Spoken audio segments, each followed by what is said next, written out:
Okay? How about you working guys? I'm fairly open. I can do it in the middle of the day during the week. I wake up at 5:30 in the morning. Want to do it then? No? Sorry. We are looking Early at morning or a weekend can work for me. Yeah, I'm sorry, weekend or, Early morning or a weekend can work. so weekends? Yep. All right. What do you want to do, anything? anything except this Sunday and a couple days after that, but free. Jim, what's your, Pull it up. what's the Saturday the 21st look like? I can't do Saturday mornings. I have an obligation every Saturday morning. All right, how about, Family, but I can do any other time you want. about Sunday afternoon? You free then? Yeah. 22nd? Yep. Jim? Good time. 1. 2? Might be better for me, but I could probably do one. 2? You could do 2. Kevin, 2 o'clock on the 22nd? Sounds okay. All right. Done.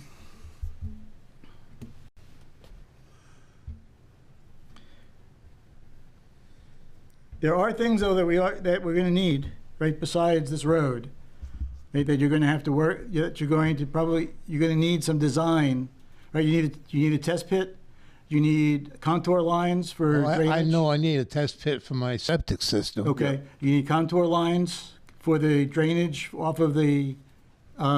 That thing's got a wicked pitch. You ain't going to worry about water running.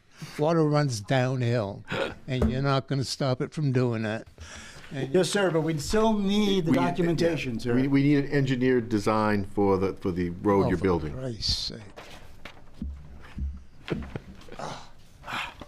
It's so obvious. Son of And that's it. Okay. Now, if you go home and you find that road is 16 feet from all the way to the, I'll walk along with a cloth tape when you guys are out there. all right, but what I'm saying is if it's 16 feet now, then you don't need to worry about any of this. Yeah, All right, but I gotta do a whole bunch of unnecessary contours on an obviously steep as hell ditch. well, let's hope it's not too steep. Oh, now we gotta worry about erosion. There you go. Yeah, well, it's been that way now. I've owned it since 1980. Can't be over 10%. Over 10%, we can't build on it. Yeah, then what? You're gonna want a bunch of stops in there. You're gonna want riprap. Probably an overhead cable car would be better. Overhead what? Cable car that goes overhead. Yeah, sure. There you go. All right, at least you got me smiling. I was starting to get hot. You might want to visit the I comprehensive mean, plan this has committee. been- I know, it's been working. I've owned it since 1980, and I built a house on it 15 years ago, which is 08, we moved in. And never been a problem with anything, drainage, washout, none of that bullshit. So, but Can't hear him, he's not at the mic. Yeah. Okay, we got to move on. We'll see you. See you on the 22nd. It's been, yeah, I'd say it's been a pleasure, but a heavy. Take care, sir. Yeah. All right, next up is our preliminary site plan review for the Allen Solar Project. Yes, sir. Okay. Allen Solar Farm Project is being presented off 302. They're looking for just under 1 kilowatt solar farm. Be generated over 6.8 acres. The entire lot consists of roughly 29 and a half acres. It's located in the RR zone and the LRR1. The access will come off 302 near existing garage. It's kind of going to sweep in go in behind the residential. They appear to have met all of the necessary buffers. The majority, actually all of the solar panels are not located in the shoreline zone. They've kept those all out. We had some relatively minor comments with regards to some of the drainage issues. But I do think that Wayne may have some comments with regards to necessary fire access and prevention suppression needs. Overall, we really didn't have a whole lot on this one. All the services are there, so if the applicants, I believe they're online, they can follow up. The applicant there? Lucy. Yeah, good evening. Can you hear me? We can hear you. Great. This is Dave Fowler from Mainly Solar, the owner of Allen Solar. Also with me this evening is Lucy Fowler and from Mainly Solar, and then Kirk Ball from Akron Engineering, who's the technical rep. I'll let him actually take over in regards to just giving a quick rundown and description of the project area. Okay. And then we can take it from there with the discussions I've had with Wayne. You on, Kirk? I'm here. I'll share my screen and kind of give you guys a background of the project. Perfect. All ears. It's telling me host disabled participant screen sharing. Can I share? You can share. Yeah, Kirk, I'll make you the host, and then you can share your screen. Thank you, Sandy. You're welcome. As soon as I find the right spot.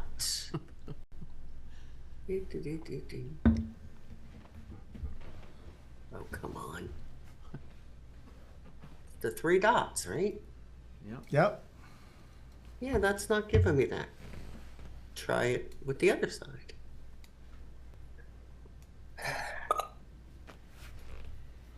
Dave, you know this is not my forte, right?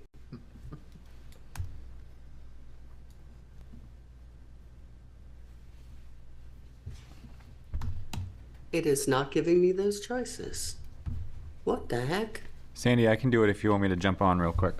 Yeah, that would be awesome, Alex, because it's giving me a whole list of other stuff. All right, I'm jumping in right now. Sandy, who are you Thank you. hosting? Who are you trying to host? Kirk Ball.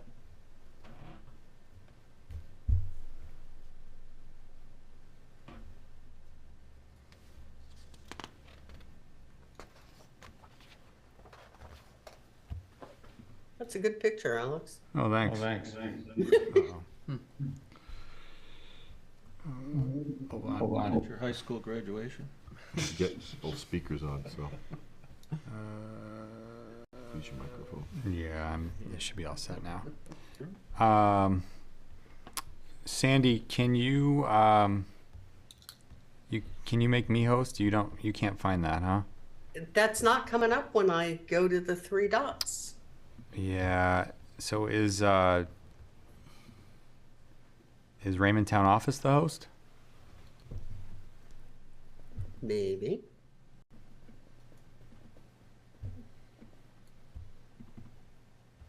Did you let me into the meeting? Got it. You got it. Yeah, from there I can go from me to make Ben the host, and then they're gonna have to let it be Kirk. I'm Okay. sending it back to you, Bill. I feel like I'm in a Chinese weather balloon. It's all over my head. Well, it's better than me coming in with COVID, so.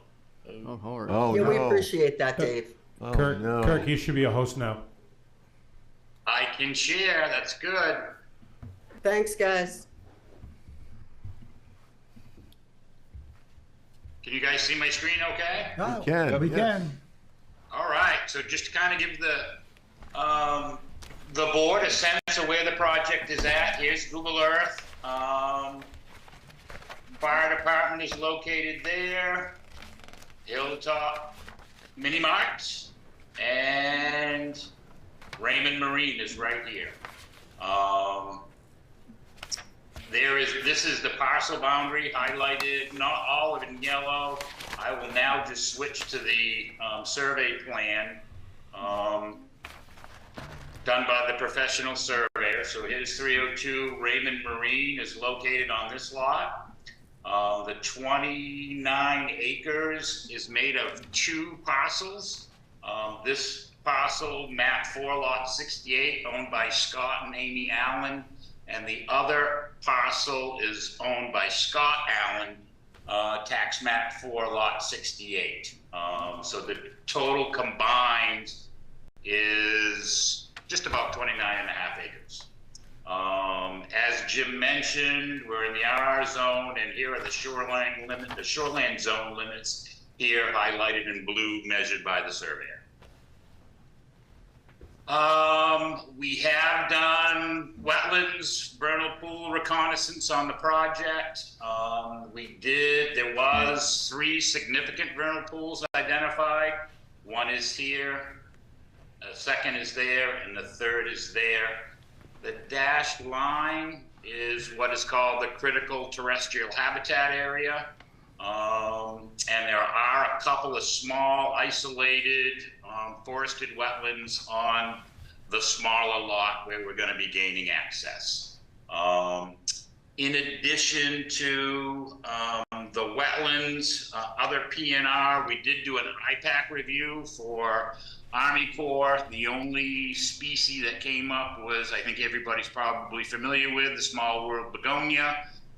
Dave did have a botanist go out a couple of months ago, did a survey of the parcel, and there's no small world begonia on the entire parcel. So we're pretty good there. We're confident that this is the protected natural resources associated with the project. Now I'll kind of go to the proposed site plan as presented in the application. This is a very small solar project. This is just under a megawatt. It's 966 kilowatts. I think most of the board who's probably driven around the state of Maine, most of the projects you're seeing constructed now are a 4 to 5 megawatt project. So this is about a quarter of the size of what's being developed right now in the state, or being constructed in the state. The project will specific solar equipment. As Jim mentioned, we met with Alec and Jim, I'd say about a month ago, and we talked about the change to the SES ordinance and the definition of the shoreland zone. So we pulled, the project was originally inside the shoreland zone. We were under the assumption that the parts of a solar energy system could be. So we revised it and pulled it out. So these are the panels that we're proposing. We've pulled them out. These solar panels will be ground mounted. They won't be the fixed tilt type. They'll be the tracker type, so that they'll rotate on a single axis and follow the sun as the day goes along. They'll go back and forth each day. Equipment associated with the project will be inverters, typically that either mounted on the solar panel racks, or they'll be on the equipment pad that will be located right off the hammerhead. The equipment that will be included in this are inverters. We'll be converting the DC power to AC power, and then a transformer will also be mounted on that pad. Underground utilities will follow the access road right to the pole that's on 302. There will be 2 additional poles that will need to be installed to support the interconnection to the circuit, to the grid. That's pretty much the solar equipment. The arrays, the racking, inverters, transformer, and the underground lines to make connection. So the additional development to support the project, we have a, 980-foot access road that goes along the long, narrow lot owned by Scott Allen. Access would be off 302, just as Jim said, we're right near the garage, the residential garage and house that's there. We would come in off of that curb cut off of Route 302, have a hammerhead here. Other items, there is no lighting. There's only one light that we're proposing, and that is at the equipment pad. That would be a cutoff light, and it would be motion sensor. So it would only come on if there's a technician there that needs to do work to the equipment. There will be a fence. Right now, we show a fence that encompasses the solar field and also comes all the way out to the road. As you can see, the fence right here with a gate. Communications with Wayne, we probably are going to modify that in our next submission to where the fence only surrounds the solar field itself. Let's see, for stormwater, there's quite a bit of grading. The topography on this parcel is quite unique. It's very irregular. So we have quite a bit of grading. To treat the stormwater coming off the site, we're proposing 2 stormwater soil filters, under drainage soil filters. One would be located here, and the other one would be located in that location. In addition to the 2 stormwater filters, we did have the grading that we show here. There is going to be an area of channelized flow. So what we're proposing to put in is a level lip spreader right here that would actually convert that channelized flow back to sheet flow as it transitions down across the solar field. Let's see. Road proposed is a 12-foot wide travelway with 2-foot shoulders on each side.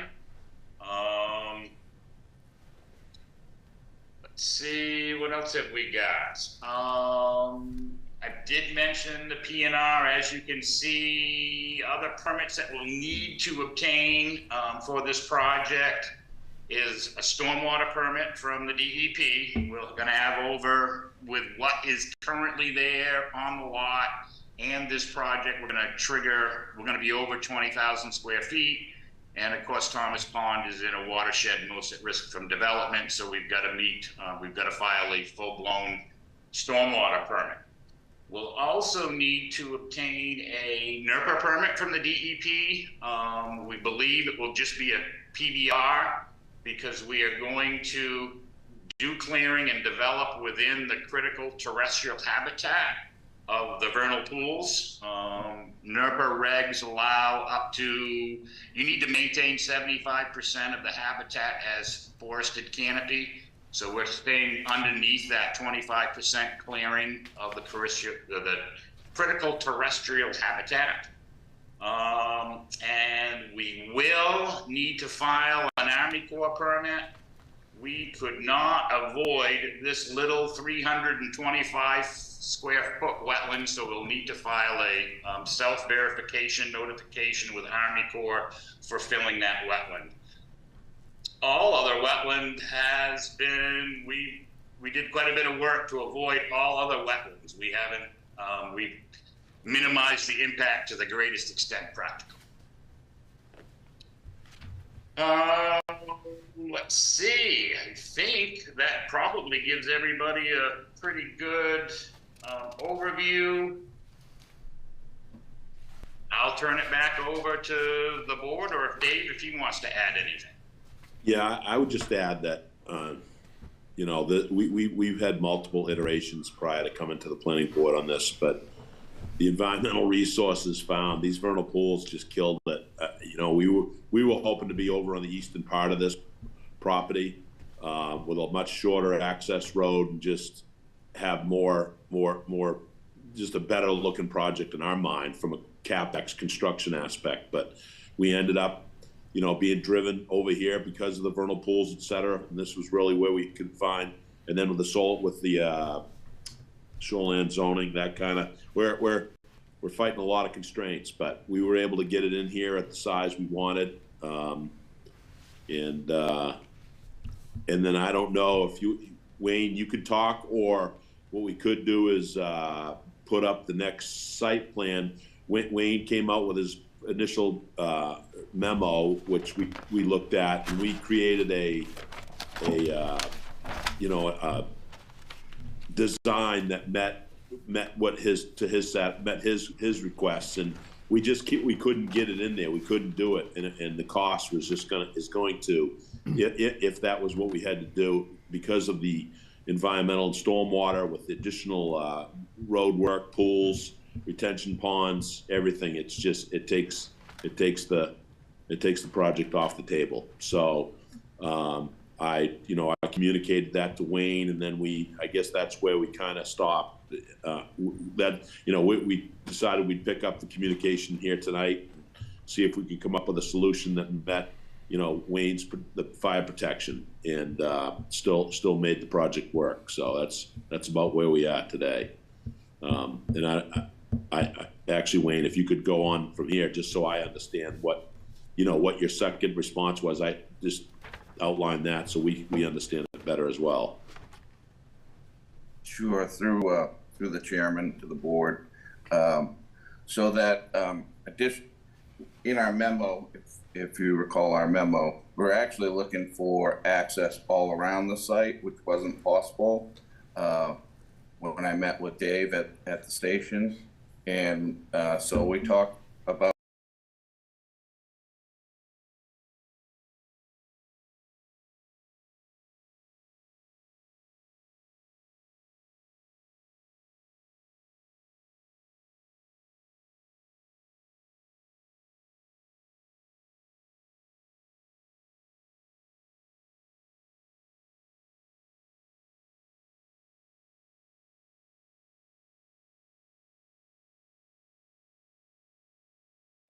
Check 1 2 1 2.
Welcome to the Select Board meeting for December 12th, 2023. We have a full quorum. First item on the agenda is approving minutes of the previous meeting. So moved. Second. Been moved and seconded. Any discussion? All in favor? Unanimous. New business. Consideration of request to amend the consent agreement for 402 Webbs Mills Road. Alex. Good evening. I'm getting over a cold, so my voice is not what it should be, so I apologize in advance. So you guys have before you, or you should, the amended consent agreement. So to kind of get us back to where we left off on this, you guys had authorized Dawn to negotiate a consent agreement with the Starretts, and then shortly after that motion was made, Dawn went on FMLA. So we got Sue up to speed on where we were and had a meeting with Nicole, made some changes to the consent agreement, and here we are. So you see there is a letter from the Starretts that was in the packet. But essentially where we're at on this is we'd like to get your input on their request. Most of it's pretty basic stuff. I think the big thing is the fine amount, really. How much do we have into this, Alex? So this one's a little bit complicated because it was actually two separate situations. We had the violation, and then we had an appeal from the abutter.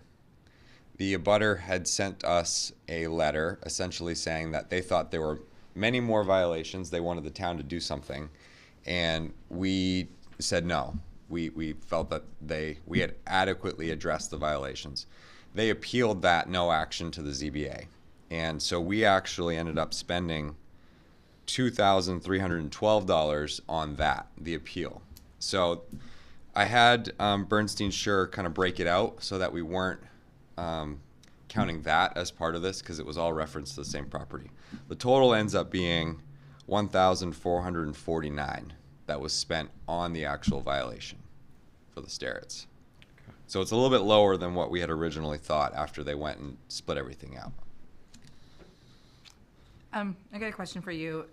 In their letter to you guys, it's the second paragraph that talks about the premises was cleared in accordance with a timber harvest plan approved by state of Maine.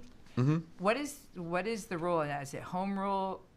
Yeah, so that's probably honestly the most complicated thing in all of this because they got they did a timber harvest in I believe 2017, and at that point in time, our ordinance said you could not clear a lot by more than 25%, and that was it.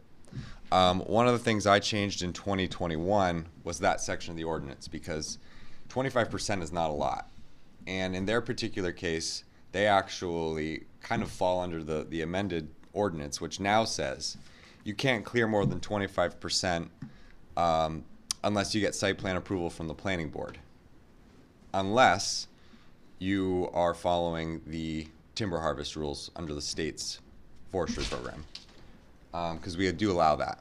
So they actually did do this as a timber harvest. So if they were to do this today, they could do it. They would just have to get a code officer permit, which is really just us checking to verify that it is a legal harvest with the state. Okay, but when you're talking timber harvest, to me, that is clearing trees, correct? Mm-hmm. Vegetation is all the stuff underneath with all that stuff. So that isn't the same thing as the harvest. I mean, so the area that they had originally harvested ended up being half, it was half of the parcel, essentially. And since then, they've allowed most of that to grow back in. So the area now that is left that's not vegetation is probably pretty close to that 25% if I were to add it up. But essentially where we're headed with this is because they did a timber harvest, under the rules of today, all they need to do is get a code officer permit and they can exceed the 25% lot coverage as long as it's a legal harvest through the state, which it was. Any other questions? So, yeah, the Starrett's asked for a fine of 1,000. We asked for 5,000. Everybody okay with kind of going in the middle? at 2,500? 2,500. I am. I thought we kind of had authorized Don to. Yeah, we did. Get down into that figure anyway. Right.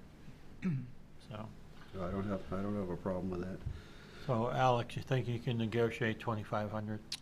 Nicole is on Zoom. I don't know if she's in a position where she wants to speak, and I don't know if that's a conversation you guys want to have. If you guys are good with everything else, if she doesn't want to speak, Sue and I can contact her and we can see if that works. I just would like to try to avoid having to come back again next month with 1,500 or whatever, a rebuttal or something. Well, I mean, what we had done last time is we'd authorized town manager to negotiate. Yeah. 2,500. So I mean, if Sue would take that on now, and I mean, Nicole? if there's a minor thing there, you can take that up with Joe. Has Nicole seen this? Yes. Okay. Yes. Her only question was actually on the timber harvest thing as well. She was confused about that. Okay. Nicole, are you listening? Would you like to comment? I am here. I appreciate you being willing to negotiate, although I would prefer it to be lower. Based on everything I stated in my letter, I understand your position, and if that's your limit, then the 2,500 is fine. Okay. I think we also said, we also had agreed at one point that we would take a payment plan on that. Yes. That was my question for you guys next, was if that was still an option for them. So Nicole, if you accept the 2,500, we'll vote on it tonight, and you can work out a payment plan with Alex and Sue, if that works for you. Okay, that's fine. Okay? Thank you. Great. All right, can I have a motion then? A motion to accept the administrative, the amended consent agreement for 402 Webb's Mills Road with the amount of the $2,500 fee. Do I have a second? Second. Moved and seconded. Oh, hold on. What are you guys gonna do about the sign? Never mind. No, I'm looking at something else. We're good. Okay. All those in favor? Unanimous. Thank you, Nicole. Just Thank you. one other thing. Sue, there was a few things on there that we had to figure out as far as timeline. Yes. Do you guys want to weigh in on that? There's some time restraints on when they need to have this stuff taken care of. Do you guys have any opinions on that? What do you mean? To get the after the fact permits. There's some blanks on there. I mean, do you feel like 2 months, 1 month, 6 months? Why don't you work it out, We Alex? can work it out. Work on All right. that, because I mean, you're into trying to what's the planning board's schedule and what. Well, this actually will all come right to me. Yeah. It shouldn't need to go to the planning board at all at this point. It's all just... I just In your court. Okay, all right, we'll take care of it. Perfect. Thank you. Thanks, Alex. Yep. All right. Item 3B, consideration of consent agreement for East Shore Tavern. Alex, Yes. where are we? So I'm sure you guys have seen the recent communications.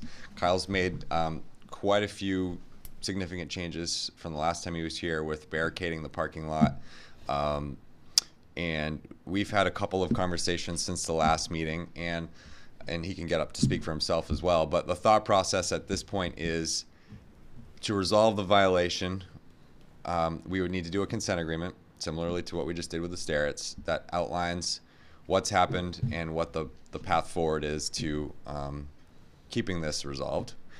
And in my opinion, in our conversations, as long as that parking lot is blocked off from use, then I think it's fine to stay, dirt. It doesn't necessarily need to be revegetated as long as it's not used as parking.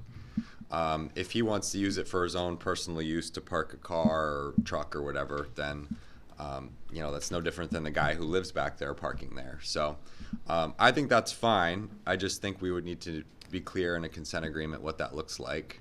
I did see that there was also a photo of the trash truck, I believe, that came in last week that showed them, I think, emptying the dumpster and then turning around back there, which, we probably should discuss that, because that's kind of part of this. I mean, these really aren't permanent barriers to get back there. Yeah, so on one side he's got a couple of Jersey barriers with the chain, and then on one side he's using the dumpsters to kind But of the act as dumpsters are on wheels. Yeah, so and that's what I believe happened. I'm sure he could probably tell us, but it looks as though they picked the dumpster up and it may have shifted, or I don't know what exactly happened. But so that's something that probably should be figured out. On the administrative consent agreement, Kyle doesn't technically own that property. He leases it. Mm-hmm. But you have it down as whereas the property owner. So who is this consent agreement going to? The leased person, meaning Kyle, or the actual property owner? No, it would go to Kyle. He has sufficient rights, Kyle, or interest in this through that lease, as if he were renting or in some agreement with that property owner to get permits for stuff. And Okay. that gives him enough interest to sign this consent agreement. Okay. I would think, at least.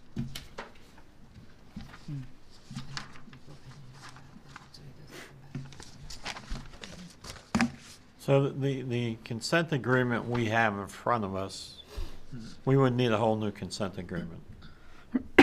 Correct? Because it talks about being seated and loaned. No, so what I had the attorney do is essentially put in all of the options that we had originally discussed, Yep. so that there could be a conversation here about what the town feels is adequate to resolve this. If that's loaming and seating, then that's on there as an option. If that is not the option that we go with, then we can strike that on the final.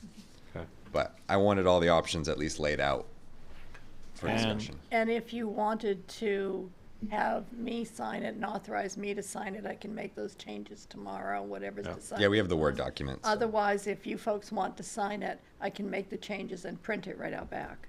I don't think I have any need to sign it. But I just want to make sure we're on the same page here.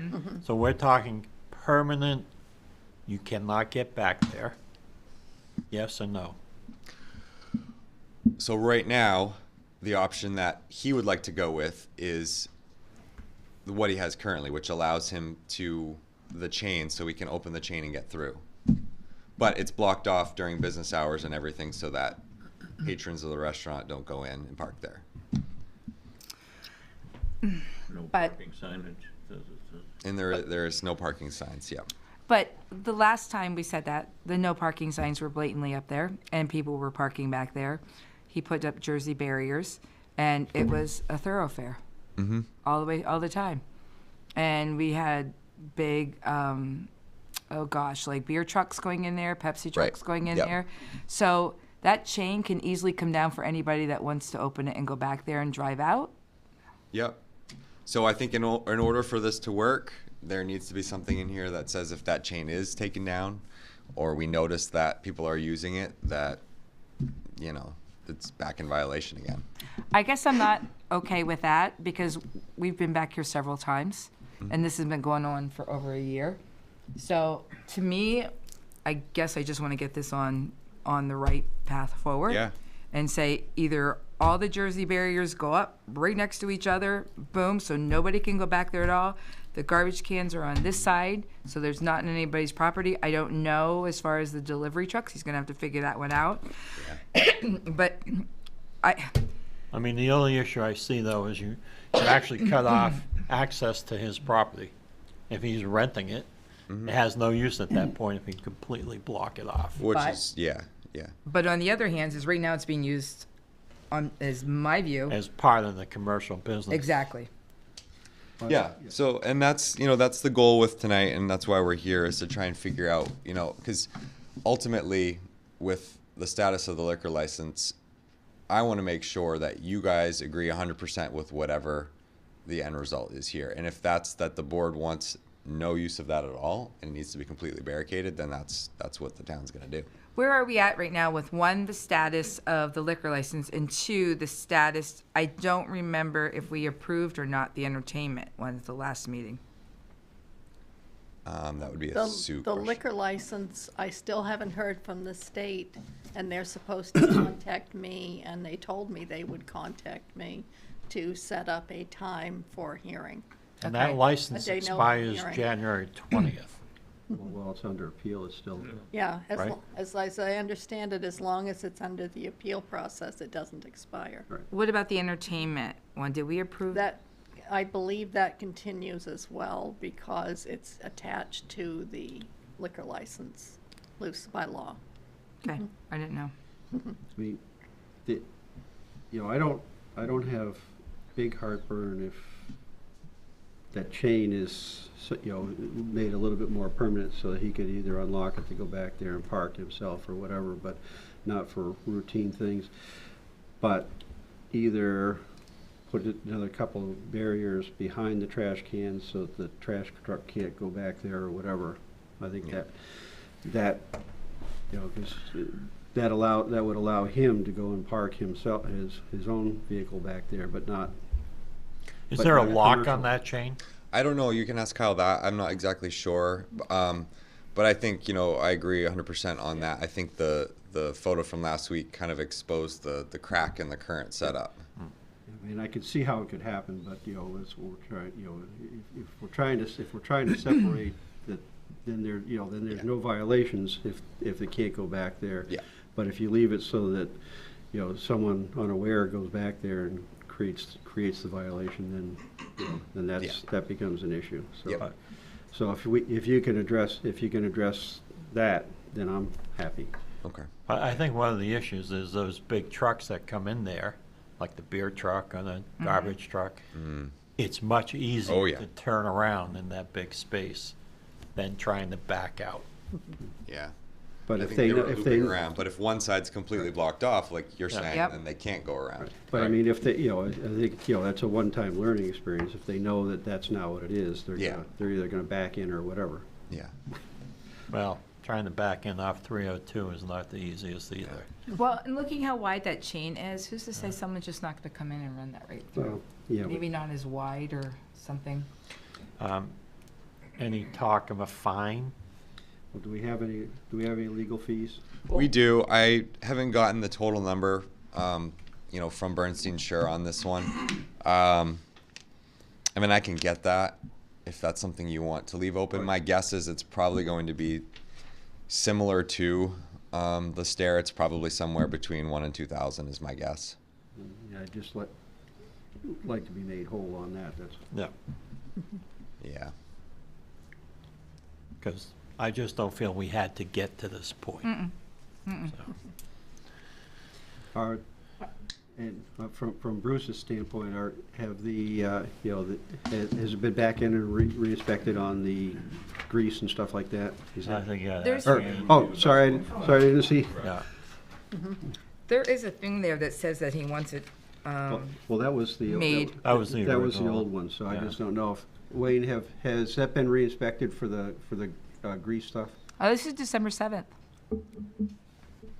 No, it hasn't, because it was 6 months from the date of the inspection, so that would put it into the beginning of March to do that inspection and see what kind of grease buildup there is, and if our temporary solution actually made things better for the business. So we're looking at March for the next scheduled inspection. Okay. Yeah, I just don't like fires, that's all. Neither do we. Okay. All right, well, thanks. I have a question. Is that chain, is that one of those plastic ones? It looks yellow. The yellow ones are usually plastic. No parking sign. There's two things. If it's plastic, I mean, it's not the end of the world. But if it's a regular chain, it should have some reflectors going across there because it is dark at night and it's a bar. You don't want somebody, Yeah. Driving in. snowmobile, stuff like that. People are getting really hurt on chains that just go across unless That's it's why I plastic, said they're not gonna get make hurt. it smaller, so where just a truck can fit through and not have it that wide. What's the truck that's parked on the property now? That's his. That's his? About that. Okay. Well, I mean, so you know what we're after, right, Alex? Mm-hmm. So we'll leave it to you to make it so. Mm-hmm. I think the biggest thing is just, like, this is the last chance. Like, we're gonna say yes, no parking back there. If this his pictures are shown or something in commercial, then, you know, it's kind of like a 3 strikes and you're out. So I'm okay with the chain and all that, and being a little more lenient on where the Jersey barriers are and the things. But if there's trucks back there again, I think it's complete.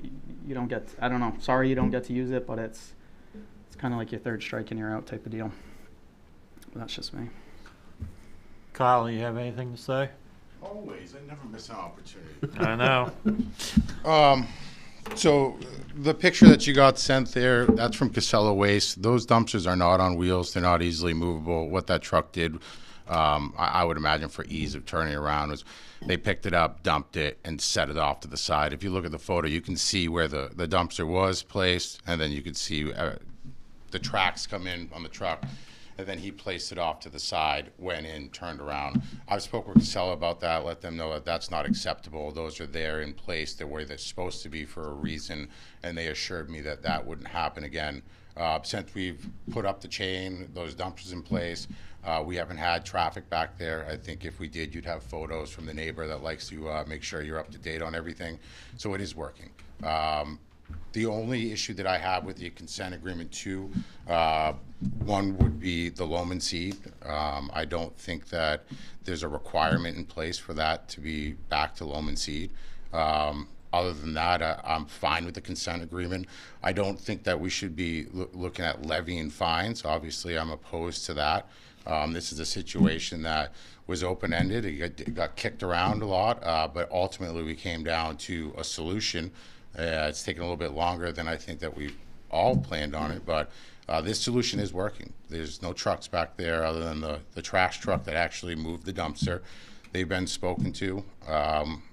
Alex says that, you know, he feels that what we've done back there is sufficient to keep things the way they need to be moving forward. Is that There's your a truck? requirement in place for that back to loam and seed. What's that? That's Wayne. I think he's playing back. Yeah. Oh. Is that your truck? It is, yeah, it's my dump truck. Okay. And what do you think about putting Jersey barriers where those trash cans are? I mean, at this point, I would like to use the dumpsters with the understanding, just because those Jersey barriers are not cheap, and then I have to have them delivered, and then I have to have equipment on site to move it around, which I've already done once. So I would like to keep that in place. You have a video camera on those dumpsters all the time. That guy is not shy about making sure that you see everything that happens down there. So if it was to happen again, you guys would probably be notified immediately. But I've been told by Casella that that's not going to be an issue. Is there a lock on that chain link? There is, yeah, on the side that comes over. And it stays locked? Yeah, yeah. The only person Is it that plastic or is it? The chain itself is plastic because it's safety yellow. I wanted to make sure, as you brought up, Yeah. that people would see it at night or even during the day, so they weren't trying to run into it. And you know, I check it every day. I've been down there on a daily basis, so we make sure that it's upright and the signs are in place and nobody. For me, it's like 4-wheelers, snowmobiles. Somebody probably shouldn't be there. That is at Yeah. night can get hurt with. Yeah, yeah, that's why we went with the safety yellow. I mean, we could have went with a metal, but again, I think that the yellow really made you know, it's safer for everybody to make sure that they're not back. And then we hung the sign in the middle as well. So that sign's there. It says no trespassing. We have our no parking signs up. So, Kyle, you left here at the last meeting, and you knew what we were asking of you, not to have people back there, correct? I mean, yes. And it's been constant traffic through there. So I would like to see the Jersey barriers go all the way across and have the garbage things on this side and have it blocked off. Because honestly, I am really afraid. I think sometimes you play on our words and we think that we know what each other is thinking. Like you left here the other night, a couple months ago, thinking that you were going to get the license and didn't get the license and all that went down. Mm-hmm. So I guess I just want to make sure that we are completely clear. And the only way to do that is put the Jersey barriers across there. I disagree with that. I think that the solution that we have in place, and then the code enforcement officer stating his opinion that he thinks that what's in place now is working. I think we're overreaching a little bit, to be completely honest. I don't. We have a lot of pictures to show otherwise. You have a lot of dated pictures, but you don't have any recent pictures other than the trash truck. And From the last month. And you just put that stuff up recently, like within the last, what? after the last meeting that I walked out of here, I went with no guidance on how to take care of this, and I went ahead and I put the Jersey barriers in place. And I did everything that you suggested in the meeting prior was done. So you left a big opening for people to be able to drive back in there. Even your beer trucks, your Pepsi trucks, all those are going through there. And you didn't know that they were going through there? a lot of times they show up in the morning. So a lot of times my delivery are left by my cooler. So no, I'm not there. And once we realized with the pictures that they were there. 12, 11, yeah. So Kyle, would you put a chain where those dumpsters are behind, put a chain from that Jersey barrier behind the dumpsters into a post? Yeah, I don't know if I can get in the ground. If the ground's good now, yeah, that's not a problem. I don't think it's frozen yet. Yeah, I mean, I'll have to put a metal post instead of there. a Jersey barrier. Yeah, like a yellow chain like on the other side. Yeah, I have no problem I with that. think that could solve our solutions without you. Is that Jersey? I don't know if you've seen these pictures, the ones that we have, but the ones to the left of the dumpster, is that the neighbor's? That's the Jersey barrier? neighbor's, yep. Okay. I was gonna say, is you slide that one over, but no, those you don't own that one. Yours are colored. Yeah, I think they're red and yellow and green. Okay.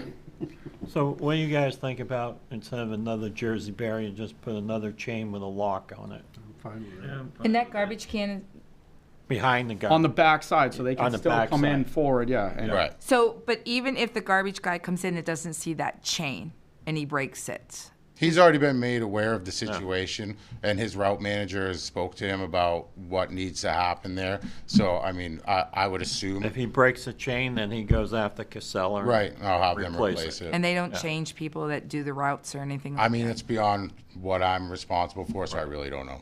Right. It'll be up to Casella to replace the chain. Derek mentioned some reflectors or something on the chains, which Well, can be seen at night. Yeah, I was doing that. If these were, I had a friend in high school get hurt really bad on a chain that was gone with no reflectors at night, and he went through. But being plastic, if somebody actually accidentally goes through there, it's plastic. They're not going to get hurt. So that was kind of, mine was a safety thing. So if they run into a plastic chain at night, he's going to have to go buy another plastic chain. So It's Alex, not me. a chain as part of the consent agreement? Yep. Everybody okay with that? Yeah. That kind of seals it off. And a lock on that chain, both sides. Yep. So only Kyle has the key. And as far as the fine, I mean, I'd like to at least cover our attorney's fees, $1,500. I mean, We got to find out what it is. find out what it is and just cover the exact cost on it, don't add to it. All right? Could I read back what I have? Yeah. So, motion to, and I formed it in the form of a motion. Okay. To authorize an interim town manager and code enforcement officer to work with Kyle Bancroft, owner, to apply a fine of exact cost of attorney fees. Yeah. Add another chain with a lock to a post from the Jersey barriers behind the dumpsters, and agree on the timeline for the consent agreement. Yep. Yeah. So you're taking out the And receiving. if you're doing that, then you can strike the seating and Right. and whatnot. Yeah, I pulled that part out. And we would like to have it done by the end of the year, Okay. by the end of this month. And I think if there's something that happens where these are broken, we need to have, just so everybody's Yeah, aware, and- what's and- going to happen right. if this doesn't, all of a Right, sudden you if go by and there's there's any beer trucks every week. violations, Mhm. the consent hammer's gonna agreement come is down. gone, So, and it's another violation. Okay? Everybody okay with that? Yeah. All right, can I have a motion? So moved. What she just said. Moved and seconded, all in favor? All right, Kyle. Thank you. All right, consideration of abatement request.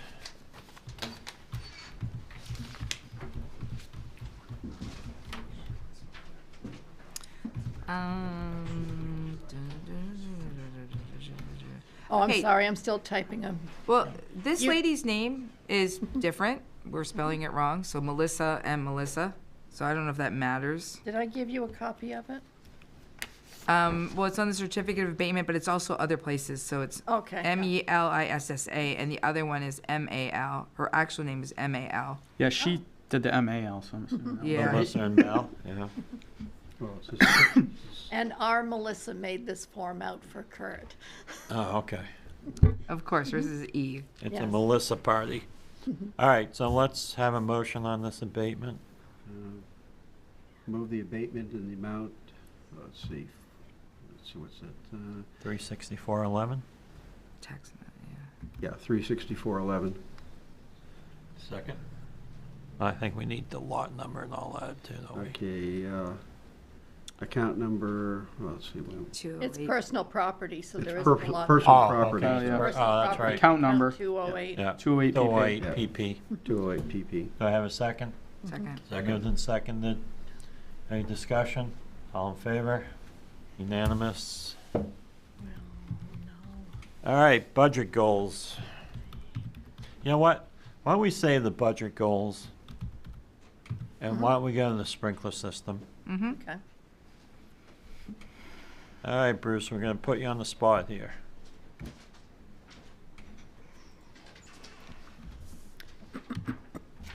So, looking back at this sprinkler ordinance, Yes. it was always very restrictive.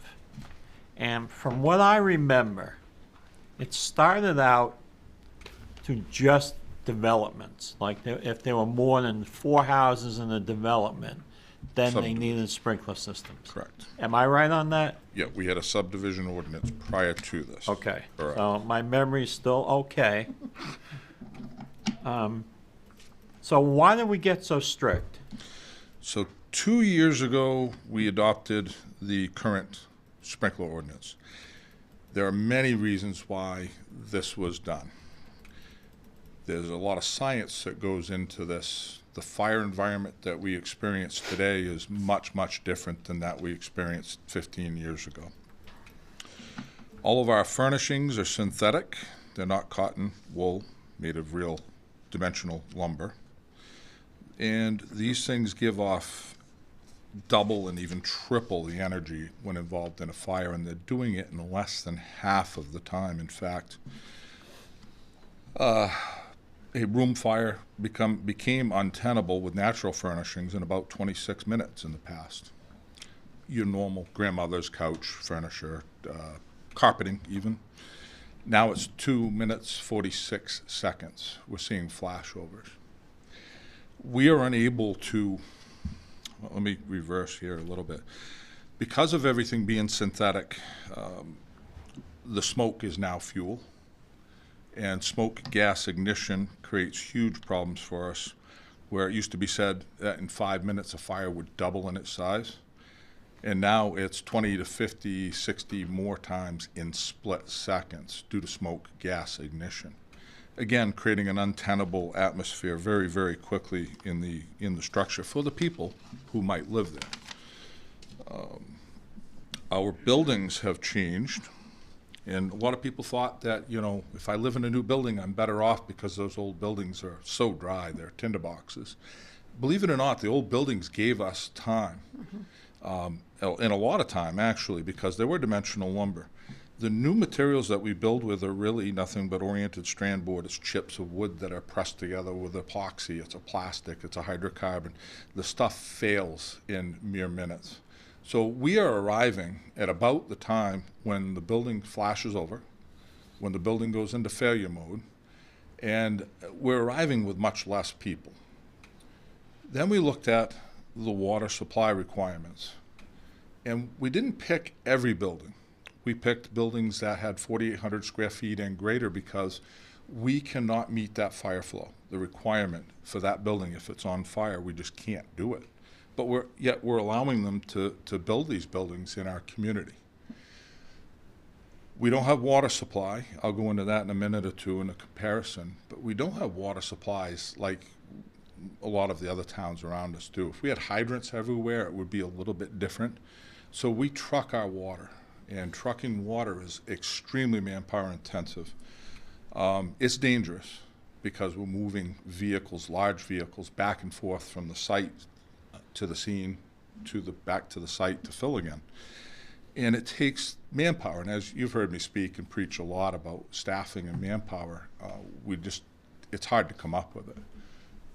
The Rand fire, not a new building, an old building, but we reached as far as Westbrook and Poland to get enough tankers so that we could supply water for this fire.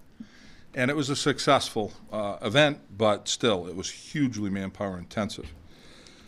So we looked at the water supplies, and I'm going to ask Wayne in a minute to go into that and how we developed that.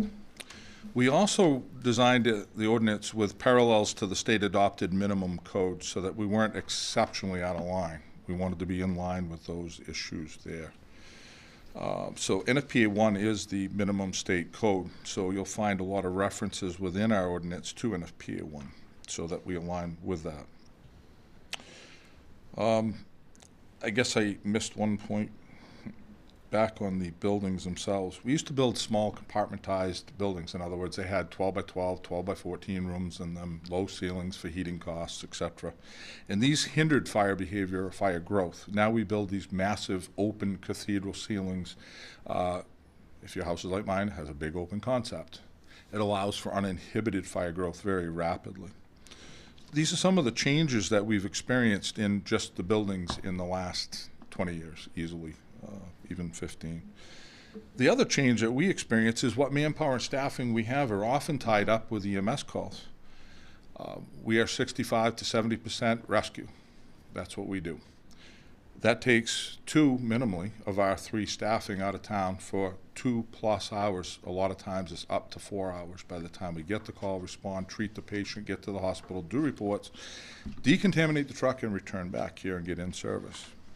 So that takes 2 of your staff out of the picture quickly. And that makes us rely on mutual aid, who's in the exact same boat as we are with EMS calls, if you look at all of them around us. Wyndham, for example, is running 3 ambulances right now, 1 more than we do, and they're often all 3 out, like we were this weekend, twice at a time. So we had to consider all of these things when it came to our to this ordinance, particularly. I'm going to skip the fire flow for 1 more minute here. And I talk about staffing, and I talk about hose lines and weights and things like that and what we're expected to do. So now imagine you got 3 people, 3 firefighter EMTs, and you got 2 chief officers. 1 has to take charge, 1's running water supply, and an 1 3/4 hand line that we have weighs in excess of 280 pounds.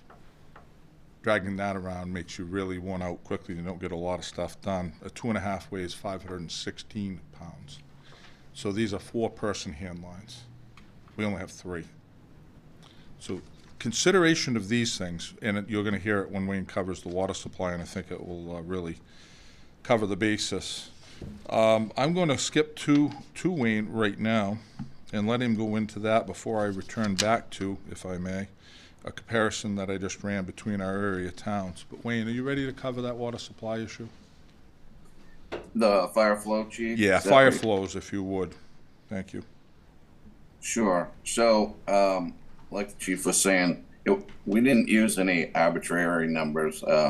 We actually looked at what was around us for ordinances to try to guide us. I think it was Yarmouth or North Yarmouth that we looked at. Of course, Wyndham's. Gorham has everything that they're sprinkling, and we didn't want to go that far. We wanted to address the issue of fire flow and being able to provide the fire flow on our scenes. So with NFPA 1, with ISO, the Insurance Services Office, that 4,800 square foot figure is what we came up with as a benchmark where the ordinance is based on. The at 4,800 square feet, what we're looking at is, of course, these are wood frame buildings. The chief talked about they're open concept buildings.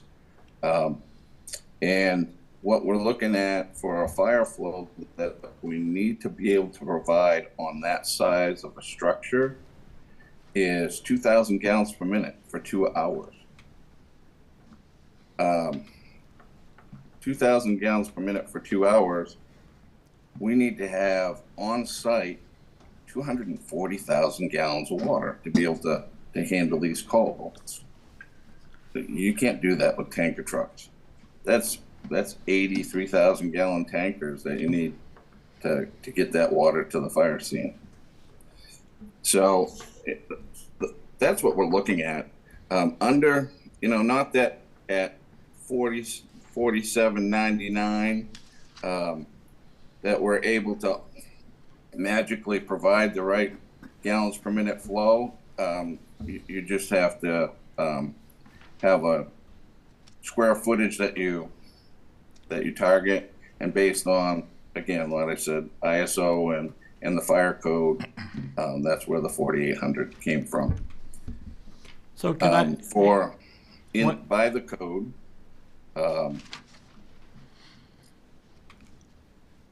for buildings that are less than the 4,800 square feet, the code recognizes that those buildings require less water, and they tried to standardize what was required, and what they came up with was 1,000 gallons per minute fire flow for 1 hour instead of the 2 hours, which significantly reduces the amount of water that you need to have on the scene.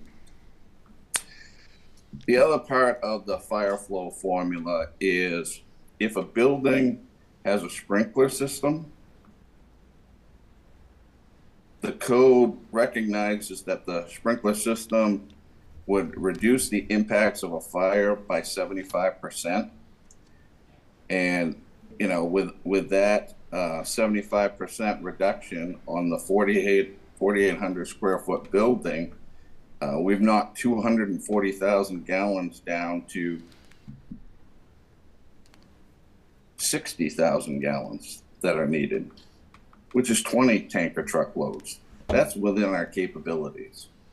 So that's where the sprinkler ordinance came from, what we were trying to do with the sprinkler ordinance. So could I ask you a question, though? That 4,800 square feet, yep, that also includes outside living space. Like if there's a wraparound porch, it includes that as living area. And garage. And the garage, right? Attached garage. Yeah. Right. So, yes. So why aren't we at 4,000 like most of the other ones around here that I saw, eliminating that outside space as part of the living area? So where we got the, like the outside porches, where the garage comes into play, is all based on the fire code. The fire code directs us that we're going to need water to put out fires in those particular areas. So that's part of the calculation. And that's why it's part of the square footage for whether our building needs a sprinkler or not. When I looked at some of the other area ordinances, they do not count the outside area. They just count the 4,000 square feet of living space. I guess the other thing too is So- why are we going with like these big towns with the houses that are Well, all the houses right, are really right next close to each together. other? Yeah, Westbrook exactly. and Wyndham, everything's 20 Right. feet apart. Well, that's what I mean. Raymond's ordinances are more spread out, I think, than. We are spread out, but you also will have, you have to understand that Westbrook or whatever, they got, 15 people on. We have 3. We're kind of behind the 8 ball. We are behind the 8 ball immediately. One, we don't have hydrants on every corner. Westbrook's pretty much all covered. When we start looking at some of the other communities, they have a lot of hydrants. So I guess going back a little bit, we've been very successful over the years with our fire protection ordinances. We're very progressive, yes, I will give you that, we are. But there is also an end result to that. We see far less fires than towns, maybe to our west, to our north, than we experience. And we have more houses in our community. We have better protection with our ordinances, and we follow through with inspections. We have a great codes department that works with us hand in hand on a lot of this stuff. So that's one of the success stories that we have. Do you guys track that, like what? fires over 4,000 square foot houses, and We just track percentage general, of them all going- fires, and yeah, that would show if we looked at the individual report, how many square feet it's entered into the reports and stuff. Yeah. and then if they're sprinklered or not? Yep, that would be also tracked, and we submit all the data to the federal government as required and the state of Maine as required, so. What if they're When we wells? look at that one question, though, if I can kind of go back to that, we look at the whole fuel package, because the garage and the porch is also part of that. It's like having a pile of wood to go in a wood stove. It's a cord, all one cord. But other communities don't. They didn't, and they may have given up something that they shouldn't have. They also may be very different than us. And if you look at Wyndham, for example, 9 people on during the day with 3 chief officers. I can't compete with that. I mean, they have a depth to their staff that we just can't provide. But they have four We have times the five. amount of houses that we have, right? Yes. Sorry? They have 4 times the amount of houses that we have in the. They are town. bigger. Yeah. They are bigger, yes. I think that's. They also have way more rescue calls than we do, but, you know, Yeah. I mean, we can look at it that way, but More hydrants too. more hydrants. They But have. when we they- passed Wyndham this has- ordinance, and we said, okay, if you build a development of 4 more houses, you not only must sprinkle the houses, you must have a water supply. Correct. We have some of that in there. Right. If you're X distance from the station, and if you, correct me if I'm wrong, Wayne, but isn't it over 5 homes requires a tank? After 10, it's another? If it's, Yeah, it's something to that effect. Yeah, I vaguely remember that Right. being discussed. And we look at like a Wyndham compared to us, to kind of go back to that, they have 386 fire hydrants. They're 50% covered in hydrants. We have 25. We're less than 1% covered in pressurized hydrants. They're just not there. So I guess one of the reasons I want to look at this, Mm-hmm. you're building a new home, it's an extra $15,000, $20,000 Mm-hmm. to Oh my put in God. a sprinkler system. Yes. And you have a 24/7 firefighter in your home. Yeah, but not Now if their we're wells not aren't flash good. over. And how now- many times do the No, wells no, start to dry up? Now you have tanks. That's You why have it's tanks. so expensive. You I this have big one at tank my and you have house full as a water. tank. There are with a options. 300-gallon tank. There are also options to the sprinkler systems, and one of the options that we can cover here would be the fire barriers, not a barrier, but a firewall. So that's a UL engineered and listed structural component that's designed to prevent a fire from going from one section to another, and tanks. And we offer that as in our ordinance as an option. And we also accept the opener, strange name, but opener systems, which is a system that works directly off your internal plumbing. It doesn't have a tank. It requires a very large pump in the ground in your well, but it's also a much more cost-effective system. The opener system does not sprinkle in your attic or in your closets. So how are as you opposed accepting to that? 13. It's just an option that we allow. Well, If we right. can get a system put in. Do you know I'd roughly rather what- do that with a fire department connection, which is above and beyond what the opener system will do. But So we will accept I that. guess I am not understanding that then, because you're doing the outside. To me, Mm-hmm. the main goal, and I know people are not going to agree with me on, is making sure everybody gets out of that Correct. house safe. Yeah. So Correct. it's not, yeah, I'm going to cry and scream, my house burns and stuff like that, but at least my family is all out. So you're doing the garage, you're doing the porches, We but aren't sprinkling those areas, but it's part of the fuel package. But you Oh. count it as part of your It's Yeah. square part of the footage. square footage, correct, because it is part of what will burn and cause that to become so. well, so will your catastrophic. attic. In your attic, and that space is included in it, but not, am I correct in that, Wayne? Yeah, you're correct. It doesn't get a sprinkler But it up doesn't there get a in sprinkler. the attic, but it is part of the gross square footage. Because, you know, we have to look at it as, you know, we're drawing a line when we're looking at buildings. You know, the 4799 building requires an X amount of water. The 4,800 square foot building requires another X amount of water, but we have the sprinkler. We lost. Uh-oh. Uh-oh, he froze. You look good, though, So Wayne. we also, Well, you know, so- look at Gorham, and Gorham, you sprinkle every home regardless. They have 400 houses sprinkled to date, and they have hydrants in over 60% of their community, and much Buy more some staff. time and get some manpower on scene. You froze by up, hooking Wayne, up. sorry. You had Oh, frozen that up, so we bullshit. got you when you said get manpower on scene is all we heard.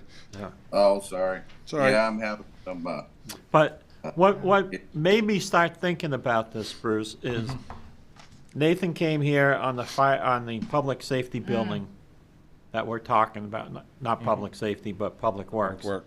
$850,000 to sprinkle that building.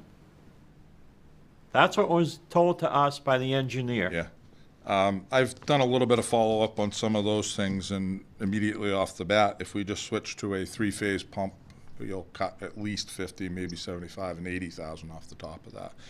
I don't believe you're 800. I believe you're more like 350, 400. Still, that's not cheap. Cut some money out of that, and then, you know, if we lose our fleet, it's not cheap either.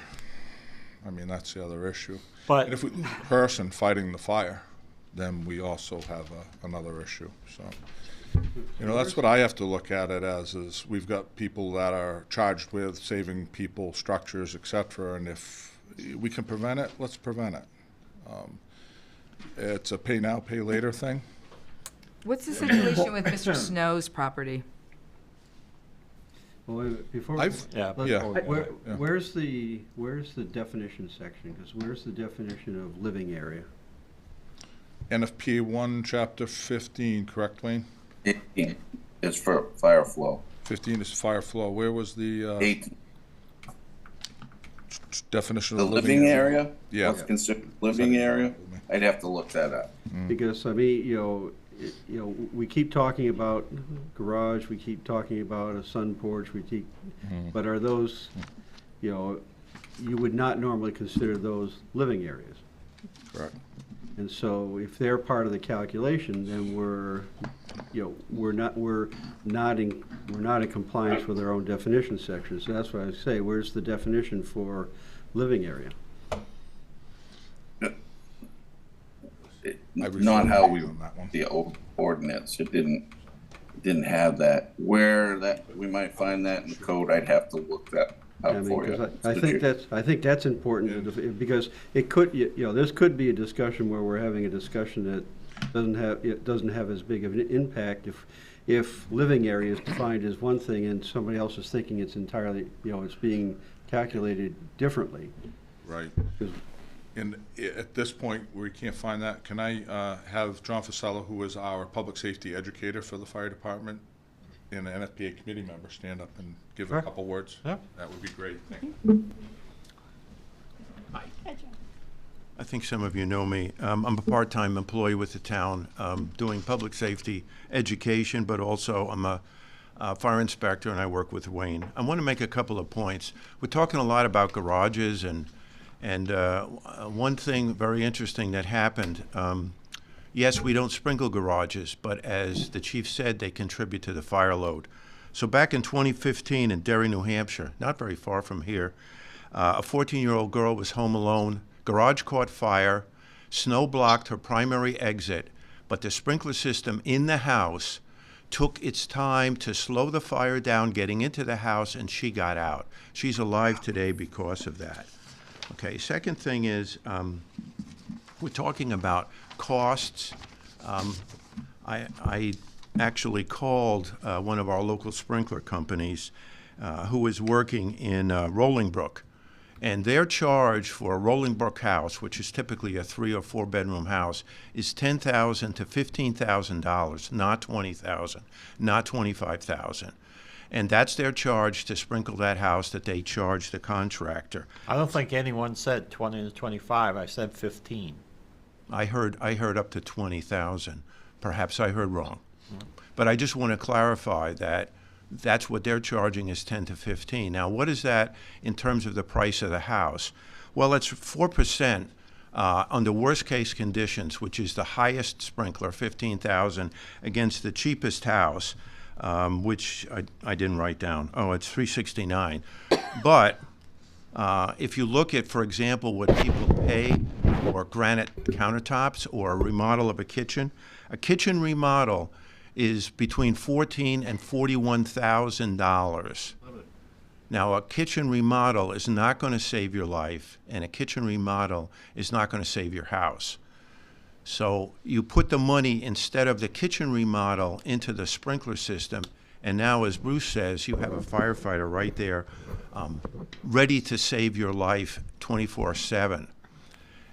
In addition, we're doing a lot of comparisons to other towns. I'm not sure that some of those comparisons are very good. One of the things that's been omitted is this town has a lot of rolling hills and a lot of camp roads. I live on a camp road, and it will take time for fire trucks in the middle of winter to get down to my house. So these other towns, and I've driven through all of them, yes, they have hydrants, which makes it easier, but they also have paved roads. We don't have exclusive paved roads throughout the town. And then one other thing that I'd like to mention is in Bucks County, Pennsylvania, they did a 15-year study. They passed a sprinkler ordinance, and they compared sprinkled buildings to non-sprinkled buildings. And between 1988 and 2010, they had 90 home fatalities in non-sprinkled buildings. You know how many fatalities they had in sprinkled buildings? None. Almost as important is property damage. A lot of people often say, well, the sprinklers make a lot of water, and that's a problem with water in my home, and so forth and so on. So the same place, Bucks County, Pennsylvania, the average property loss for sprinkled homes was $14,000, $14K. Compare that to almost $180K for unsprinkled homes. So the fire is going to be extinguished in 37 seconds. There's a UL, they've done a whole bunch of tests, and we'll bore you with the details, but one of them, they compare a sprinkled and unsprinkled room. In the sprinkled room, the smoke alarm goes off at about 12 seconds. At 37 seconds, the sprinkler goes off and extinguishes or at least controls the fire. Now, that's the reality that we have in this town. We have these buildings built of engineered materials that are going to fail. We have these high hydrocarbon content furnishings that are going to flash in 4 minutes. But in 37 seconds, that fire is largely going to be out. The occupants have enough time to get out, and by the time we get there, instead of going into a dangerous situation where the floor may collapse, we're just putting a little overhaul, so to speak, to put the fire out. So I just wanted you to have that information. Do you have any questions? Thank you. I don't think any of us deny the. You guys are going to be out of a job. I mean, the fact that sprinkler systems work. My concern is the living area calculation. Yes. I think we're a little extreme when compared to other towns. I don't think you should count outside area as part of the living area. And as Rolf says, I would love to see a definition of what living area is. Well, we have a big problem that we have in this town too is affordable housing or anything remotely going to that. But if you do add in garages, which now everybody wants, it's almost a given. You have a 2-car garage and one little covered porch. There's not many homes that you're going to fit under that square footage range, even in first-time, second-time home buyers ones. Those are going to be almost all included now. Right. Well, and that's one of the things that they talked about as far as the comp plan when Peter Levitt stood up too, that we did not meet the requirements for affordable housing. So that's something they're going to be looking in the future. But how do you get that affordable housing in there if these extra expenses are in there?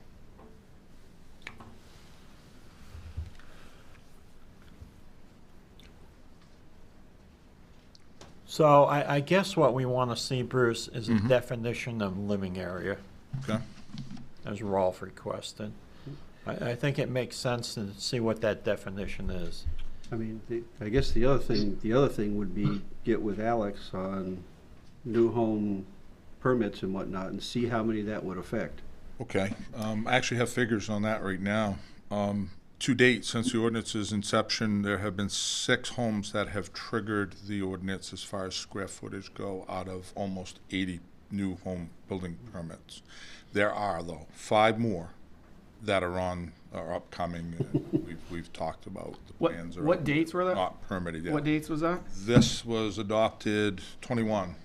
Yep, 21. 2021, there's been 6 sprinklered homes in Raymond? 6 for this ordinance. Yes, not talking subdivisions, just this ordinance has triggered that. So And the then there's been 4,800 80 square. permits? 80 new, almost 80, Alex said. It's close. But But So you're some of not those are in counting the subdivi- subdivisions You're not- that No, were but you're- mandated yeah. to put them in. But Yeah. you're not counting the 80 in the subdivision either. No, I don't believe so. Those Oh, are all yeah, permits. Maybe they are. Yeah, so Not what, sure. what he's saying is that he's got, But what- since 21, there's been 6 that have required a sprinkler system because of the ordinance. Right. Right. But There out have of the been many- 80, if there's 40 of those that have been in a subdivision, you have 46 homes that have sprinklered. You're Right, just yeah, you- so the 80 number isn't really as accurate as the 6. You kind of have to go out of the 80. How many of these wouldn't have required a sprinkler anyway that do? That would Yeah. drop that number way. I was just looking at the 4,800 Yeah, no, I get it, threshold, yeah. not, because these are 2 separate ordinances. So one falls under the land use and I believe But you're subdivision, taking the total on the 80, and the other one is this. and the other one's only that. So you kind of Yeah. So there haven't been that many, though. I mean, that's the reality of it if you look at the full 2 years. So Bruce, your fire protection ordinance, Yes, is the definition in that online? that should be on there as well. As far as the That it living refers space, to because I have it up NFPA 1. now. Do you know what it would be under? I say, I actually don't use that ordinance a whole lot. That is really a Wayne and John thing. So, What was the question, Mr. Chairman? Sorry. Where in your ordinance does it define living space? Living space, living area. It does not. What? It does not. It talks about the gross square footage, which is the same thing as the fire code talks about is gross square footage. So, but you're- So it appears to me we've got a cart and a horse issue here. Yeah. That Yes. we've got, we're saying, we're saying discuss the square footage of living area, but yet we haven't defined it. So I think the first order of business is to define that, so then we can determine what the impact is. Right now, you're at the whim of whatever anybody's interpretation of living area is. Understand the current ordinance isn't making a determination of living area versus non-living area. It's looking at a building as a whole because of how much water we need to put out. Yeah, I'm not disputing the that, but fire. what I'm saying is that the thing that's in front of us is discuss reducing the square footage threshold of living area from X to Y. So you've already defined that there's something that you're defining it against, but it's an undefined entity. But Wayne isn't. I made this document. And Which- I made this document after Joe asked me to look at the surrounding towns' ordinances, and Wyndham refers to living area. And Yep. they Ours have a is lower first to square footage of living area than the 4,800. They go with 4,000 feet of living area. But they're not saying what the living area is. No, I didn't. Ours That's is what we're asking right now, They yeah. may, they may in their ordinance, I didn't capture So I that. mean, Ours is we gross really, square footage. because, again, you may be into a situation where if, depending on what the definition is, that you are not having an impact, or you are. But that was taken from Wyndham's. Yeah. I think for next month's meetings, I would like to hear a definition of what living area is. Well, And the fact is, then, the ordinance would need to have that definition Right, added in the to it. ordinance. Because, otherwise, you're into, now you're into, he said, she said, the only way you can do it is make sure you define the What a living elements. area Yeah, is. specifically. Yeah. okay, but in changed? this, So who in this changed? case, we go back to the situation with Mr. Snow. What does he do in the meanwhile while we try to figure this out? He's kind of in that limbo state, but I mean, I'm looking on here, for the purpose of this ordinance, the term building shall mean any structure except single-family dwelling unless specifically included by local ordinance or state, two-family dwelling of 2 stories or less in height, barn or stable used exclusively for agricultural purposes, shelters having roofs. So, yeah. Well, no matter what we do, you're at least 6 months off, because this would have to go to town meeting for an ordinance change. But what does he do in the meanwhile? When did it get, so when did it change from the original one to this? 2021. 2021. The original one was about 2018. Simply based on the gross square footage, not a living area. That's what that ordinance is written. And we changed that one and voted on it? Yes. We are not, we didn't refer to living space in our ordinance. It refers No. only to gross square footage. No. wait When a minute. it was changed in 2021, In 21. it had to go to town meeting to Yep. get voted on. Yep. Right, So I mean, that's. correct. But I mean, if we're looking at doing a change, let's do a clean change. Well, Am I allowed to chime in? hold on 1 second. Number 4 on here. Not yet. Sorry. Almost. A fire sprinkler system is required throughout in any existing residential 1 and 2 family bedrooms, buildings of 4,800 square feet or more in total gross floor area. When any repair, restructuring, rehabilitation, alteration, or other improvement of the building or structure which equals or exceeds 50% of the existing gross square footage of the building or structure. When renovations occur that would require a building permit and the total area, ceiling, walls covering would also, an approved fire sprinkler system is required to be installed throughout. So you guys just kind of threw in there 4,800. We didn't just. It's not just. It came out of the codes. Came No, out of the code. sorry, that came out We, wrong. we Sorry. use the code for No, guidance. that on came out wrong, sorry. No. I think a definition of living area is very important in this. Mm-hmm. And it could change a lot of things. Yes, it could. So, I mean, I don't live out on my deck. No. Okay, especially when it's 10 below 0. All right? Your deck probably isn't covered, though. Yeah. It is? Okay. Yeah. So that roof's tied into your roof of your house. Yep. It is. Yep. Is part of the burn. But I have a package. sprinkler system. But you do, yes. Yeah. So, okay. Is that Mr. Snow on Zoom? Yes. Mr. Snow, Yes. are you available? All right, I am, if you can hear me. we can. So go ahead, we have your letter in front of us. You've heard the conversation, and we like to hear what you have to say.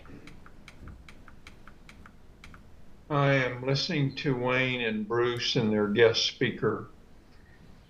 I can't tell you how much respect I have. I don't think that anybody, as we build this new home in your city, is after me or trying to make us spend a lot of money.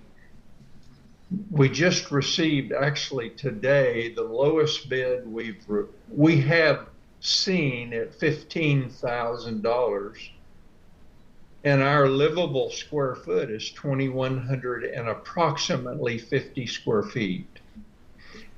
I think you see that in the letter. I may be redundant here, but the 3-car garage, the basement underneath the livable, it's a ranch home, and then the covered porches seem to all add up when they were trying to tell us that we had to put a sprinkler system in this house, or basically we would not receive a certificate of occupancy, period. And so I'm thinking, if we only have 2,150 square feet, most of the houses moving forward, the city of Raymond is going to have to sprinkler all of them. Every house is going to have to be sprinklered. I don't have an excessively large home. And I appreciate the analogy, by the way, about that young lady that got out of her house because it was sprinklered. But he took that analogy from 2015.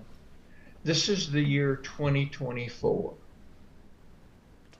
So I'm hoping that we can move forward. Wayne, by the way, I haven't met you personally yet. I think that you are the code officer that demanded this sprinkler system. And I appreciate actually what you're doing as a fireman, and I think you're trying to save people's lives. You're not trying to get at anybody, but I just do feel like this is excessive on a house that's no larger than ours is. I hope I didn't go on too long. No, you did great. Thank you, Mr. Snow. By the way, Raymond is a town and not a city. There's only 4,700 of us here, okay? Okay. We still only have, I think, 2 stoplights, so just... That's why I want to be there, by the way. And I'm not some crazy foreigner, by the way. We've lived in Wyndham now we've had a home there in Wyndham for years. At any rate, well, we'll move forward. Thank you for at least paying attention to this. And I hope that somehow, so I can have a CO and not spend $15,000 more on a house. I'm hoping we can move forward without a sprinkler system. That's our goal. All right. Well, thank you, Mr. Snow. I have a question for you, Bruce. Yes. I build a house.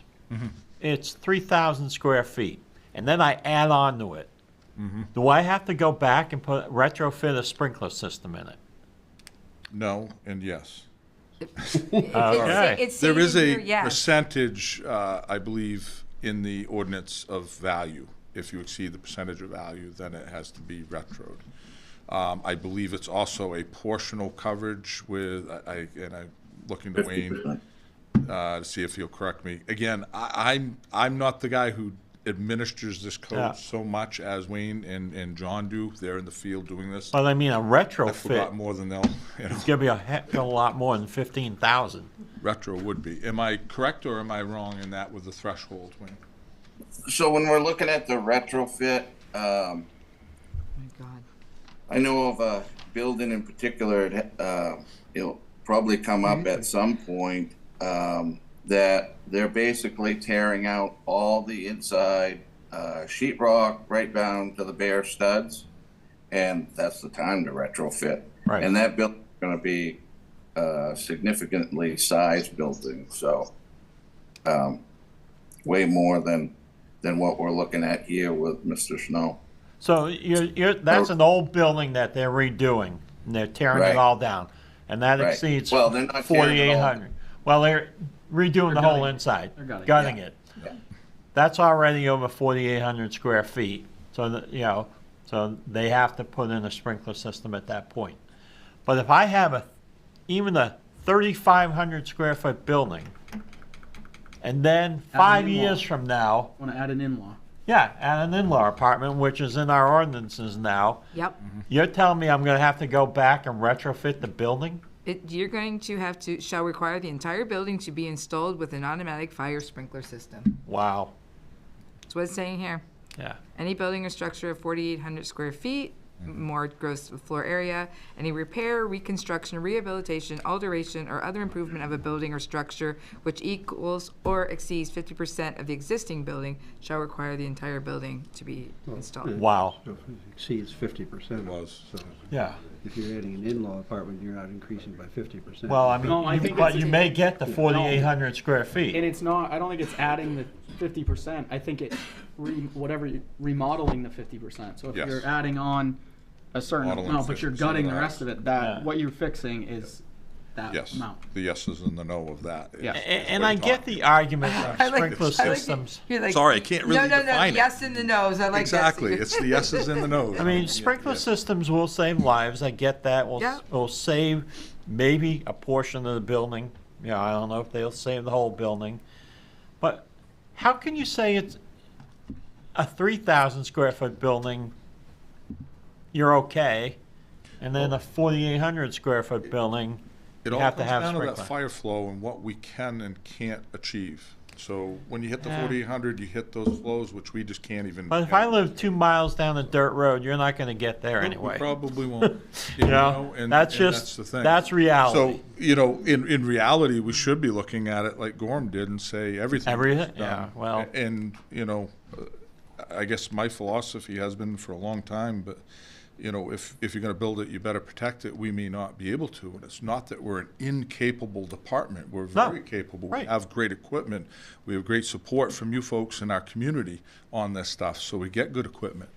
However, it's logistics. It's 15 minutes from Yeah. our station. It Yeah. takes 3 minutes for the fire to get Right. discovered and reported. It takes 3 Yeah. minutes to take the info. It Yeah. takes 5-10 minutes to get No there. one would ever blame the Show fire up at department, ever. It's just, it's a fact of life that if you live far away, you're not gonna get there in time. Even the And that's a close fact of life. I think that you know that. Even Yeah. the close too. ones. Right, when you move there, you know those things. Should I build next to a fire hydrant? Anybody Yeah. can put a sprinkler Theory. system in. Right. If you're that, you know, if you build a 1,200 square foot ranch and you hear about the 13-year-old girl I and you sprinkle want to my save your in-law house, apartment. boom, and you can put it in yourself. You don't I have didn't- to, just because the ordinance is there doesn't mean Right. anybody can.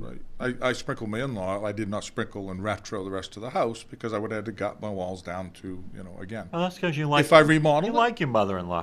yeah, absolutely. You know, On camera, that's a very good thing.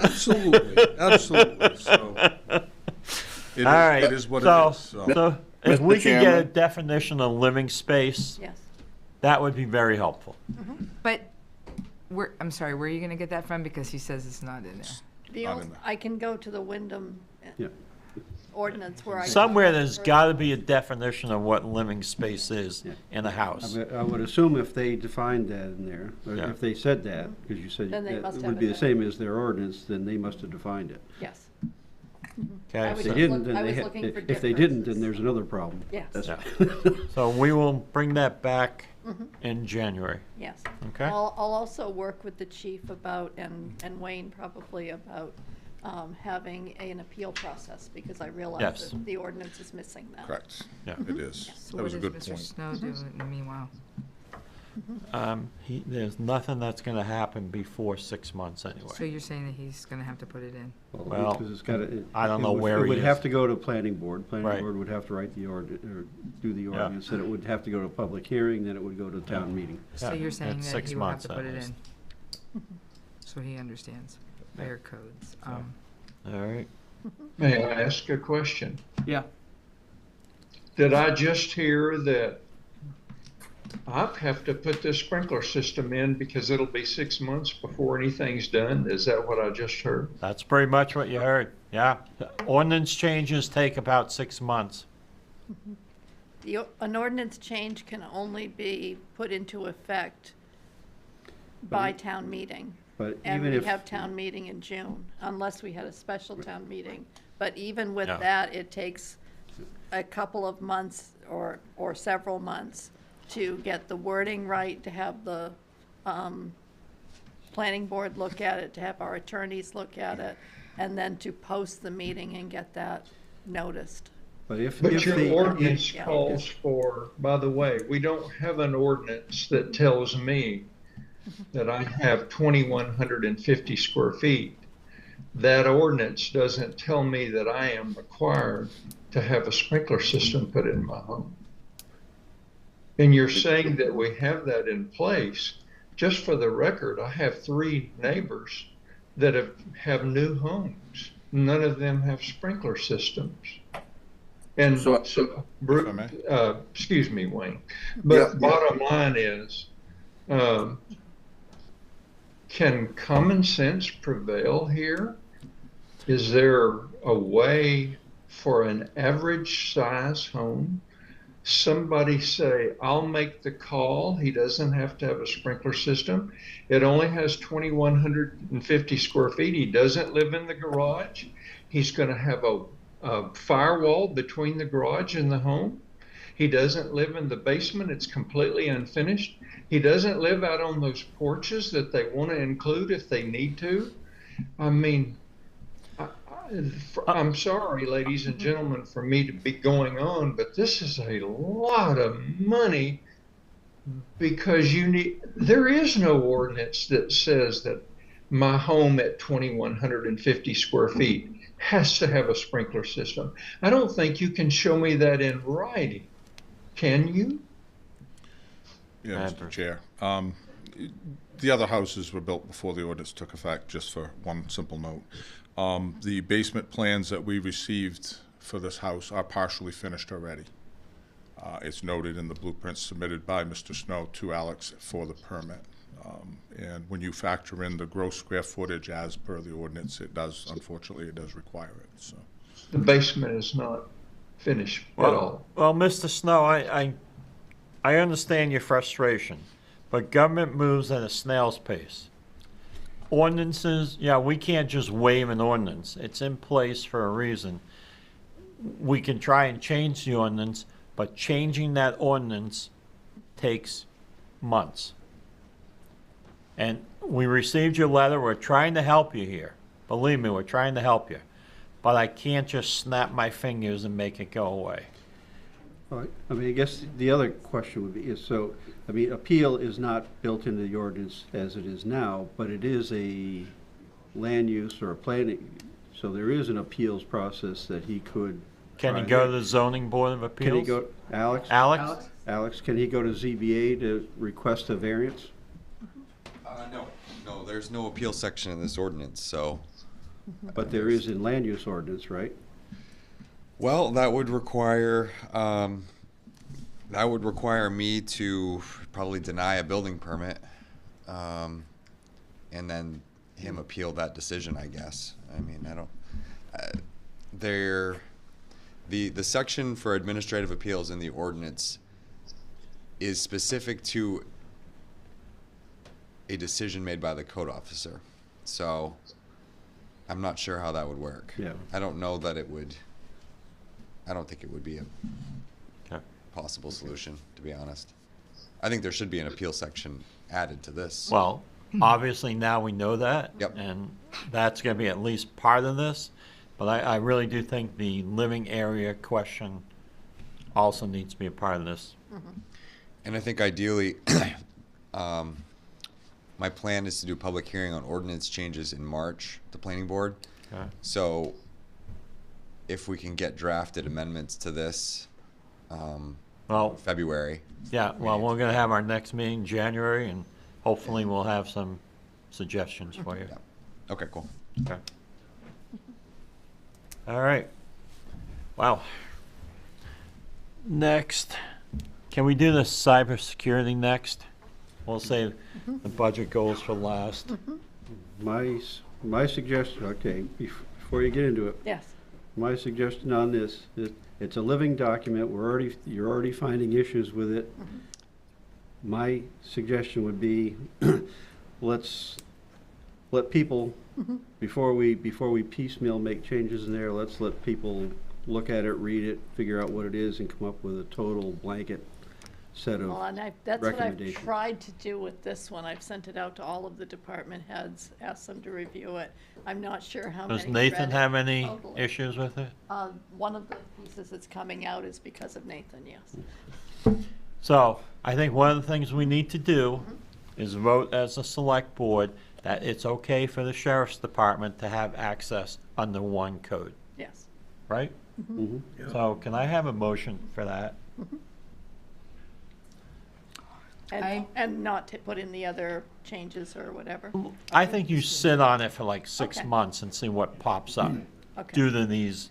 But I mean, But, you know, I but guess- that's the one thing I know we need to address. Yeah, but And does we he, have do they already have done that, do they have that access now? They do. Okay, so if they do, we have not voted to approve this policy, so the fact of its absence in there doesn't preclude what you're asking for there. If they already have access, Well, they have access because Because it was Sue and I and Nathan had a discussion, said, give them access. oh, okay. And All right? yeah, give them Yeah, access and we'll figure it out and then later. Kevin, came back with, well, I need select board approval. Okay. So, In that case, fine. that's what I'm asking for, is select board approval that they have access, because they're an important part of this whole thing. Okay, so moved. Yeah. Do I have a second? Second. Moved and seconded, all in favor? There you go. Okay, You so have I'll a apply select for board 6 vote months. on the sheriff having access under one code. Okay? Perfect. Yeah. All the other stuff, sit on it for 6 months. Okay. See what pops up and But not just sit on it, have people read it and Yeah. comment on it. well, that's what I mean. don't, Well, I mean, you know. and then make notes on what needs to be changed. Yes. I mean, you know. Because it's a, you know, it's a big document. Yeah, It's huge. it's a lot. Okay, so can I just jump in here just a second? Yes. I'm just looking, sorry, back on that Wyndham Fire thing, because now it's got me curious, really curious. And it just says, the definition of gross floor area, the sum of the horizontal areas of all enclosed areas of a building, including cellars, basements, mezzanines, penthouses, corridors, and lobbies, measured from the exterior face of the exterior walls or from the center line of a common wall separating two buildings, but excluding any space with a floor to ceiling height of less than 6 feet, 6 inches, if you even understood any of that. Yeah. Yeah. Glad they did. Count everything, unless it's very Yeah. short ceiling. Right. So what about decks? Everything with a roof on it. Decks don't sometimes, right? That one, I think that one said horizontal walls though, so it would have to be an enclosed porch or Right. an enclosed deck. I don't think it's Right, including and a just screen. So that's it would fine. close, it would do the garage then. It would do the garage. I don't think Right. it would do the decks and the No. porches if they're covered because it said horizontal walls. But Right. that's just what I heard you ramble off. So Yeah. But you will. I didn't come- memorize it. Sue will come back with that. Wyndham, and it's under definitions instead of Yeah. fire sprinklers, yeah. Sorry. All right, so we're good on the cyber stuff. All right, budget goals. So Derek, this is where we all talk about what we want to see in the next budget and give the departments Our 2 cents. our 2 cents Yeah, and some sort of direction. and some sort of direction. And one conversation Sharice and I have had is that number one that's on there from last year, we're not sure is attainable. The what? What's number one? Number one is don't raise taxes, period. That's Joe's every year. No, I didn't say that. I second that. Oh wait, we're not. You second that it's Joe's? Or? Yeah. Remember, that's a, No. but the fact is, you know, I mean, you don't we know, should- you don't know if it's attainable until you try it. It's a Right. goal. It's not a, It's definitely a goal. Yeah. Should be. So, And it has been taken sometimes a little stronger than a goal in the past. I mean, obviously you want to keep the taxes down to a minimum. Look at your core services, as we always say. Garbage pickup is, you know, people want that. You want a good educational system, right? And you want good roads. And you want sprinkler systems in every house. But if And that's how you get rid of the fire department. but then you don't have a fire department budget because your sprinklers are in every house. But, I mean, those are the areas you want to look at. well, but I like it that if our taxes are going to be going up, you give them a reason for going up for things that are being added to the town, like the rec programs and Right. and doing like the The public safety garage. yes, so where we're taking Public care of the works. buildings and Public yeah, works. public Yeah. works. I mean, you also need to invest in the town, Yes, which we have done a lot of We have. over the last 5-6 years. and it's all been positive And I agree, it has been positive. without Yeah. killing the bank. Well, you know, we're pushing the limit here a little bit. But it's not just us. But, that's I mean, pushing we are still fiscally in pretty good shape. Yes. And I think we need to stay there. We don't need to go overboard. Yes. Yeah, we don't want to Yeah. give a little and get carried away. Right. I mean, yeah, we have a capital improvement program that works very well for being able to buy equipment and everything else.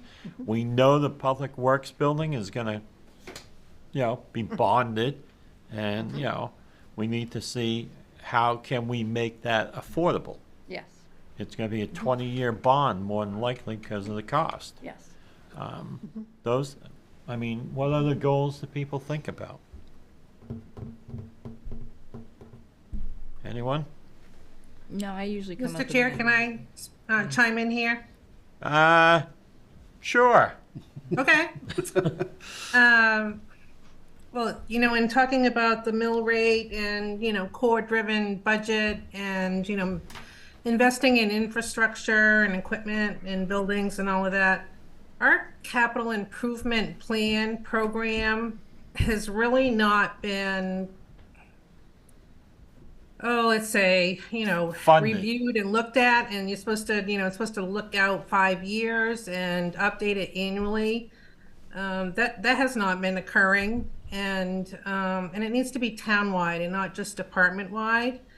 And the other piece of that is to, when you're looking at a capital improvement program, is to consider your financing options to make that investment, whether it be borrowing, whether it be from a reserve account, or we also added to tonight's agenda the consideration of impact fees, which is something that was talked about briefly back in March. That might be another source of revenue, because our revenues are really not changing from year to year, but the expenditures are continually increasing. So it's very difficult to, maintain or lower that mill rate. And, it's not just us, it's the school, it's the county. So I just want to, put that out there that, the CIP, the capital improvement plan really needs to be looked at in further detail and worked on. And, those impact fees, I'm trying to think of other revenue sources for us. Well, I mean, revenue does grow every year because the mill rate goes up, so you're collecting more in taxes every year from everybody. So to say that revenues aren't growing is not true. I'm talking about types of revenues. The types of revenues that we have are typically the same. Right. I mean, but that's because we're a residential town. We're not a commercial town. We don't have a lot of commercial property here. Most of the funding comes from residents and their property tax bills. That's just the way it is. And more people are moving in. We're having more businesses come in, so it's more money there. I don't want to get off of this, but those impact fee, that would be a conversation we'll have here. Well, I mean, that's part of the conversation. Oh. Sharice has asked about impact fees because we had a discussion when Chris talked about it. And I don't like it. I think it's just another tax. You can call it whatever you want. It's just another tax on people. We do the budget for everybody to cover it, like recreational, we pay for those things through it. But then if you add on to people's houses, besides that 15,000, then you got another 4,000 or whatever impact fee for certain, there's prices, I get it. I mean, the developers pay the impact fee, but that just gets passed on the consumer. to the consumer who buys the house. The first time home buying house go up, another 15 grand for sprinklers, $5 grand for the impact, I feel like they're getting double taxed. And then they're going to still pay the mill rate. Yeah. Yeah, I disagree with that. A tax is an ongoing annual thing. These impact fees are a one-time charge. Yeah, but they get passed down to the consumer. It's just because it's a one-time thing. They get charged that one time. So when you pass it down to the consumer, the price of the house goes up. The valuation goes up because you put in a sprinkler system and you had impact fees added to it. So what they pay in property taxes goes up. So it's a tax. I know it's one time, Poor Bruce but back there. down the road you're paying more because you added more value to the house. I just don't want Raymond to be the town that taxes the crap out of people. Oh, I agree. And Raymond's always been pretty good about having a reasonable mill rate, and oftentimes the lowest mill rate in Cumberland County. Yeah. So, and if we want to bring people to town and have more development, you keep the housing affordable. And I think that's something they need to work on now, but they can't pass that affordability to the people because everything is so freaking expensive now. But I hate to throw on another fee. Oh my goodness. So Sharice, not that we shot down your impact fees, but what else do you have to add? The only other thing that I could think of as another potential revenue source was I think we could probably do better in grant revenue. Kathy and I have talked a little bit about it. We have, they don't bring in a lot of money, but there are some that, that we do apply. I mean, the fire department, public safety had one for Homeland Security a couple years ago and did a pretty big enhancement for their security system, technology-wise, in their server system or whatnot.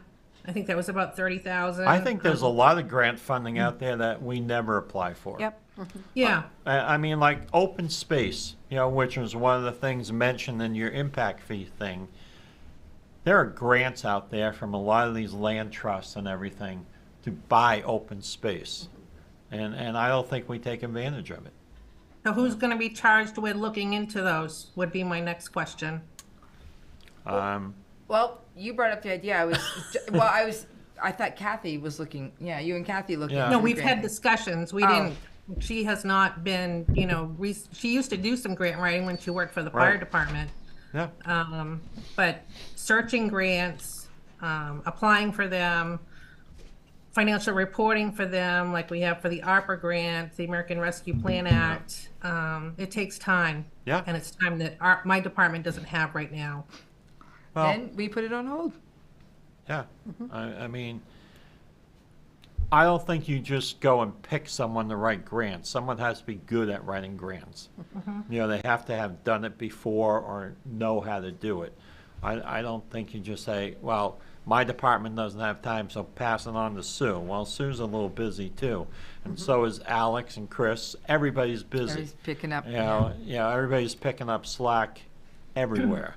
So I would never say, Nathan, you're in Nate can charge do of it. grant writing. Nate can do it. Give me the money. But there are also, Yeah. there are people that specialize Yep, in there is. finding and Right. applying for those. Yeah. So, you know, then it's a function of, you know. And they get paid a what's- portion of the grant What's the, you know, if what's they're the cost for it? successful. And, you know, if it's something that makes sense to subcontract, you know, to sub out like that, then that's fine, because then, you know, you're gonna give up a little bit on the backside, but, on the front side, you still get the work done.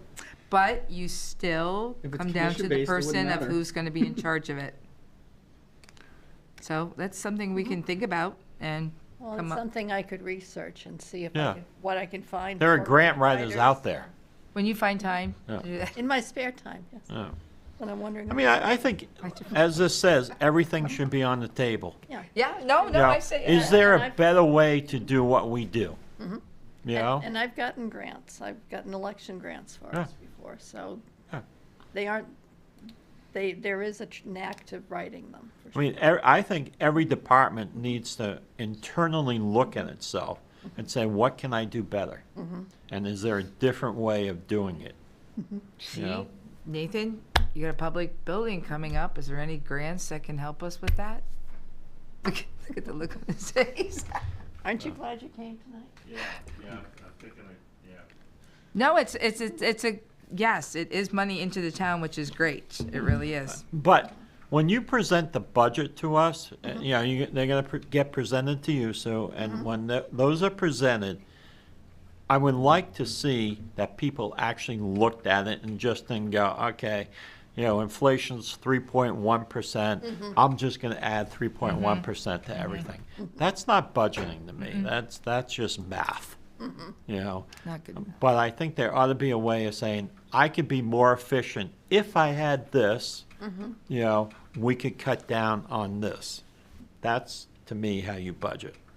So, I think too often we just add more money to the current budget and don't actually look at the services and how we apply them.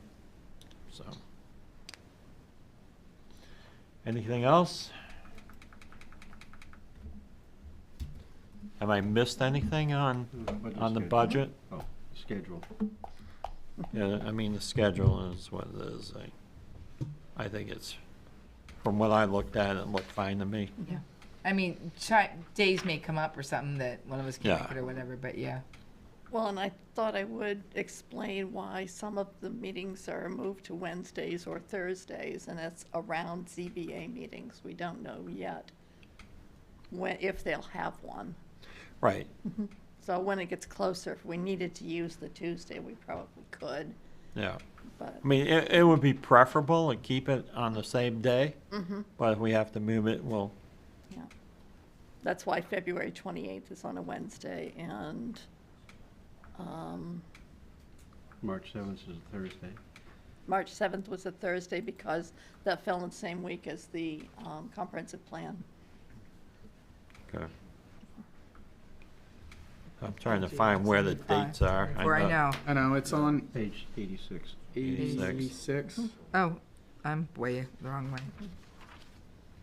Yeah, and I will look at Adobe and see what went awry with the being able to go to documents. I'm sorry. Yeah, so if you can just send out just the budget schedule. Yes. Instead of having to search through everything for it, that would be helpful. It's right here. I can do it. So, I like Sam. It's right here. He found it. well, I've got it now. Yeah, no, right there. So if I I can love print that. this to my If computer, Sam I'll can be find all it, then we set. can all find it. That's not what I want. So, You can just do a print to PDF and Right. tell just page 86. I know, I got that. All right. Joe, I just texted you a screenshot. Oh, thank you, thank Yeah, you. good shape. Appreciate it. Oh my And God. it'll also be This is a rough incorporated crowd into the tonight. calendar. Holy cow. What's It'll that? also be incorporated into the town calendar. Yeah. Yeah. Okay. And I think it looks fine, so. Just yeah. send him a page. Yeah, I mean, and you'll send it, it gets sent to the budget committee so that they can, if they've got any major conflicts. Yeah, yeah. Yes. It Yeah, hasn't been sent to send them. it to the You- chair of the budget committee Yeah, and. you folks get first dibs at it. Who is the chair? Bob Bob. Goslin. Oh, he is again? Okay. Well, they haven't. Well, I their haven't had first their meeting. organizational Oh. meeting yet. All right. All right. So, you all set on that, you think? Yes. Really stress to your department heads to think of different ways of doing things. Outside And the gain box. efficiencies. All right, public comment. Anyone from the public want to say anything? Now's your chance. We're going to wait on this, the cyber thing, right? Yep. Yep, okay. Selectman comment?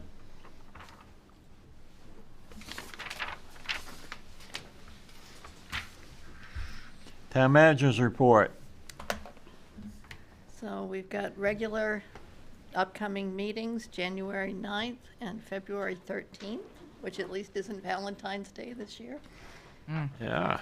Um, Hey, I already have January 9th on my And calendar. upcoming holiday closings, because of how Christmas falls, we won't be taking Christmas Day off or Christmas Eve, but we are going to close for half a day this Thursday for our office Christmas party at noon, and we'll be closing Friday, December 22nd at 1 p.m. for a long weekend for the staff. So the next selectmen meetings, can we get them back to 5:30, you think? As long as Sam's not on vacation, yes. Sam's not allowed to go on vacation anymore? Well, yeah. Note to self. Teresa likes the late ones. I think we should just want to do a. Gee, would you like me to repeat what I said? I'm when I just walked in saying. here? I don't Could think This so. is almost bedtime. Motion to Yeah. continue. Just so you at know. 6:30. It's almost bedtime. Table it. Sam actually has been accepted to 2 different colleges, so she won't be with us, I don't think, in the fall, and not around here. She's still looking, because she graduates, yes. Wow. Yeah, so, heads up. Can we do a motion to adjourn? Well, Moved. Second. all in favor? We are adjourned. Thank you, everyone.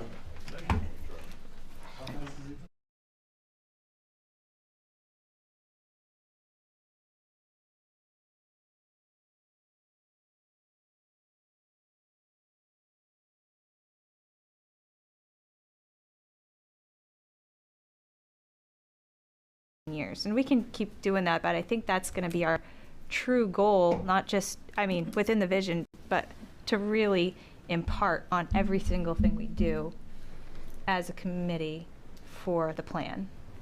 I don't know how we emphasize what Greg said, that people vote with their feet. The children leave because they can't afford to stay here. They can't afford a home. They can't find a job that pays them well enough to stay. The other side of that coin is the older population isn't retiring. They're getting retirement, but they're still working. I see that everywhere I go. It's, you know, to survive, people have to, Social Security's not enough. Your retirement isn't enough. You just need one little health issue and you're over the edge. So people continue to work, and I'm one of them. So that's another thing that, but I want to stay here. And we appreciate the fact you're still working with us. Well, I didn't say it for that reason, John, but I appreciate what you're I saying. want you to keep going. Is this a threat, Chris? Huh? You're threatening us. I know. No. It was not. Yes, well, I don't have an answer to your question, John. I did find this and I thought it was interesting. If there is a sweet spot in the relationship between community size and resident satisfaction, it can be found in a location where residents have access to both decisions and resources.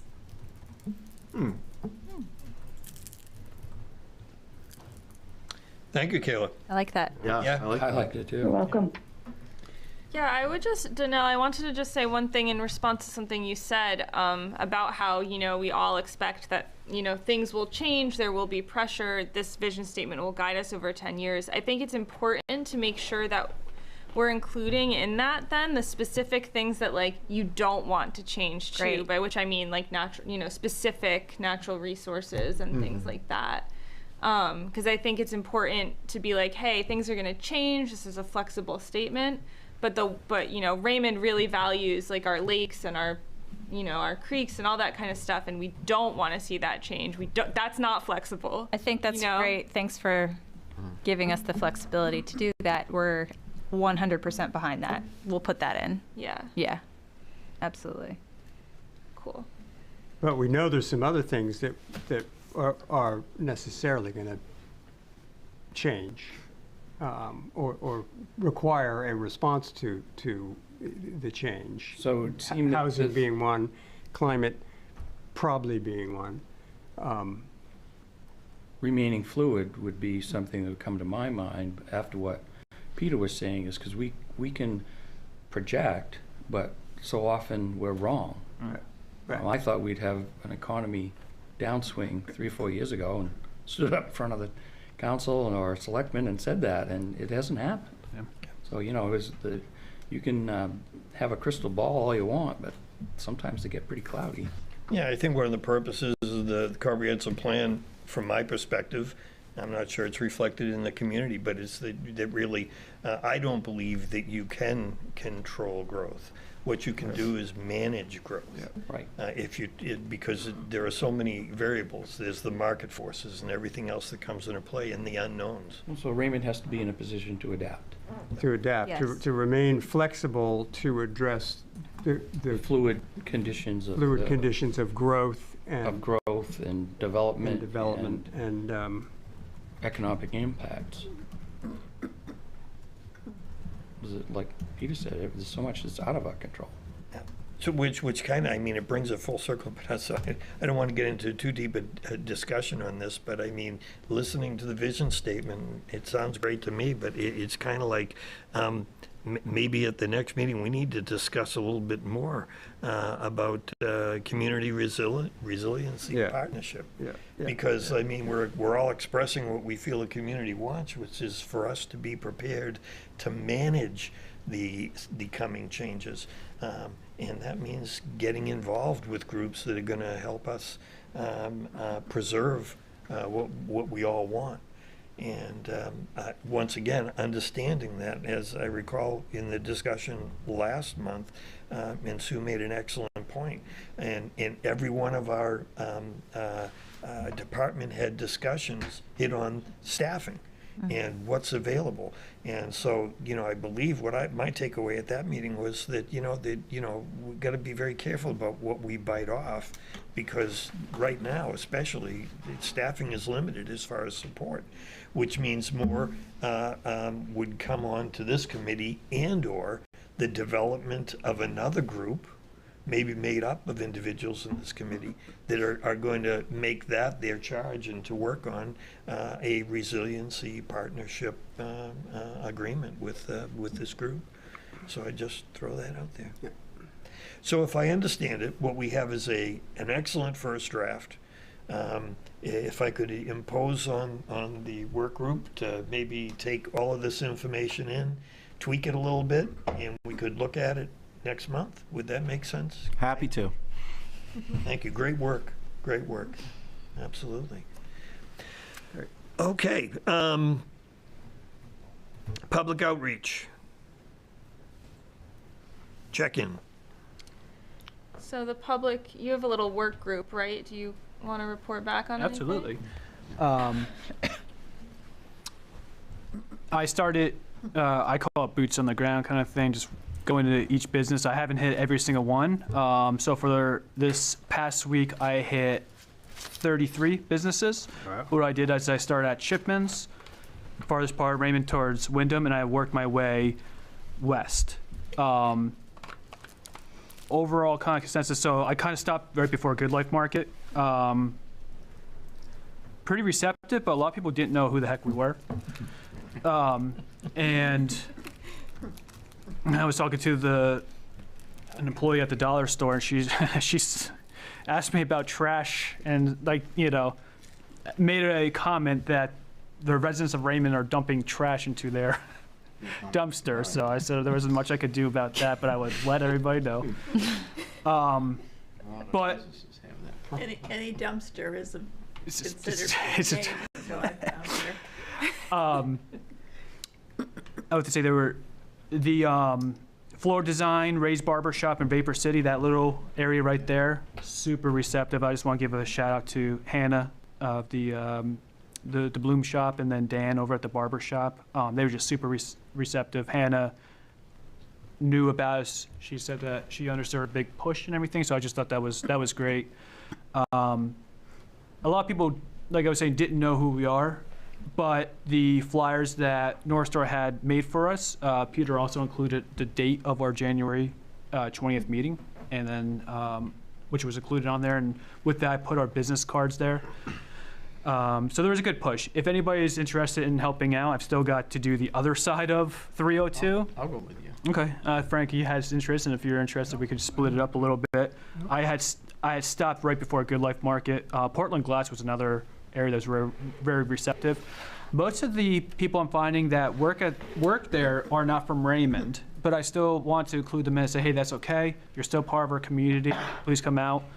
So we'll see if you're driving by any of these places and you happen to stop in and you don't see the flyer in the window, maybe the employee didn't understand, threw it out. So if we can make that push to make sure every single place has a flyer or business cards, that would be awesome. So still more work to do with that, but yeah, I'll get together with you two and get you some flyers, and I'll give you where I kind of stopped, and then we could kind of divide it up. But it was kind of fun. Actually, I had my wife drive me around, and just easier to kind of get out and work it that way. She had a blast doing it. Yeah, so that's that. I'll get with you both and work on it a little more. That's great. Kayla has a hand up. Yeah. Kayla. Yes, I'm wondering how we feel about creating a Facebook page. I don't recall if we've discussed this or not, but it might just be another avenue, a way to get the word out. I think a Facebook page would be beneficial. I mean, just nowadays you have everything. You have your website, you got your Instagram, but not everybody uses those things. So having the website is obvious, but having a Facebook is probably something that we should be doing, because that's a measurable track. We can see how many followers we have on that, so we can know if we can get the word out quicker. If they're seeing it multiple times, they're seeing it on our Facebook page, and they are signed up for the email and they're getting hit with it a couple of times, they're more likely to remember. I wouldn't mind a Facebook page. So how would we go about creating that? I think It's someone fairly from the committee. easy. You basically just create a page. Yep, someone on here, this committee who has Facebook and knows how to do it, I recommend could volunteer. Greg Foster. I don't have a Facebook, so. I'm not a Facebook. I hate Facebook. You don't use it? I didn't say that. I will volunteer to create a Facebook page. Thanks, Kayla. Thank you, Kayla. No problem. Proud of that. And I was out last evening in the parking lot for the shuttle bus for the Halloween shuttling to downtown. I didn't actually get to the downtown, but I did get a report from my granddaughter that it was amazing. And I did happen to be situated at a point in the parking lot of Sherry Gagnon, and there was a headless horseman that rode by, which impressed me. And so I handed out about 45, and once again, everybody was very respectful and receptive, and no one had a clue who we were. You handed out 45 flyers, you said? Yeah. Awesome. Yeah, so I got that out. And a shout out to the Public Works Director, who basically was directing traffic and kept everybody safe, and our Rec Director who drove the bus. So, I had to shout across to the Public Works Director, what is it you don't do? And he just shouted back and said, go home. And also, there's more truth in that than he would admit. And also, I talked with Frank before this meeting, and we both plan on being at the elections and getting more of the flyers out. Sue, did you receive a box of business cards in the mail today? Oh. I received a couple of boxes that are heaped up on my desk. Okay. We have been, well, it doesn't You have the matter at election, all. yeah. Yeah, I mean, it's just, yeah. So I was just going to It's say, I crazy. got a notification that the business cards were delivered Okay, at so like I'll 4 look for p.m. them. today. So Perfect. it sounds like we'll have more with the January date on it and the funny talking fish that you can pick up from Sue. Yes. If I could make a comment on that, just business-wise myself, sending out mailers and that kind of thing, they don't do really good when they're sitting at your home, you know. So with the business cards, I had a whole box. Sue gave me a whole box, and my mission was to hand out all of them within that, because if they're sitting at my home, they don't do any good. And my vision is to have these flyers and these cards plastered all around Raymond. Like, you going and doing this, I went to a lot of business I just never went into, and thinking about how many people go into these businesses, if they're constantly seeing that flyer, I think we're gonna have a great turnout for January. Yeah, thank you all for doing this. I think this is good stuff. We do have a few people take them from the town office. We have them piles on the counter. Though I saw one lady take it today, and I thought, oh, that's great, she's interested. And then she came back and held it up like this and said, honey, there's 127,000 miles on the car.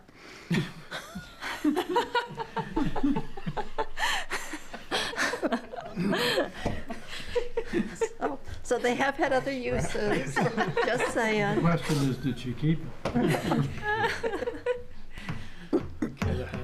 Kayla? Yes, thank you. I was speaking with, or messaging with Jody Carroll. I don't know if any of you know who she is. She's a school board member, very involved in the town. And she just had some thoughts on our upcoming public outreach event in January, stating that she thought a lot of families would be busy during a Saturday early afternoon with skiing. I guess that's a popular time for skiing for families. She thought maybe we could work with the Recs department and collaborating with them on some sort of PTO combined fundraiser where the rec department sort of takes care of the kids, and the parents can then join one of our events where we talk about the comprehensive plan committee as a way to kind of lure families into this conversation.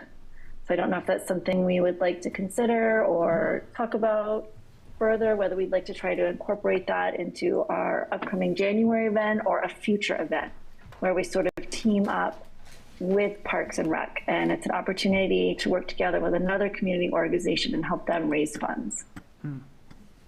I think that's a great suggestion. So if I'm understanding it, Kaylee, it would be like an event sponsored by the rec department that would basically be available to the children of the parents that would attend our workshop. Yes, so she was saying, like we could put the kids in the gym across the street at Raymond Elementary, and then at the Jordan Small Middle School hold the parents sort of event where we can give them food and, and entertain them by talking about the comprehensive plan committee. Sure. I'd assume any liability associated with that?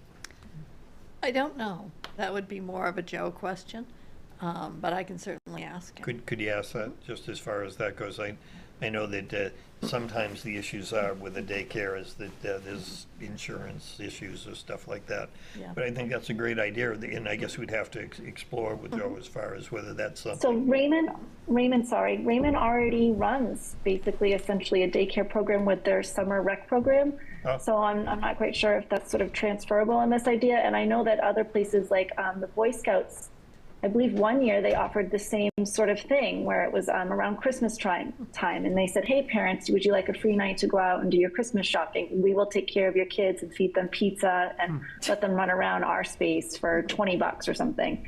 So it'd be kind of melding that idea together as a way to take away the barriers for parents attending. Sure. Like I say, I think it's a great idea. I just want to explore if there was any liability issues. Yeah, that's a great idea, Kayla. If we can incorporate childcare into one of these events, that'd be great. We can even have a kid activity related to the comp plan if, you know. Really get them early. Yeah, that's our job. Keep them here, right? Keep them here, right. We want some of those Get coloring. next gens for the next comp. 45. Yeah. Okay, anything else involving public outreach? We covered the business cards. Yeah, so we had a couple more things we wanted to talk about outreach-wise over the next few months. One is that we had budgeted some time to do listening sessions, which is not strictly defined in the budget, kind of would be whatever the committee wants it to be, but we're wondering if we want to try and do some really targeted either interviews or listening sessions with specific members of the community who we haven't heard from already and who we think really should be a voice in this plan.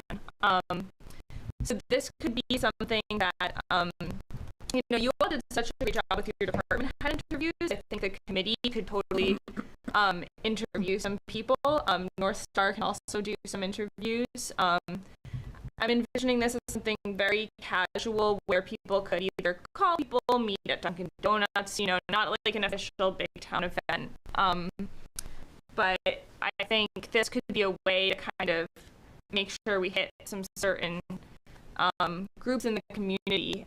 So we had sort of started to make a list, but for example, representatives of the biggest businesses in town, so Sabre Yachts, the camps. I wonder if this might be a good time to talk to people who run summer camps, since it's not summer camp season, as well as people on the school board or other school volunteers. I'm not sure if we've had select board members participate in all of our stuff, but I think it would be really important to have at least some quick interviews with them, as well as other town boards and committees. So throwing that out there, seeing what you all think, if there's people who might be interested in volunteering to interview some people. Like I said, it can also be North Star can do some of these interviews. We're envisioning something simple and casual, so like just a couple basic questions, like Raymond's strengths, opportunities, what are some threats, what are some things you hope will be addressed in the comp plan, kind of big questions like that, and just adding it all into the public outreach, and hopefully getting those people engaged so they will continue to be engaged, but. Boy, it sounds like a great idea, and I think the select board and the planning board, getting their input would be pretty darn important in something different than a select board or planning board meeting, or not. Maybe it's a regular, just to have it be on the agenda. Maybe that's one way to do it. They'll already be here, and that would be one way to do it, but maybe you were thinking of something a little outside of in a different room.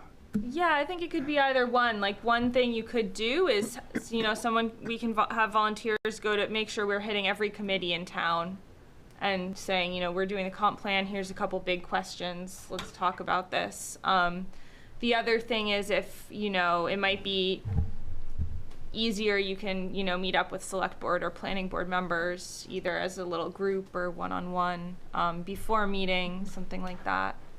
The difficulty with little group is illegal meetings. Yes, we don't want it to be an illegal meeting. And having a quorum. Yes. So that's one potential issue. The other is if they are going to discuss anything and committee members just go and talk in or make comments in public comment, there is no discussion there. It is simply a comment and thank you very much and next. There is no discussion normally, so we would be getting on the agenda for the meetings if you were going to do it in a meeting setting.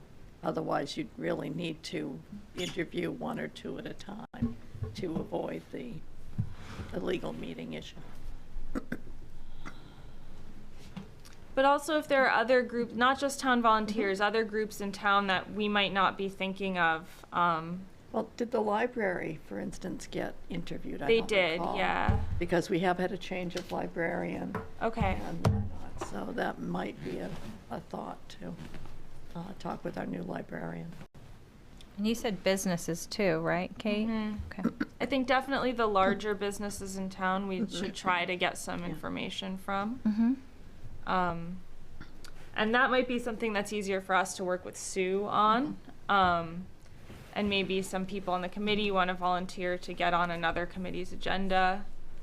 But yeah, if there are other groups, if there are school groups or sports groups or church groups or senior groups or other things that I don't know about, this would be a great sort of way to use this time before our first big public meeting. And I will be putting together the select board meeting for November, which is just a week after next. That may be too soon, but I'll be doing that day after tomorrow. So, just a thought. How about this, if the committee can kind of look at its contacts, individuals or groups that it's familiar with outside of a meeting, or wanting to get on an agenda of an upcoming committee meeting, why don't you just send that through to myself and Kayla, just so that we can track it, and so we don't end up being redundant and having somebody get 3 different phone calls for the same thing. Yeah, and maybe we'll touch base in like a week and a half or so, and we can see where we're at. Sure. And Sam and I will follow up with Sue about maybe some individual business contacts or nonprofits or things like that that we can contact people. Would we use the same, would you have the questions available that we can run off of? Yeah, I was actually going to offer too, we could even put the questions in a Google form, so it's really easy for either you to record things, or you could even send people that link. You know, if someone might not want to give a public statement on something, but type a response and send it back. Exactly, it via can be link or anonymous. Is that something that could also be added to the website and the new Facebook page? The new Facebook page. So that anyone could, if you just want to leave some comments on. Yeah, we can add that. And like I said, we were thinking to keep it super simple, just kind of like a strengths, weaknesses, opportunities kind of questions that, you know, people might be familiar with, and then asking, you know, is there anything you are particularly hoping will be in this comprehensive plan? Great. Sound good? Yeah. Cool. All right. So we'll follow up in like a week and a half, 2 weeks about that with Peter and Kayla and the committee. Then the last thing I wanted to talk about quickly was to see if we want to do another video before the public meeting in January. Because that's something that can go on our Facebook page. You can also promote videos on YouTube for a small cost, so that's something we can do. Sure. That might help before the meeting. I did like the suggestion, I think at the last meeting, about interview on the street, that type Yeah. of thing, with just, standing outside a popular business or the Shaws or whatever, or something in Raymond, where there's enough traffic, and just, do you have a minute just to answer a couple of questions? And, I don't know that we need video releases or anything like that. YouTube is tricky. Yeah. You can show anybody falling down and their Yeah. face is okay. Yeah, it's on the street type thing. I think that's generally public. If someone says, no, get away from me, then you don't video them. I think the distribution will be fairly limited Yeah. to where hopefully Yeah. we wouldn't run. But, and once again, just a couple of those, big questions, Yeah, I think. and they could even mimic maybe some of the big questions we had on the initial survey. Yeah, I think that's a great idea. I would love to have something that we're working on putting out maybe in December to be getting people, so we can be pushing it for the January meeting. My follow-up question is going to be, does anyone want to volunteer to interview people on the street? Do you want to work with me to pick a time to do that? I'm wondering. Does anyone have even children? Just to the event coming up, that Frank and I are going to the election, and certainly Yeah. I invite anybody else to do that. Let's just coordinate so that we're not all there at the same time. But to just, say, would you mind just, stepping aside for a minute, and not inside the election, Yeah. but right outside, and just have them, share a couple of minutes of video with us. Yeah, and I think the same questions we ask the kids, really, like what's the best thing about Raymond, what's your favorite place in Raymond, just things like that, will work for all ages. But I'm happy to help coordinate on specifics of that too. If you want to set up a time where we go and film, we can do that. But everybody has a cell phone now, so. Yeah. All right, so I'd say anybody that's got an idea about doing the man or woman on the street interview, get in touch with Kate, and if you'd like her to be available to give you some assistance in that. Kate, if you need me to find more kids, I can find more kids. My kids love the camera, so I'll Kayla's volunteer here. them. Great. We'll have to come up with new questions for the kids who have already been interviewed. Yeah, my daughter's birthday party is coming up, so send those questions good. over. All righty, as far as next meeting date, and I have this tentative because I wanted to open it up to the committee for thoughts on a holiday meeting. And in talking with Kate, it was like, we could do a committee meeting light. We could skip the meeting altogether, or we could have a regular full-blown meeting in December 6th. So I'll open that up to the committee for your thoughts. I do think we should meet in some capacity, because that would only put us one meeting away from our January 20th meeting, and just in preparation for that, not to have a heavy meeting in January plus some. But that would just be my suggestion. If a lot of people are going to be away, I don't think I'll be away, so I'll be here. I'll be with Other thoughts? We were talking about the 6th anyways, right? Yep. So I think- That far into the holidays. 6th and then the 3rd of a January. little early, right? Yeah. Yeah, so we should also, we don't have to know right now, but we'll also have to just make sure that we'll have people here for the 3rd of January, because that is right after the holiday. Otherwise, we can always reschedule it. It's the 6th, right? December 6th, yeah. So we're good for- I think So both thoughts on any of those dates? both dates are good with me. I mean, we probably keep the momentum, and if we need one of them to be a little shorter, we might all be tired on January 3rd. But All right, not hearing any objections, why don't we go forward with those Yep. two dates? Absolutely. I see no public. We seem to be fresh out of public. All right. Well, based on last meeting, that might be good. As far as any committee member comments? Well, are you guys covered for, what's, election day is 8 to 8, right? 7 to 8. 7 to 8. 7 to 8. Yes. 7 A is 8 P. Yes. So what's usually the time The hot frames for the busiest? The busiest is between 7 and 9 around lunchtime, 11-ish to 1, there's usually a little bit of a push. And then around dinner time, so, and after work, so say it starts picking up around 3-ish and goes till maybe 6.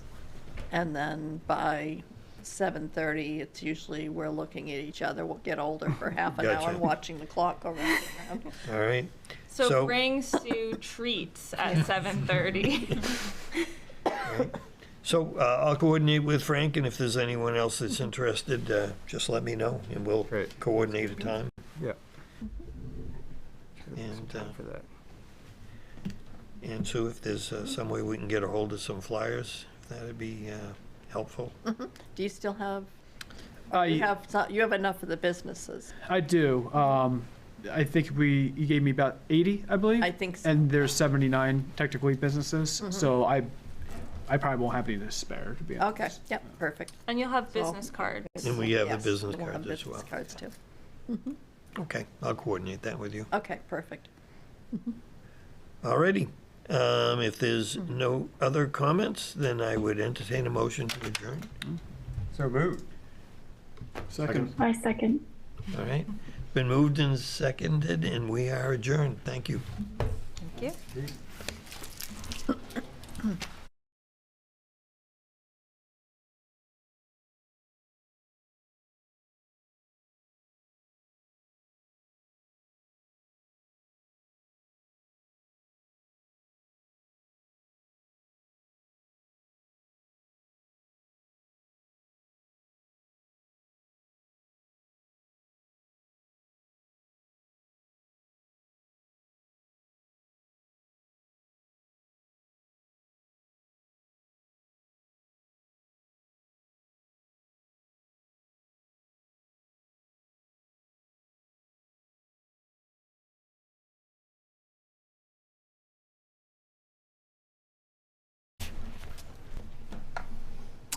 Good evening and welcome to the Wednesday, November 8th, 2023 Planning Board for the Town of Raymond. Apologize for the late delay. We've had some audio problems. If you are attempting to get for Zoom, you will not be able to call in. You can watch on YouTube I get you, there'll just be a little bit of a time delay. The planning board will work from an order. The board does have a quorum, and we'll start with a roll call. Greg Foster. Robert O'Neill. Ed Kranich. Mark Childs. This is a public proceeding, and unless the board specifically votes to go into executive session, you have the right to hear everything that's being said and to look at all the exhibits that are presented. Please notify the chair if you're unable to see or hear. The board works from a published agenda and will be considering tonight's items in the following order.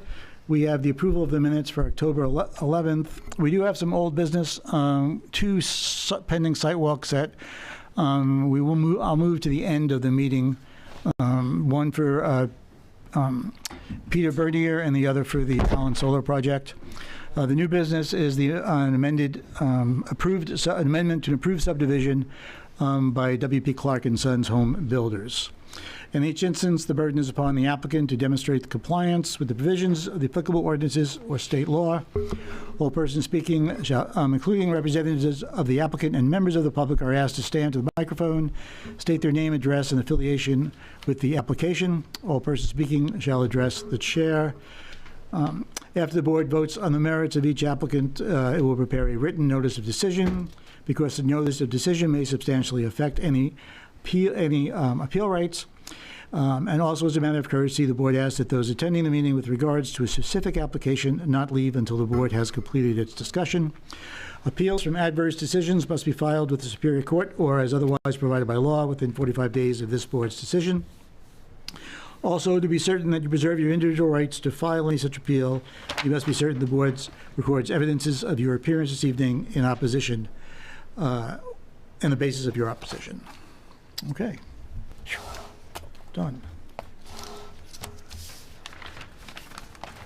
All right, so the first order of business is the approval of the October 11th minutes. Were there any? Move to accept the minutes. Second the motion.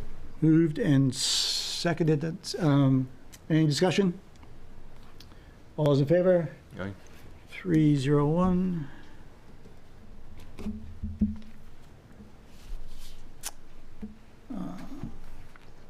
I guess, okay. I was wondering how Sandy's going to get all that, but she'll watch the video.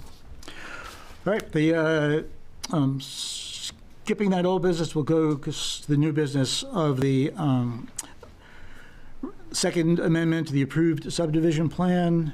This will be, Jim will introduce it to us. We are going to, this is also scheduled as a public hearing, so we'll do the public hearing, and then we'll hear from the applicant as to if there are any additions or changes. Jim? Thank you, Mr. Chair.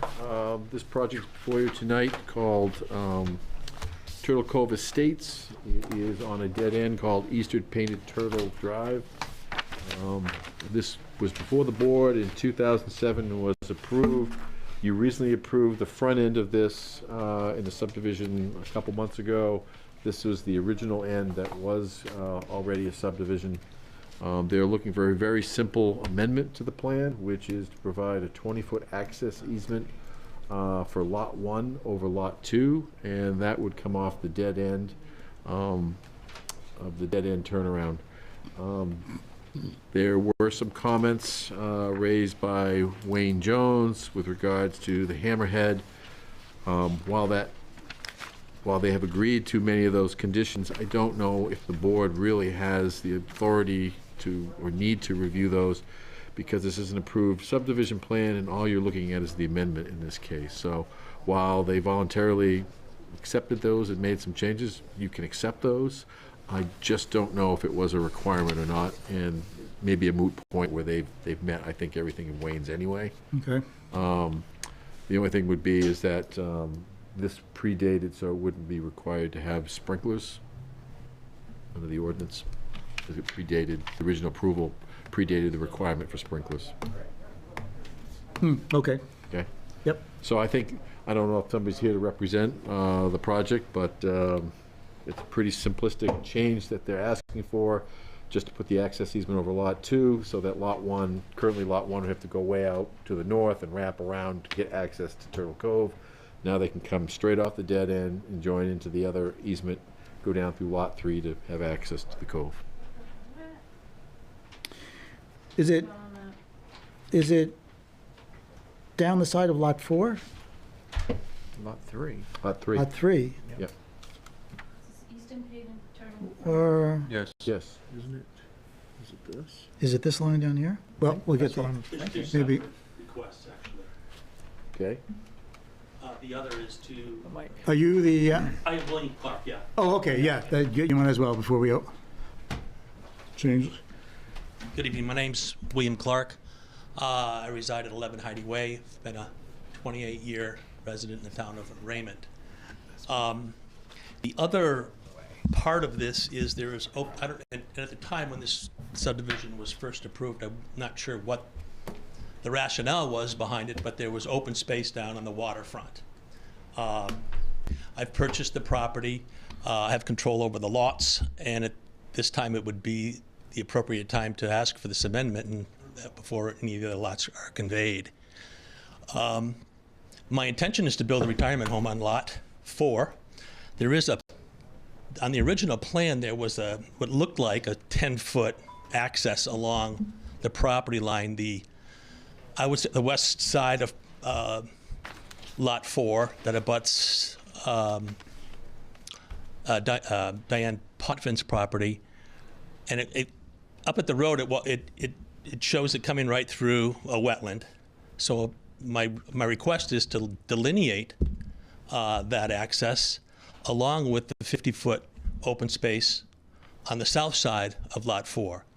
And the purpose for the request, and I believe it's de minimis, but is to alleviate any ambiguity with respect to the waterfront.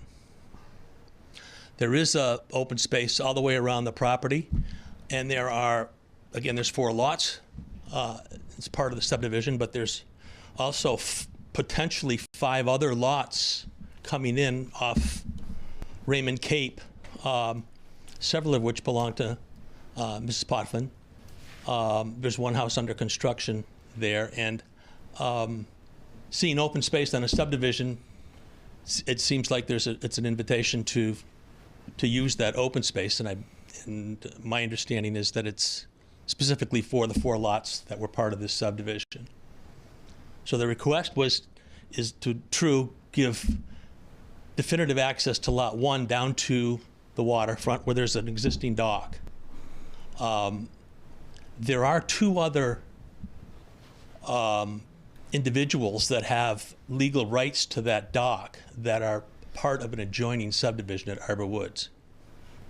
On the plan, I think you'll see that the Sheridans and the Clarks, which are no relation to me, both were granted a right-of-way to that dock back in, well, prior to the subdivision approval. So it's pre-2007. And I'm not here to argue any legal access that they have. That's given, and I'm totally fine with that. It's the open space in front of Lot 4 that I'm concerned with, and that I do plan to live there.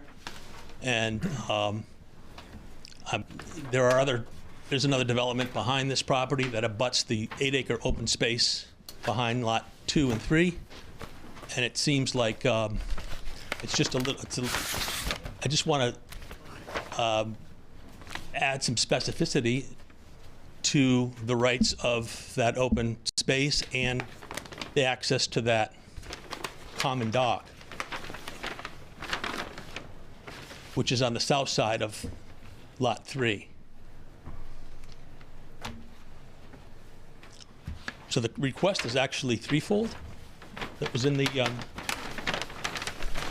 narrative from HB2M. That escaped. I was looking at only. I was too. I was only looking that you were looking for to amend the subdivision to allow for a right of way for Lot 1 to get to Turtle Cove. But that's not. That is one of the requests, because there's not a definitive way for Lot 1 to get to the waterfront. Okay. But now, not walking all the way back up around to that large parcel behind it. Yeah, and now that is on. What side of the property are you doing that between lots 3 and 4? No. No. Well, the property line was extended between lots 3 and 4 down to the water, to the water's edge, which is shown on the plan. Okay, but the access now is on what? 4. Lot 4, right? You're giving up part of Lot 4 for this access to go down to the water for Lot 1. No. No. No. Lot 1 will go off the end of Turtle Cove Road through Lot 2 to get to the common access between Lot 3 and the neighbors to the east. So there's a corner down on Lot 3 that has this dock, that has which lots 1, 2, 3, and the 2 abutters have legal rights to. And there's no argument with any of that. Lot 1 didn't have anything definitive on the subdivision plan in terms of access to the water. My son just finished building a house on Lot 1, and I may not live. I mean, I want to live my latter years on Lot 4, but in our reality, there'll be other owners on Lot 1 and 4 somewhere down the road. So I wanted to make sure it was clear that Lot 1 did have access down to the water. So he's just basically switching. Lot 1 had access through Lot 4 prior. Now Lot 1 will go through Lot 2 to come down the common sideline of Lot 3. Oh, okay. All right. So I also want to be clear, in the original plan, there's the open space really encircles the entire subdivision, including the frontage on Lot 4 at the water. So what HB2M has done is extended the common property line between lots 3 and 4 and delineate the open space in front of Lot 4.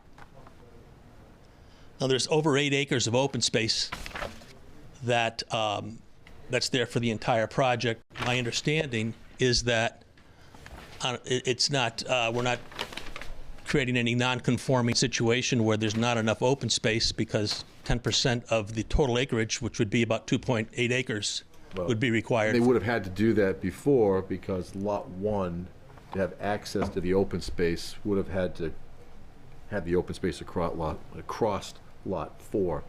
But now that lot 1 has its access through lot 2 and 3, it can get to the open space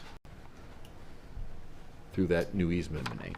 Right, there is no open space in front of lot 4 and the water. There right? was There the original. Okay. I remember The plan that you have is the amended. The one you have amends that and removes that open space because now everybody has access to the open space with the new easement. Okay, it's Do you remember still what we called a did? buffer though, is, Well, under the shoreline zoning, you're required to have access for all the lots to have open space and access to the lake Right.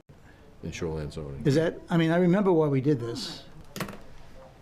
So, Um,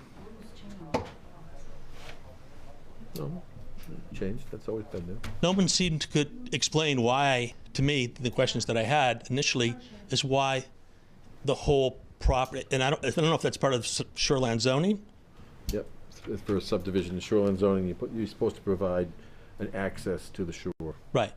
So it does have that down on the southeast corner of lot 3. There is access. Right, no, I understand. Yeah. So lot 1 gets, lot 1 used to have its access through lot 4. Yep. And then it would have to connect to open space so it was contiguous with the rest of the open space. right. Now lot 1 will go through lot 2 to connect to the open space, have access to the lake, and access to the regular open space to the northeast. It's a footpath across the Right. front of lot 3, Which, shown on the plan. which also is where this dock is located. Correct. At the end of the open space, down on the south Yep. east corner of lot 3, Yep. there's an open Dock. space. There's There's a a dock. designated dock and access for all of the 4 lots, including Guessing that's the dog. 2 deeded lots in Arbor Woods. And lot 4, that old easement across lot 4, there was no other persons or entities that had access, That's correct. just the development on the end here, just the 4 lots on the end. Correct. But my concern is there's 4 or potentially 5 other lots coming in Eastern Painted Turtle that when people see open space, they believe they too have access to anything that's marked as open. How is that, is that within the homeowners agreement, or how is that? Well, I want to add a paragraph in the homeowners association that speaks to the maintenance and repair and upkeep of that open space and dock on the southeast corner of lot 3. So will the one that we just approved a few months ago, they have rights to this open space too, or they do not? They do not. No. But someone who moves in it might think they do. They might assume that's open to the town. I've done subdivisions, and I can think of one in North Yarmouth where we had to provide parking spaces for the public to access an open space that abutted Chandler Brook, and I just don't want there to be an open invitation to. This is all what? This is a private road, not a public road. Right. It's a private road. Private Yeah. road, yes. So now, the dock is going to sit in the open space. It currently is in the open space. It currently is, there. and it's staying in the open. It's been there for 20 some odd years. I think it was there prior to the 2007 approval. Okay. The only thing that changes on this plan is in addition to easement across lot 2 and the dissolvance of the open space on lot 4. Yeah. That's correct. So, Okay. one thing I think that you guys should probably touch on would be that shore frontage down there. Mhm. Now they've reduced the shore frontage for the open space. And a conforming lot, if it's a lot, needs to have at least 225 feet of frontage. And it would have 200, it'd have almost 200 if you go by the jogs. Well, so if you look at our definition, that's where the issue is. It's measured point to point. So that looks like it would be Along the shoreline? from one end of the shoreline to the other, a straight line. It was 457. So it looks like it's like 175-ish now. But that would be for a buildable conforming lot. I don't know if you guys look at open space as something different because it's not something that can be built on. It's not a lot.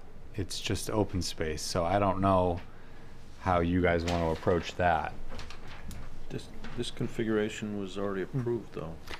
Well, they're making the shore frontage smaller. For the open space. By taking it off lot 4, they're shrinking the frontage on. It used to be 457 feet. Yeah. There's a note Yeah. on the bottom there that says property line is 630 feet along the low water mark of Turtle Cove, which would include lots 3 and 4, I believe. Right, so that's if you take all of the actual physical frontage with the jogs and everything. Along the low water mark, so that's following the edge of the... Frontage requirement for a buildable lot or a single It's lot frontage. I mean, I can read the shore frontage definition for you guys if you want. If you think that'd be Sure, helpful. go ahead. It's the length of a lot bordering on a water body or wetland measured in a straight line between the intersections of the lot lines with the shoreline. Okay. Well, wouldn't that then be 630? No. According to that note? Well, intersections of the lot lines would be the line between the tie line. 3 and 4. So 4's got 457, is that correct? I think, is that 457 from... Yeah, that's the whole distance from the end of 3 Yeah, to that's the whole thing, right? lot 4. It's the whole thing. So it looks like 4 has approximately a little under 300 now. But I think, one of the things that's interesting is the length of a lot bordering on a water body. I don't know if this is being considered a lot. It's not being called a lot. It's called open space for a subdivision. So it's definitely a unique situation. But the open space is now, is that Yeah, you eliminated the open space. eliminating the open along- space though? If you They're eliminated it on lot reducing 3, the amount of frontage. But does the open space need to have... Does it need frontage? I don't think it does, because you could eliminate the open space on lot 3 at least up to where it turns easterly, northeast, and then there's nothing to. I guess that's kind of where I'm headed with it. Is I don't know I don't think it should necessarily. be considered as a lot. Right, we wouldn't issue a building permit for this thing anyways. Right. The town tax map shows, I don't have a copy of it unfortunately, but it shows it at the end of the open space, this little jog, that 101.05 distance as being part of the open space.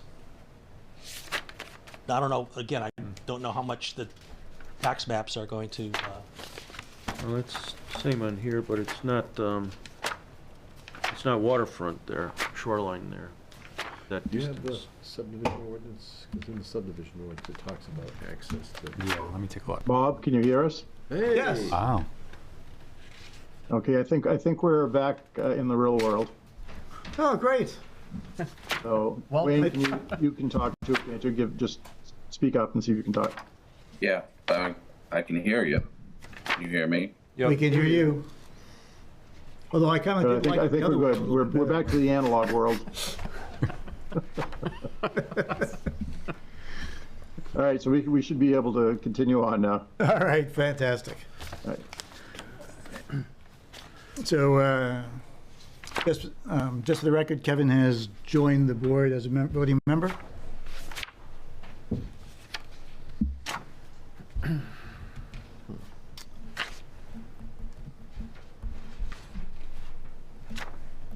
So, Kevin, were you listening? Were you able to listen to us? Yeah, I could hear you guys.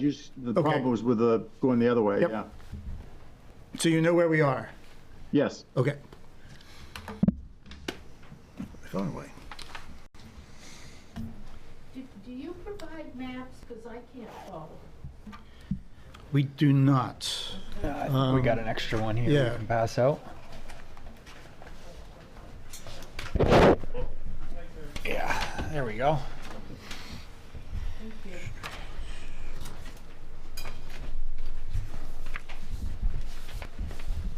There's one more if someone else wants one.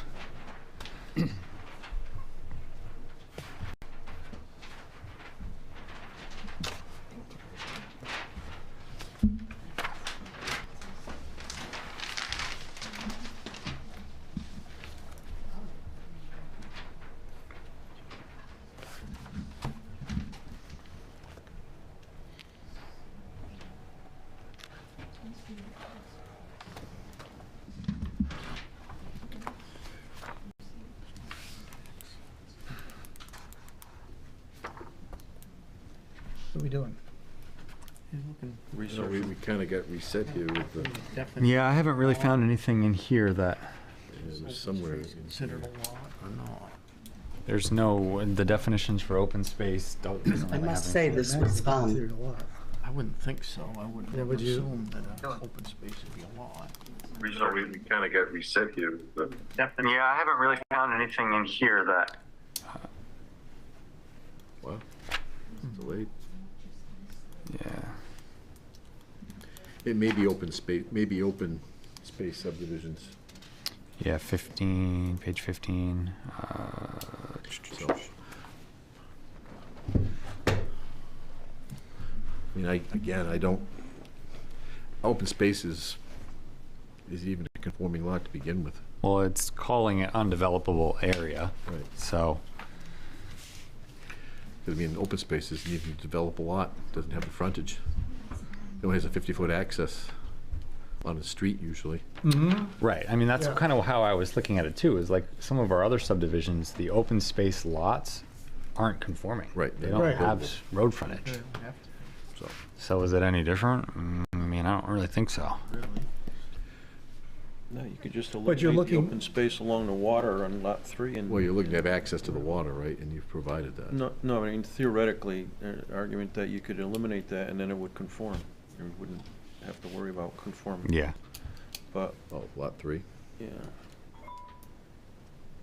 But I mean, we're not altering lot 3. Yeah. And that's the one that you're concerned about conformity, right? Lot 3 was already approved that way, too. But lot 4 now won't have the frontage, right? Oh, lot 4 does have the frontage. Now it will. Is it? Before it didn't. Okay. Or it didn't. So Open you're not space making had it, the frontage. I guess the argument means you're not making it less non-conforming. More So- More non-conforming, non-conforming. more non-conforming, yeah, backwards, reverse. So the square footage for both lots 3 and 4 do not include the open space, because the property line from point to point Yeah. is inside the point to point out So on the lot frontage. 4 gained a little over half an acre by that conveyance Correct. of open space. That's correct. Which wasn't clear, but that's okay. Again, and my concern is to add specificity and eliminate the ambiguity, and that I don't have to police someone from the other side of Raymond to be fishing off my dock, you know?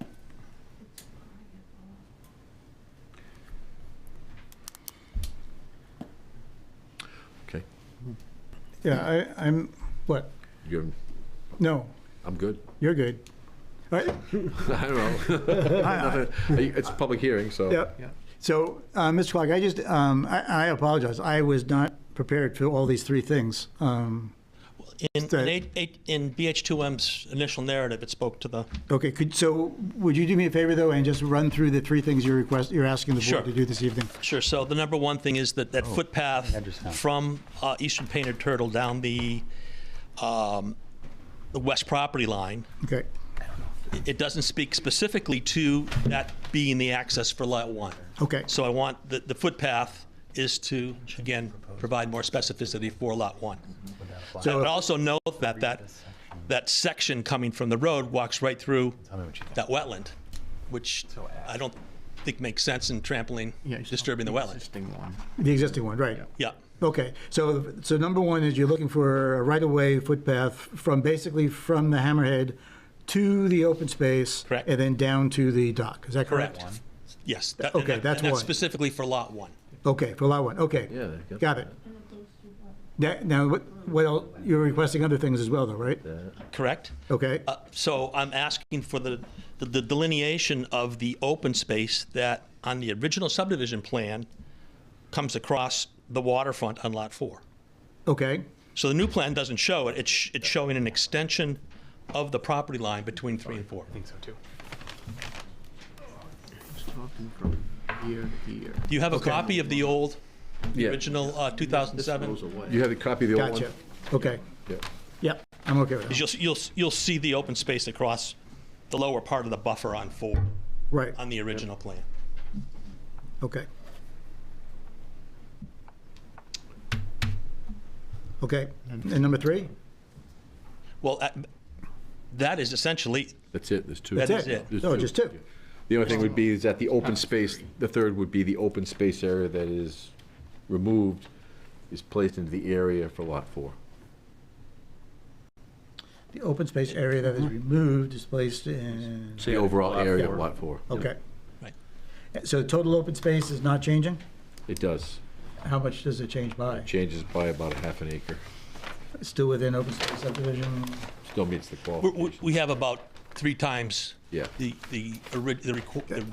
necessary amount in open space, so there's plenty of room. We're not creating any non-conforming situation and delineating that. All right, I think I kind of have it. It's Enough. confusing, no doubt. This is going to be easy. It's okay. All right, so are you okay? I'm going to open the public, yeah. All right, so I am going to open the public hearing. If anybody wishes to ask questions, comments, you may do so. You need to go to the podium, though.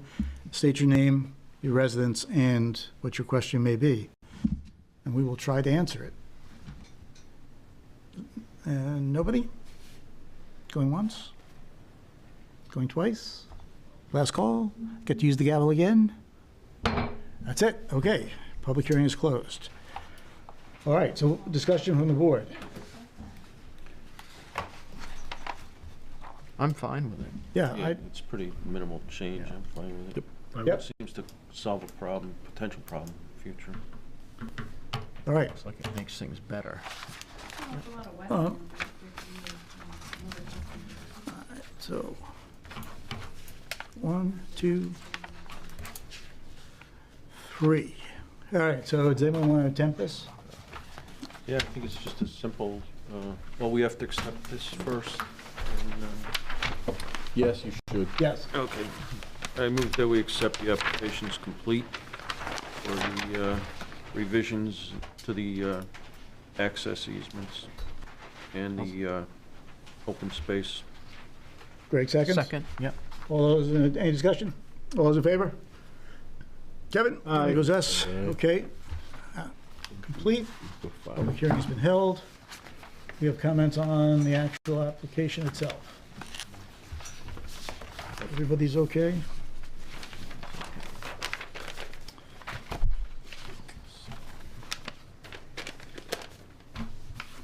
All right, so I think, Jim, we can use 1 and 2, right? Is that actually exactly what we're doing?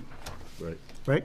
All right, so I will move that we approve the Second Amendment to the subdivision application, granting a 20-foot access easement be added to the end of the right-of-way of Eastern Painted Turtle Road to provide Lot 1 with direct access to a trail, or actually open space, that leads to Sebago Lake, and also modify the open space along the western and southern sides of Lot 4, which has been removed while still leaving direct access to the project's open space area.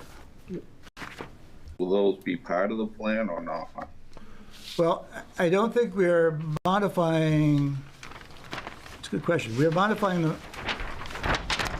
actually, that is a good, when we modify a subdivision plan, You don't open up the whole, you only open the area that is under modification. we only open up the area of modification? We don't go back and, Because we had that happen, if you remember correctly, that came up on the one we did for Valley View. And we only looked at the road section. They came in, they modified the road section. All we looked at was the road section. We didn't look at the lot because that one was an older subdivision that had approval for elderly housing bonus. yep, and we didn't. Right, I remember that. So we were advised by the attorney that we only looked at the revision. Okay. So that's just a case example, but. So the answer to your questions, Wayne, is no, but I think I heard They've discussion. adopted, Wayne, they have added all the notes and fire lane details, so I would say they have voluntarily addressed your concerns, and they're on the plan that'll be recorded. Okay. And we're happy to do that. And they stated in public they're And happy just to do that. Mr. Chairman, just as a point of correction, note number 21 was a previously approved requirement for the sprinkler system. Okay. Oh, That okay. was on the 2007 plan Plans. previously. Okay. All righty. There's a second? It has not been? Second. Second? Discussion? Everybody happy? All right, all those in favor? I'm good. Kevin? Aye. All right. So Max? Wayne, I have seen the plan, they do have the fire lane signs and all the hammerhead information on there. Yes. I saw that too. It was more complicated than I thought. You're done. You're good. Thank you, Mr. Chairman. You're very welcome. Do you have a? Sorry it took so Are long. you going to have a Mylar or a plan to have signed? Yeah, I did speak to Bill Thompson. He says you don't do Mylars anymore, but Right. you do a Paper completed set of copy, plans. So yeah. he'll bring the paper copy over for signature. Okay, awesome. Right, thank you. Thank you. Mr. Chair, could you please advise we need at least 3 paper copies for you guys to sign? 3. He acknowledges yes. Thank you. Thanks, Andy. Okay, You want to come back to the other ones now? yeah, I do want to go back and visit the Sidewalks? the sidewalks. First up would be Peter Bernier's Lookout Lane Extension. Peter's not here. Oh, he's here. Oh, grandson's here. Yep. You qualify, excellent. You left Peter home. All right, so a little bit of background before we go. You were here last time, right, for the discussion? So we've looked at whether or not we can indeed grant a waiver for the 2 portions of the road. If we consider the road up into the new lot as the first portion, and then the second portion would be from the lot to your grandfather's house. If I am assuming that the request for the sidewalk is because the road does not meet the standards that the ordinances require. In areas it's tighter, there's tree growth and stuff like that. Right. So, so in order for, I mean, even if we were to go in and we look at it, and we certainly could do that, no matter what we were kind of to see, there would still be a requirement for you to submit a waiver application, and it would be up to the board, and we could get a feeling for them tonight as to whether or not it's for the entire road or just for the road up to where your lot intends to be. It needs to go to the podium. Oh, yeah, sorry. You need to, I'm sorry. Yeah, could you just say your name? Ross Batchelder, Peter Bernier's grandson. Thanks, Ross. So I dug out for you the waiver requirements that you would have to meet, so that you could kind of take a look at. So even if we go, actually when we go, and we see that it does not meet, you would still, we cannot grant you a waiver for any of that unless you come back and tell us that these are the reasons why you cannot meet the requirements. And obviously, I don't know whether or not that's possible or not, but whether or not to meet the requirements. But basically, the general view is that it would create some undue hardship in being able to produce to change the road to meet the requirements according to the ordinance. It's kind of the abridged version. Right. So, if you'd like us to come and look and confirm that you're going to have to submit a waiver, we do that, or you can kind of work on a waiver and try to submit a waiver, whatever kind of steps you would like to go process. I'd like to go forward with the sidewalk. Okay. Then let's get out the calendars. With this, I would propose, if it's okay with you, that we don't do an official site walk until you actually maybe submit the application. And then, in fact, we could do it, if you would like it to be an official one, we have to advertise it. It's got to be 30 days away. So it would be 5 or 6 weeks away. So I need a waiver for you guys to come out? Or? No, we can show up without the waiver. Okay. It's just not going, we're just not going to be able to tell you anything official. All right, so you can come out, look at it, and then I got to fill out the waiver and then come back? Correct. I wouldn't fill out the waiver, do all the process. I would take a look at the waiver, Okay. but I wouldn't go through all that work yet until you came back. Okay. Just see what, and unofficially, we could tell you while we're wandering the road, which way we probably would be best to go. Okay. Okay? So we can do the site walk, come up with a plan from there, and then revisit? Correct. Okay. All right, so, site walk. Calendars. Did Sandy tell us the date that we? We're not going to advertise it. We're going to do an unofficial. Gotcha. Do you have to do a site walk for a private road? No. So you don't have to do an official site walk? Correct. Eventually. Okay, so Yeah. this could be the only one? Oh, I probably will be. Yeah. Yeah. Okay. So that's good. Yeah, unless you guys decide you want to do one. Right. Relatively cut and dry. Right. Yeah. It's almost a drive-by. Okay. Anybody got any preferences? Well, just The guess eighth? Saturdays. Saturdays.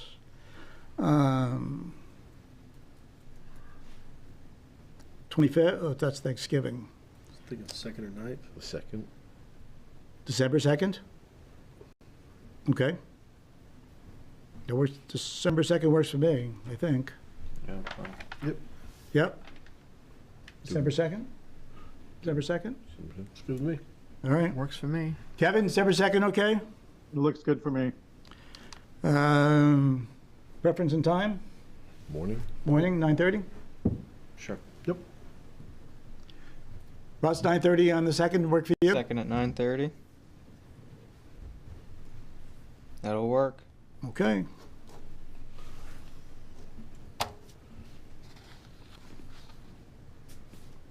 You're in. And Russ, if you want to grab this, Yep.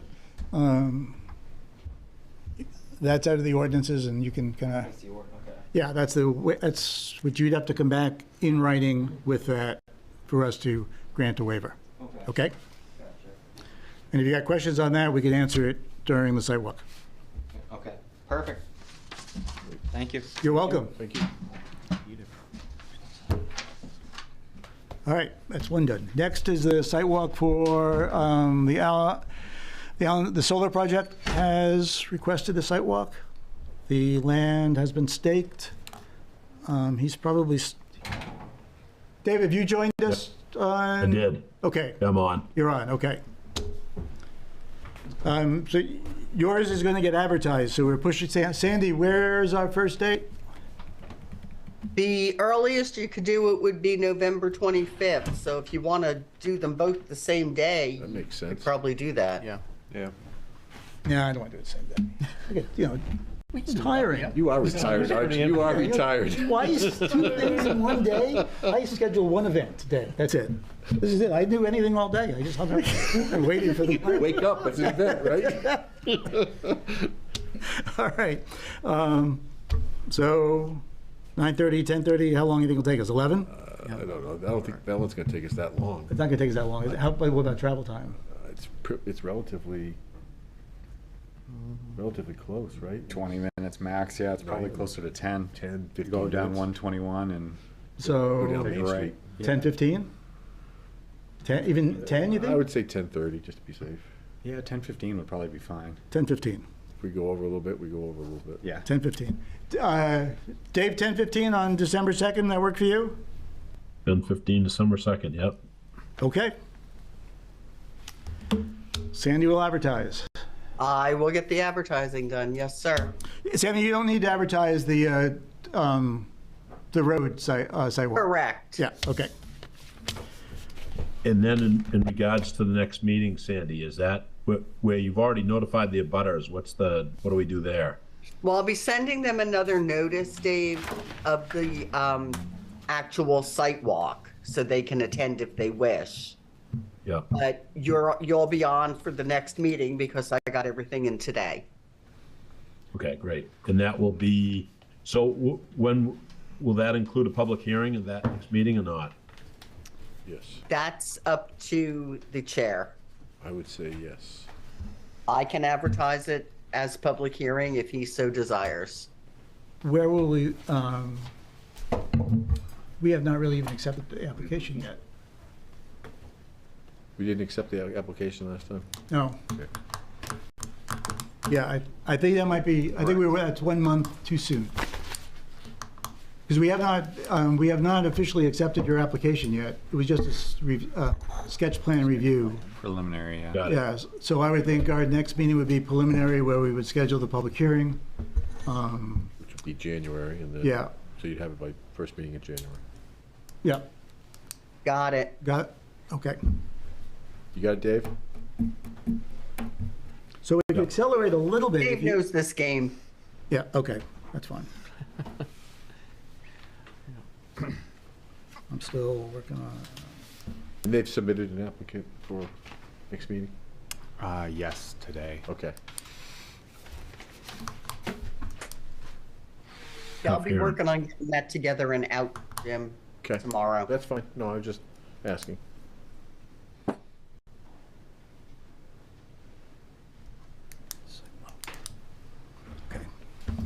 Thank you. Thank you, Dave. Workshop.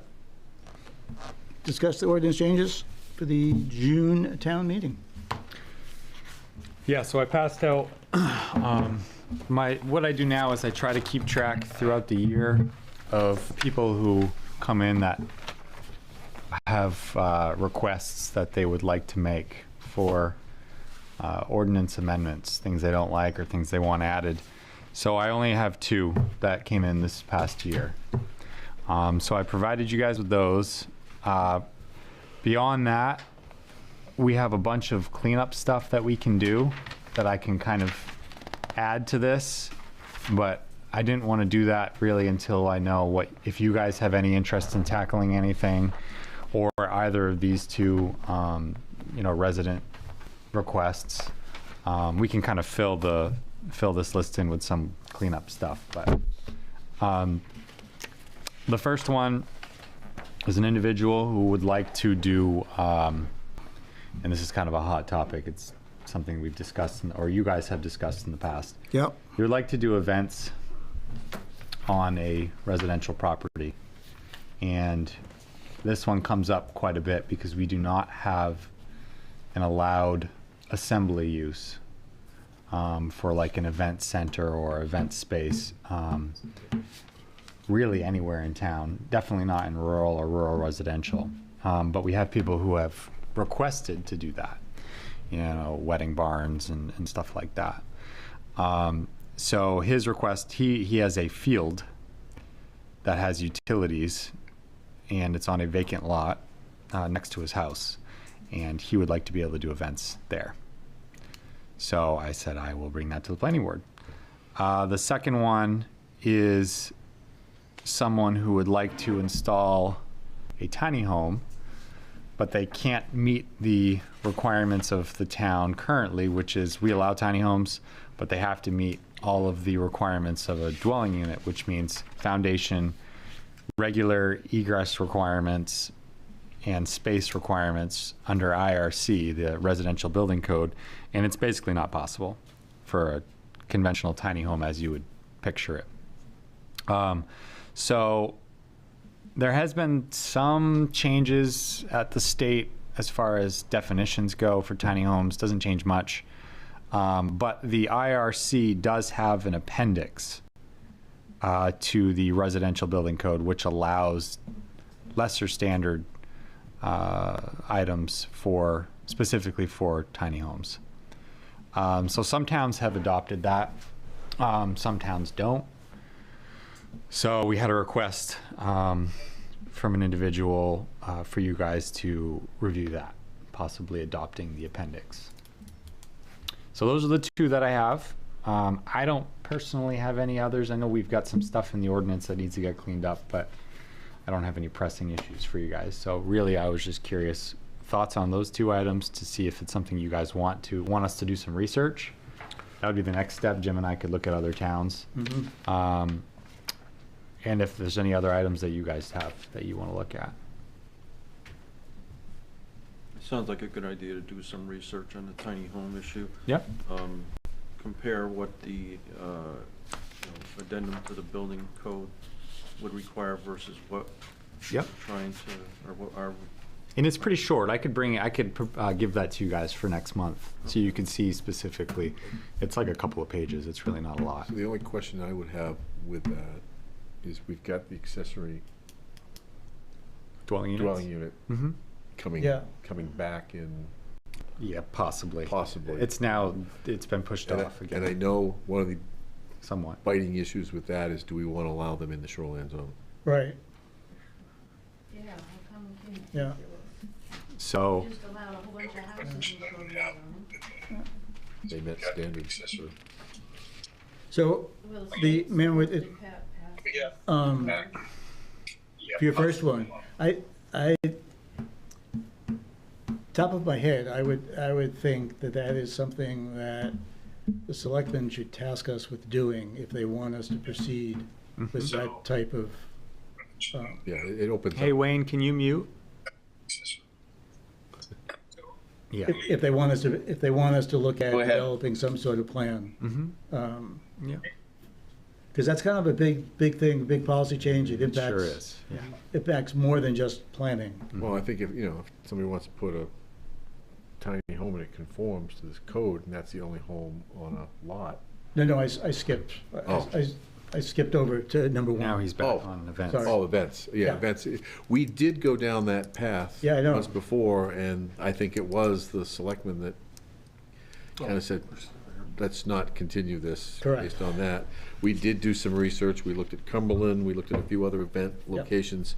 They can be contentious, and I think, Wayne would have a big say about that because it's a mass gathering and the fire code. It does open up a lot of issues. Oh, yeah.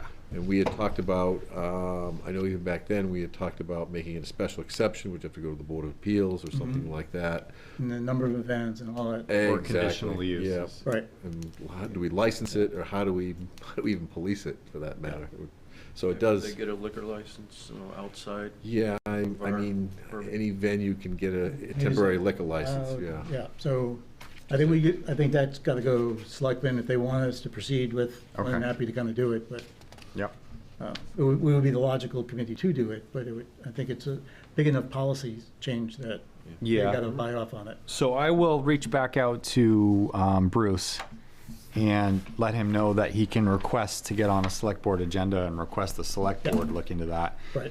And if they want to task you Is guys, there another? they can. Can they do a citizen's? They can do a petition too. Petition? Yeah. Citizen petition. Okay. So I offer three. When people come in, I offer three options because that's, I believe, what's in the ordinance is, the planning board can initiate a change, the select board can initiate a change, or they can do it through citizen petition, which is like a certain percentage of the last 10%. Yeah, something like that. It's like last vote. 300 people. Yeah, it's quite a bit. So obviously, what they say is, well, we'd like the planning board to do it. So that's typically why I present that to you guys. If you guys don't want to take it on, like you're saying, that's a big one, we don't want to take that on, then I'll suggest you go to the select board. The select board can then decide if they want to task you guys with it, and they may say the same thing. They may say, do we really need to do this? Is it that big of an issue? It's just it's a larger issue. It's a taxation issue. It's a commercial issue. Well, it's a commercial issue in a residential Parking, zone. noise. So much more than noise, just, waste, parking. That's approving that. That's, it's a big one. I mean, it can be done if in the right environment, but again, I think when we had it before, how many times has this really come up? But there's money to be made in this type of venues, and if you don't police it, then there's probably ways around. So now back to tiny homes. Weren't we waiting on the state to come up with some guidance on this? So they have a definition that they have, and it's essentially now set up similar to an RV. So they have to meet a standard that, and Wayne can jump in because he probably knows more. To me, it's in between an RV and a mobile home. It's kind of in that area. And so now they're allowed in the state as long as they meet 2 specific standards. I don't know them off the top of my head, but if you Google it, you can find the statute what has those 2 specific items. They have to be essentially certified in the state of Maine to meet those. And if they don't, then they have to meet building code. The tiny home has to be certified? Mm-hmm. So there's did you do that inspection?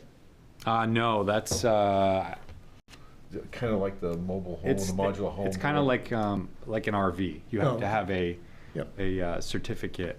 It would come from the manufacturer, wouldn't it, or someone? Yeah, because if you look at our mobile homes, anything before 76 didn't have a registration. Everything after 76 has to have a certification. Right. Wayne, am I right on that? Is that? Yep, that sounds right, Alex. Yeah. And they have to meet a certification to an NFPA standard. Yes, yeah. So, and if they decide they want to stick build a tiny home, then it has to meet the code, the building code. And that's where I think people have an issue now is you can't meet the building code with a tiny home because it just doesn't make any sense. The egress and the separation. You have to, you got to have egress windows and the minimum bedroom size, and you can't have a loft for a bedroom because they don't have egress stairs. So it's interesting. Egress windows. As I've seen these, people's definitions of tiny homes are kind of all over the place. Some people think a 20 by 20 is a tiny home, 400 square feet. Other people think that it's 300 square feet. So 480, I believe, is the definition that the state has. 480. Less than 480 square feet. So believe. It's pretty small. Okay. Well, that one I think we probably should. That would be fun. We probably should try to tackle that one. Huh? We can do some research, and Jim, Wayne, and I can maybe look and see what is out there, and come back next month with all of it, and you guys can take a look at it. Kevin, you up on tiny homes regulations? No, but I've been just listening, and to me, it's like Wayne was saying, I think it's a safety issue as long as they meet the NFPA standards. I think that's probably going to cover the safety issues. I don't see why you can't have egress covered, and to me, it's the wiring, the plumbing, those type of things that you've got to just make sure that they.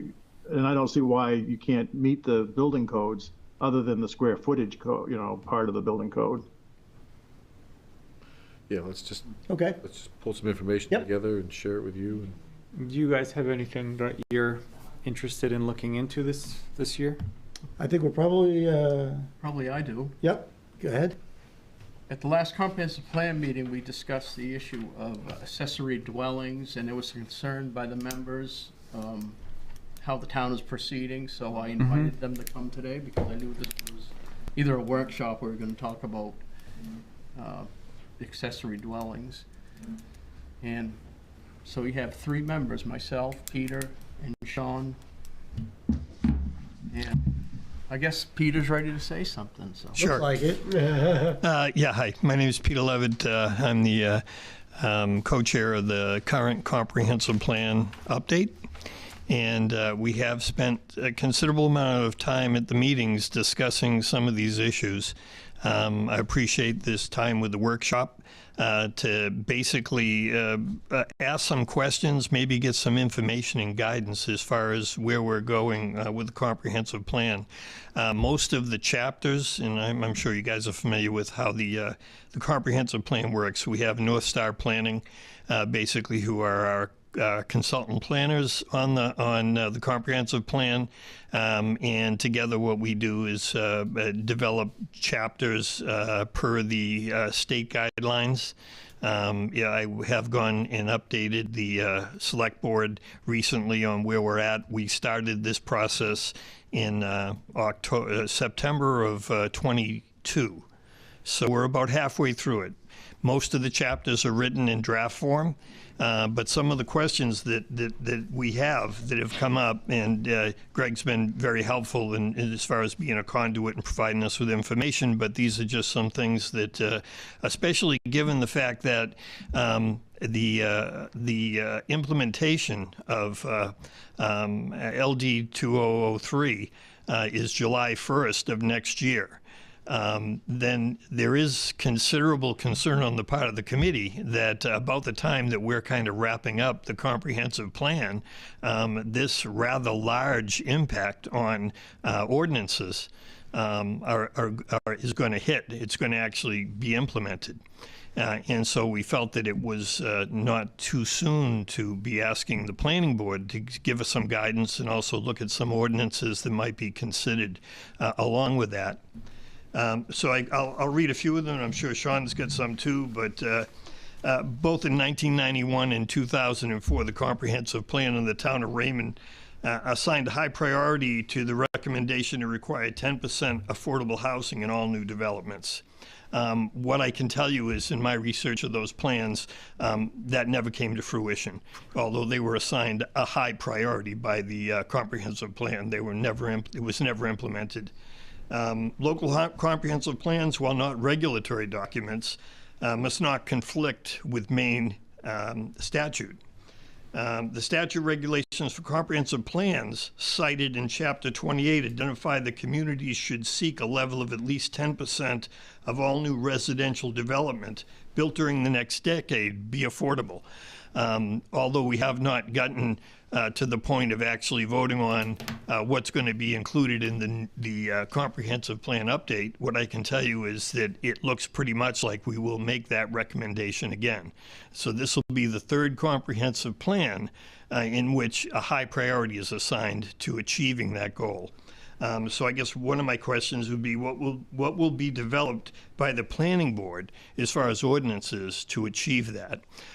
What we have had is the opportunity in the comprehensive plan to interview the comprehensive plan members, interview all the department heads and chairs of committees. I had the opportunity and the pleasure to actually interview the chair here and got a wealth of information from him as far as where he thought the town might be going from a planning board perspective. But that would be one thing that we would be asking for guidance on sooner rather than later, as far as how that is going to be impacted when we have to make these decisions and put it into our land use plan and our housing plan or chapters that are going to be incorporated into this comprehensive plan. Also, the extent of LD 203 requirements are determined by growth areas within the municipality. What are the locations within Raymond that the planning board considers designated growth areas? I know that it's in both the 1991 and the 2004 comprehensive plan as far as what the comprehensive plan felt were designated growth areas. But I have not found anything on a map or in ordinance that identifies that. And I wonder if that might be helpful as far as going down the road, because in dealing with Maine statute, that is one of the things that directs what you can and cannot do as far as LD 2003 is concerned. Another is that LD 2003 allows for municipalities to regulate short-term rentals. I know that there's been discussions at the select board level several times that were represented by quite a few individuals. The state does not mandate that municipalities have regulations for short-term rentals, but I guess the question that we have on the committee level is, as of July 1st next year, accessory dwelling units are going to be allowed, and Alex is probably going to get some requests. And so the question that we had is, will one of those accessory dwelling units, or these accessory dwelling units, can they be used or built for the purpose of short-term rentals? So I don't say that we need to get into the whole short-term rental issue, and I know it's a hot button. But in regard to 2003, LD 2003, that could start happening as soon as July of next year. And so we should be positioned to be able to address that. Once again, the comprehensive plan isn't endorsing how to go on that. That's really the decision of the planning board. But what we need is something that backs us up, or at least establishes the definition and what you can and can't do as far as short-term rental in those units. With regard to ADUs, what would be the status of a lot if an existing home is removed? I mean, since we don't have an ordinance yet addressing that, that would be a question. So I've got a house and it's on a lot and I remove it. Does that now mean I can put 2 accessory dwellings on it or not?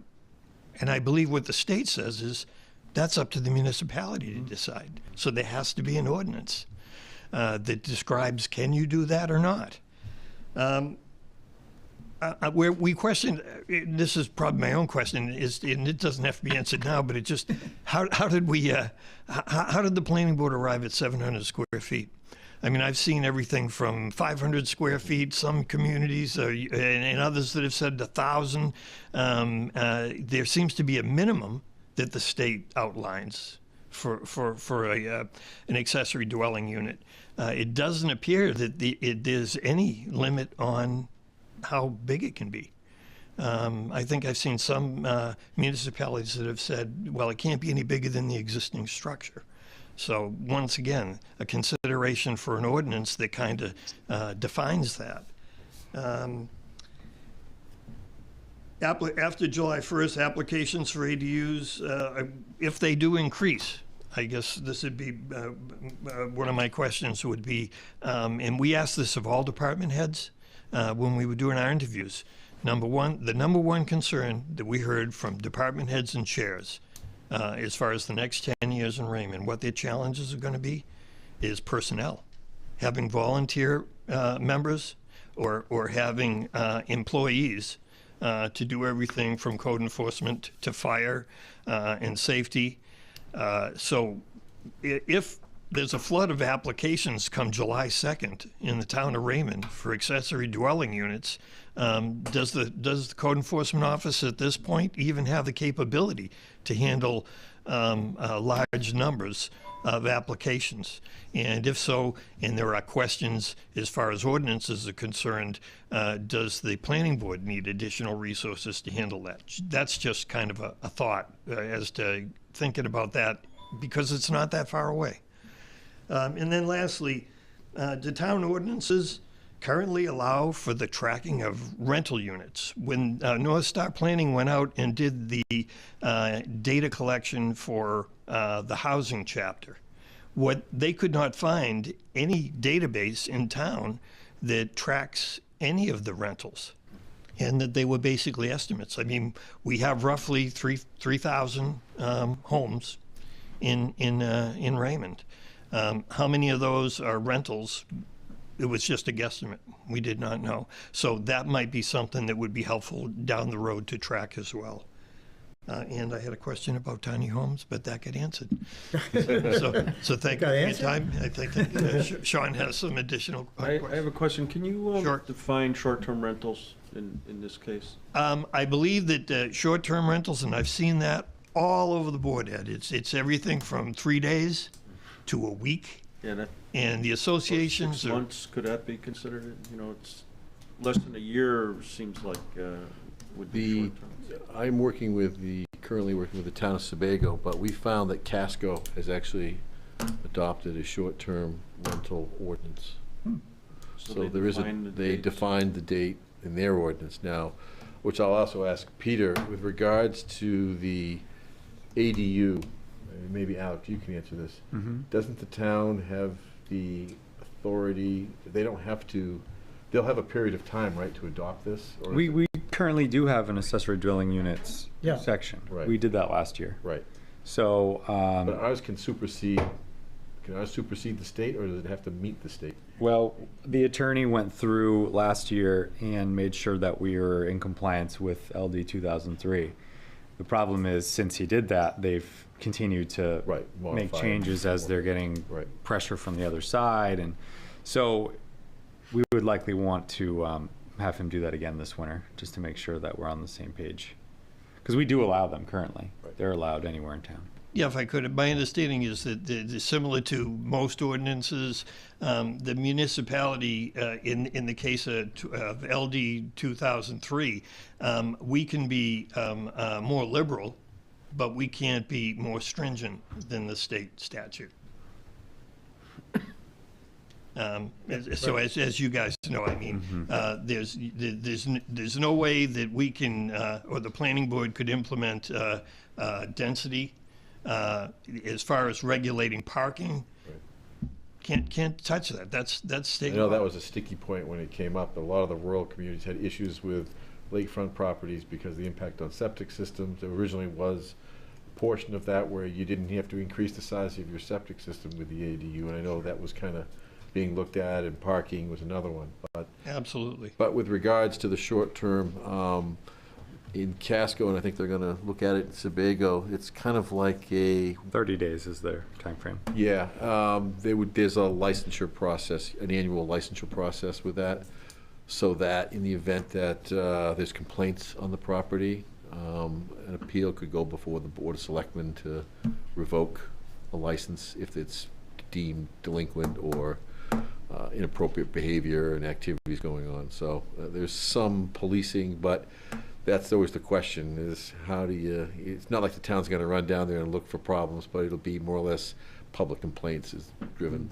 kind of like your liquor license type things. When I listened to the select board discussion, Alex was involved in it, this is over a year ago, I think that the select board's take on it is that basically the liability issue lies with the owner of the property. Yep. But once again, that would suggest if there was some sort of a licensure process, at least the town would have the contact information. That's the biggest issue, is that when the sheriff reports to incidents at these Airbnbs or short-term rentals, nobody knows the contact for the owner. Oh, no. So by the time they get a hold of the owner, the incident's gone, the delinquents have left, so it usually gets dropped. So it certainly from a and I believe I could quote the code enforcement officer directly in this, that adding a whole nother layer of ordinances that really are going to revolve around enforcement are something that really would have to be thought about very, very closely. And one other item that they've added in there too is they wanted a placard, kind of like a certificate of occupancy posted in the occupant that disclosed the maximum number of occupants allowed. Oh, kind of like a hotel for the car. Exactly. Yeah. Yep. One of the problems with that is, as I understand it, is that it's the occupancy regulations we have basically are based on bedrooms. Right. And if you happen to have a camp that's got a 20 by 20 bedroom with 15 bunk beds that are doubled up, you can put 40 people in there. Yeah. And yeah, Wayne. Yeah, so some of the things that we've seen with short-term rentals that's a concern is just what you're talking about there, is large numbers of people, and the exiting for the building doesn't meet those requirements. So to Jim's point of, the maximum, having a placard on for maximum occupancy is a good way to go, which would require, doing an inspection and determine what that number should be. And I believe then that does translate into enforcement. And, what capacity does the town have to do that? It gets overwhelmed in the summer anyway. Absolutely. So what I'm doing right now is basically asking from the comprehensive plan perspective that you not get mired into that issue right now. That is going to be a very, very difficult issue as far as the town dealing with short-term rentals across the board. Our specific question was with AUDs. Can they turn into short-term rentals? Because if they can, then the question is, how many of these are there going to be? And I'm not trying to be a Chicken Little and say that the sky's fallen, but by the same token, July 1st, 2024. So, thank you. I think there's some more comments. So I think, Peter, before you go, I think the growth area question that you asked, and I'm not sure if we talked about this, but I think that the planning board has in the past tried to meet that by our ordinances concerning lot sizes. But we have resisted in the past, and Jim can help me out here, because is it the overlay groups, overlay zones that we've really kind of tried? Well, we've got some manufactured housing overlay zones. There's a mobile home overlay, but Right. that's really the only difference there is you're allowed to do a mobile home park. Right. But we've tried not to have multiple overlays. Is that? Right, we try not Yeah. to. That's So really that's all we why have. we don't have a specific, we've just kind of used the ordinances to guide, and hopefully they're. But I'm wondering, is there an opportunity, not that we've seen very many come through, but like open space subdivisions, we allow cluster subdivisions, is there an opportunity within that to say 10% of their homes must meet that Yeah. standard? Absolutely. Or meet the standard of. The county, I guess would be on the county basis, right, on value. Sure. Yep. Sure. Of affordable housing. Yep. Yeah, we've talked about this. Yeah. We A number of times. Yeah, it just never had any legs. Yeah. But we don't see very many open space subdivisions, for one. We haven't seen one in a Yeah. number of years now. But maybe we could do something like, I mean, we've thought about putting that in, somehow getting that into the ordinances. And as far as the looking at and how it piqued our attention at first was the fact that the language in LD 2003 was specific about designating growth areas, and that that designation should be contained within the comprehensive plan. I mean, You could say the commercial district. well, I mean, do we look at the village? Do we want to look at rural residential? I mean, I can just tell you, just from background, that in the 2004 comprehensive plan, it basically identified the village 1 and 2 and the industrial and the commercial areas. You know, which seems to make perfect sense. yeah, near all the resources for those type of homes. So. I mean, the big thing is the lack of sewer. That's the big. Yeah, there's a minimum lot size for the sewer. Big restriction. So What are if we had a talking sewer about now? system, if we had a sewer system, it'd be a different story.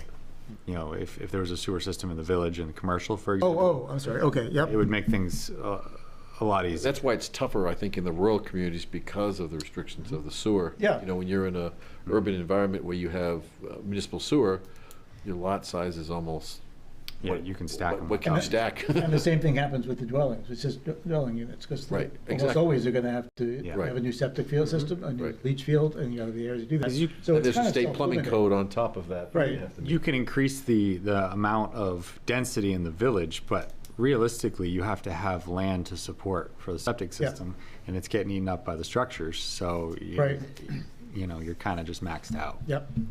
And that's how LD 2003 basically, they said this, as far as designated growth areas, if it's mentioned in the comprehensive plan, it's you're good to go. If you don't have a comprehensive plan or it's not mentioned in there, then it's really tied to sewers, public disposal of waste. If you have that, then it's considered a growth area by the statute. So I'm also wondering, is there, it doesn't sound like it at the state level, but at the local level, could we say there must be at least a primary residence before an accessory dwelling unit can be on? Well, an accessory dwelling unit is accessory to an existing Yeah. principal structure. Yeah, LD 2003, once again, they do cover that. They say that as far as that question is concerned, the existing has to be existing prior to or built at the same time as the accessory dwelling unit. Yeah. So it's fairly comprehensive as far as the plan is concerned. Yeah. It did go through rulemaking.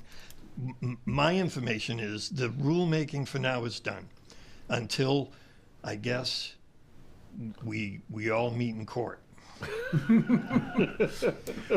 and then maybe it'll change. Let's look at seeing if we can come up with a model for that 10%.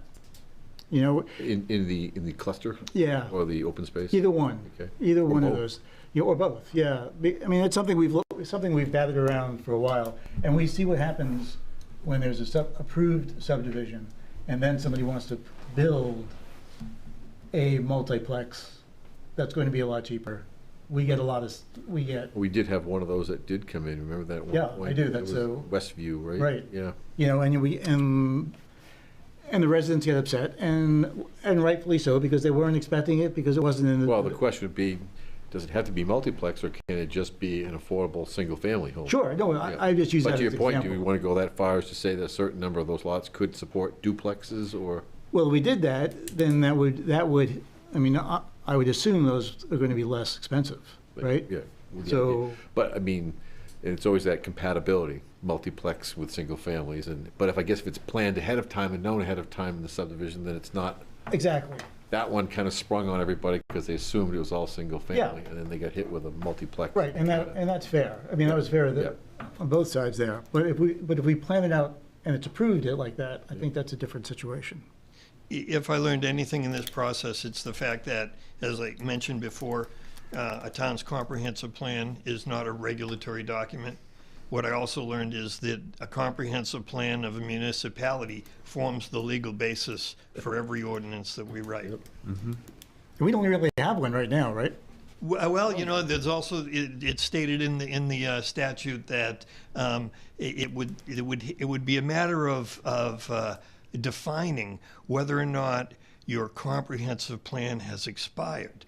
When it was a required state requirement, Right. when we had a planning office, and it was required of all municipalities, it was every 10 years. Mhm. Right. But that went away. Yeah. So we no longer are required to do it.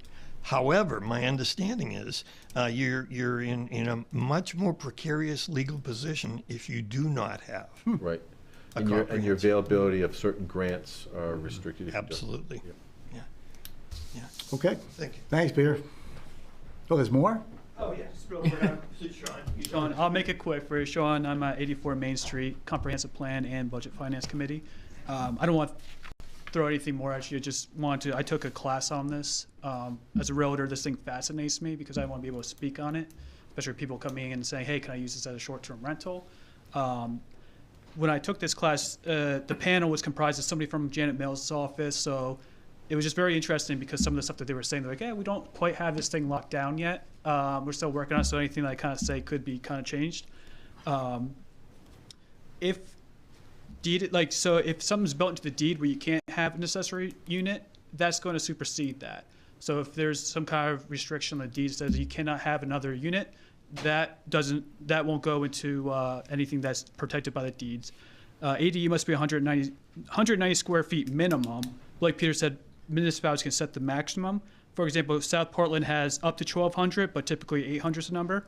All the shoreline zoning still applies, but with the wastewater and the water, it's got to be adequate water, and you have to expand your septic tank as well. So I was pleased to hear that, because if you're putting another 1-bedroom unit and you only have a 3-bedroom septic, you need to expand that so it's 4-bedroom. Municipalities can choose on how to decide if you have a tear down. If you tear the house down, do you treat that as vacant land now, where now you're building, just like Peter was saying, when you're building? The towns can decide on how to do that. Let's see. Town of Yarmouth has not pursued short-term restrictions, but South Portland is restricting them. So just a little information for you on that. And Total restriction, none at all? Yarmouth is not pursuing any short-term restrictions, so they're going to allow it. Yep. And South Portland is restricting the short-term. Wow. Now, with those two, I'm not too sure about Yarmouth, but like South Portland is on water sewer. Right. We're a septic here, so and then, yeah, that's about it. Peter really hit on the rest of the stuff, so I just want to kind of bring those couple more details in.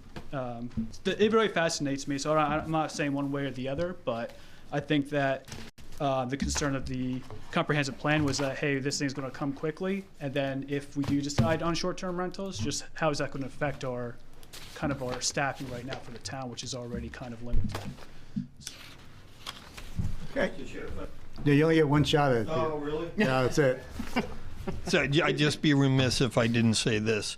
In my investigations and educate myself into this whole process as far as the comprehensive plan is concerned, I would tell you that Raymond is exceptionally positioned to deal with this based on the foresight in the efforts of the planning boards that in the existing now and before, the code enforcement officer, the contract planner for the town, and that when legal is telling you there's not a lot you have to do, I believe they're right, because this town has positioned itself way before this thing was ever even on the horizon. So we do appreciate that. Thank you. So you can keep talking, Peter.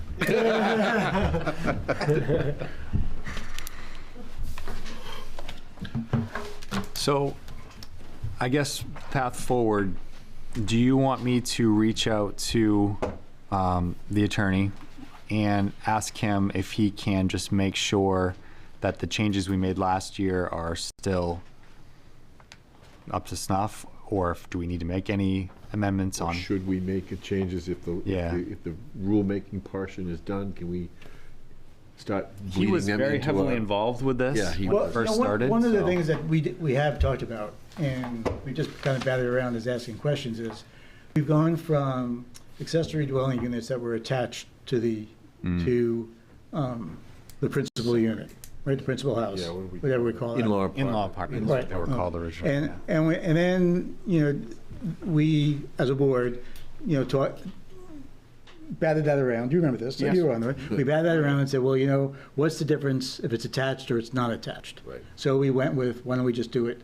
And so we came up with 700, I think, was advisement under the state, I believe. It was something like that. So- But what, you know, what we really didn't consider was so much more of the property that gets eaten up with the driveways and all that other stuff.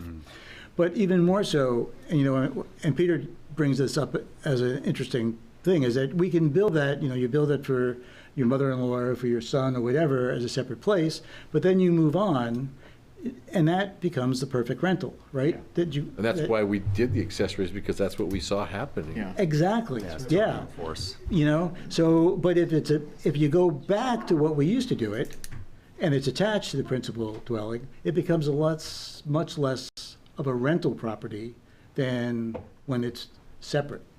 Maybe, I don't know. You know, I don't, you know, because it's, I don't know if it's attached, you know, normally there's some way, there's a door or something in there. Yeah. You know, but, or that could be a requirement. But, I mean, I don't know if we should go down that road. There's a little but- irony here, is that the state obviously came up with this accessory dwelling unit as a way to combat affordable housing. Right. But in a community like Raymond, you know, those rentals, if they're in the shoreline zone, are not gonna be affordable. No. They're gonna be on Airbnb, going for whatever a week, and, Yep. you know, so it's not, in that case, it won't be combating affordable housing, so it'd be interesting to see what their purposes are and how they address that in this. And maybe we have it just in the rural district, you know, and not in the, as, Or in our growth districts or or whatever. the growth district. We have two accessory dwelling units. Those are questions I ordinances. guess we'd have to iron out, and maybe talk to even Phil about the legality of where and how. Yeah. I don't know if we can.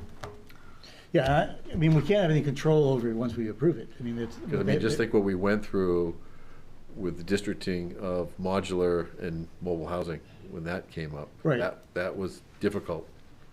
Yes. Very. All right. Okay, so are you Anything okay? else? Yep. Yep. Anything else that we're gonna look at? Wayne, do you have something? Yes, just a quick comment on the events that we're looking at, the events language that we might be looking at. We are not, Wayne. Adopted code. Wayne, we are not. We're gonna throw it Oh, to the you're select board. No, we're not doing it. We're throwing it to the Okay. select board. Yeah. Very good. And hopefully we will not be doing it. Yeah, because our adopted code addresses a lot of those types of functions, NFPA 1. Kevin, you got anything? No, but I am interested in the accessory dwelling unit. I don't see why we would be restricting sizes. it sounds like, well, if you're older or if you're a grandparent or if you're, a child of the person, you can't have as much space as the primary dwelling. That to me is kind of an odd thing. Yeah, and I think, again, Kevin, I think that came from an earlier version of in-law apartment where it was 700 feet for. Right, it came exactly from that. And I think we just adopted that for the accessory dwelling. I don't think any thought was put into it could be larger, but then I know we had a case that came in where we had, somebody wanted to put 2 residents on one lot in the shoreline zone, and they couldn't do that because they had to be standalone density and they had to be separated.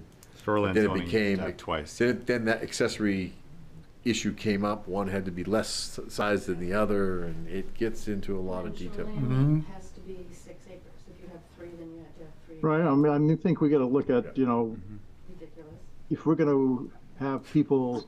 But you can't have 2 primaries on the same lot. We need to safety and the environment, the things that we should be concerned about, but not restricting sizes. If they meet all of the, requirements for runoff and whatever, and septic systems and codes, I think restricting people's freedom is kind of something that the town should be. And you can go into some sort of other place and live in a group of people that wants to do that. But if a town is restricting, if the government's restricting, how people live, other than the safety and environmental concerns, I don't think we should be quite imposing those type of things. You can't restrict it now. Needs to go to audio. Well, they did. They restricted. They're allowed in shoreline. They're allowed. Yes, yeah. Yes. Yeah. I don't care how the conversation's going, but we're going to keep on going to the mic if we keep on talking around here. So, is there anything else that we want to talk about officially? I'm good. Do we have a motion? Someone do it? Yeah. Done? Second? All in favor? Okay.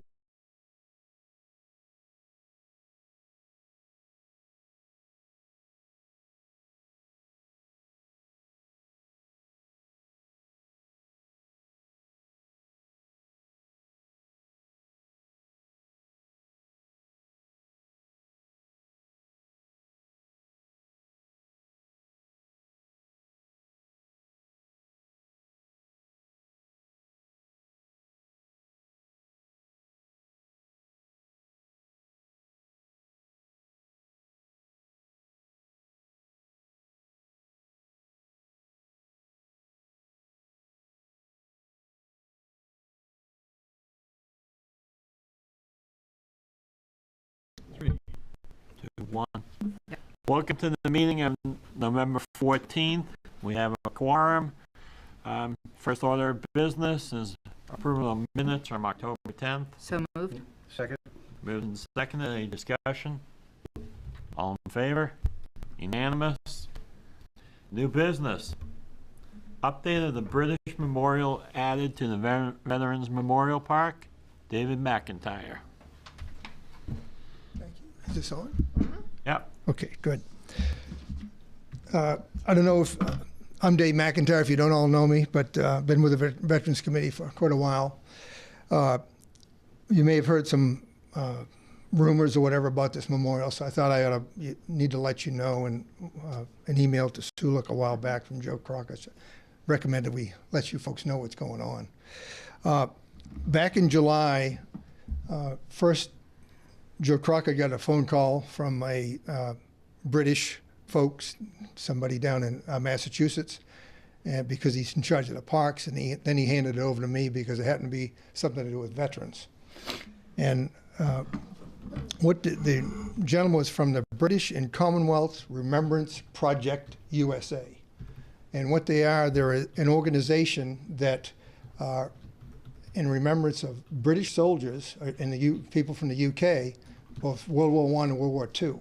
And they manage they have volunteers, something like 200 grave sites within the New England area.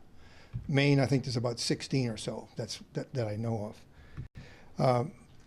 So after I established who they were, Joe had got a hold of me. I called him back, and there's a gentleman named James Normington who is a representative for them, and he's located in Massachusetts. And he wanted to bring my attention to he'd like to establish a memorial for the pilots that were crashed in World War II in Sebago Lake. Now at the time, I've heard about the crash, but I didn't realize they were British pilots. We trained, and again, more research and looking at it, we trained many British pilots in World War II at Brunswick Naval Air Station. And they were on a training mission because they were U.S.-made airplanes that they were using over in World War II in Europe. They were on a routine training mission.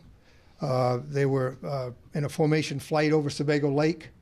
And at some point, one of the airplanes came in contact with the water or had some problems. Another airplane flew into it, and they both crashed, and they're entombed in the bottom of Sebago Lake right now. So, and you may remember that Bill Green did a special back in 2018. It's about a 5-minute segment if you Google it up, and it kind of goes over it a little bit because somebody was trying to recover those airplanes for the value of them, and it was a no-go, couldn't do that.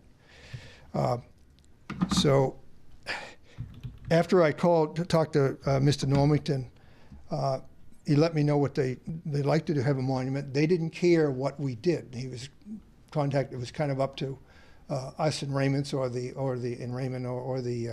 Veterans Committee, if you will, to come up with something. It could be as simple as a plaque on a tree, or it could be a monument or something of that nature. I geared towards making a monument.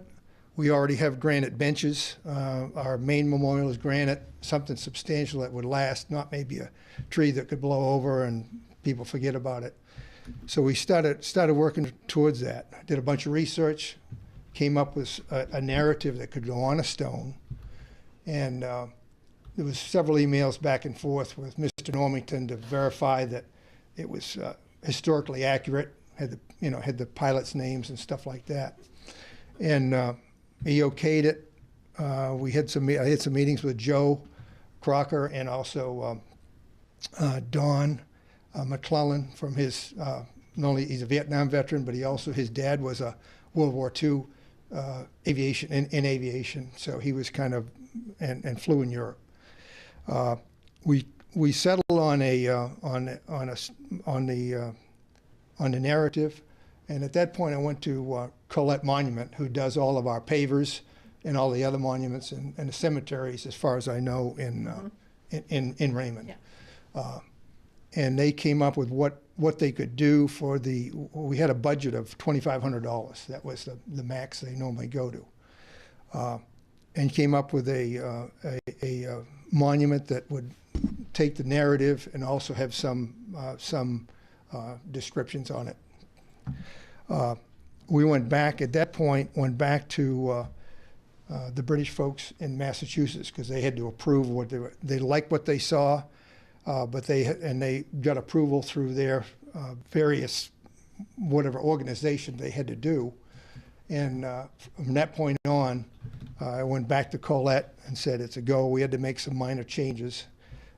We had some airplanes on a monument that was dedicated to aviators. They didn't want airplanes on a monument for some reason. I couldn't understand that, but it's their money, so I didn't argue with that.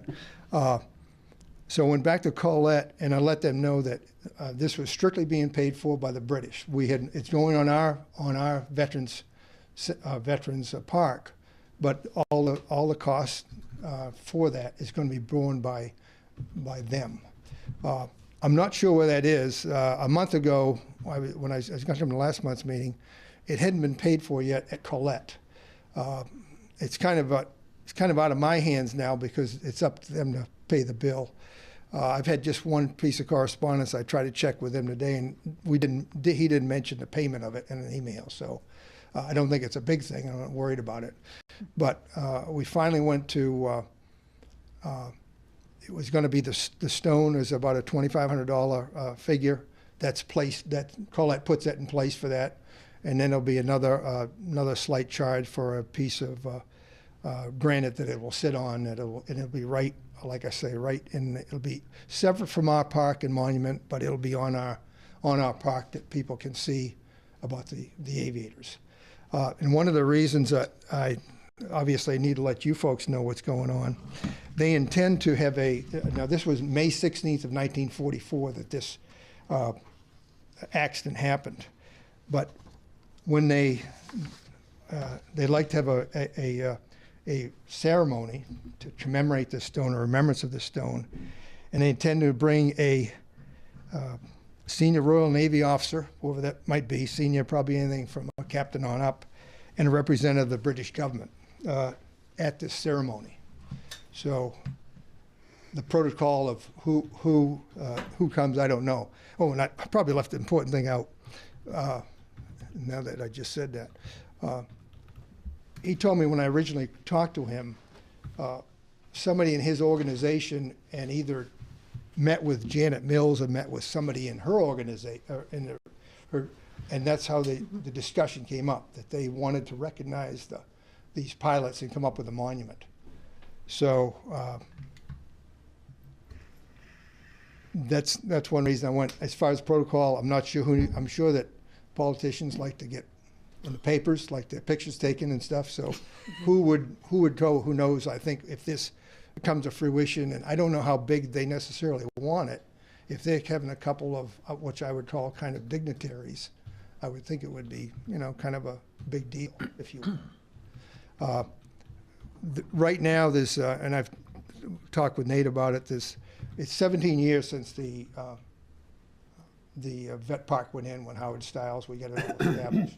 But there's many bricks that they crack and everything from the frost, and it kind of needs a facelift. And Nathan is kind of working on that. It probably isn't going to happen before that ceremony. It would be nice, but he's having trouble getting contractors. He can tell you more about that than I can. But other than that, that's probably the biggest thing. If you've got any questions for me, I didn't bring a picture of the monument and stuff. I didn't really kind of want it out there yet because it really isn't really, I don't know that it's paid for. I don't know that it's going to happen just yet. And I thought, if you want them, I can send a picture to any of you folks in a little bit of the background. But a permanent stone has been picked. It's a black stone that I think would look very nice down there. So the only thing missing is the writing on it right now? No.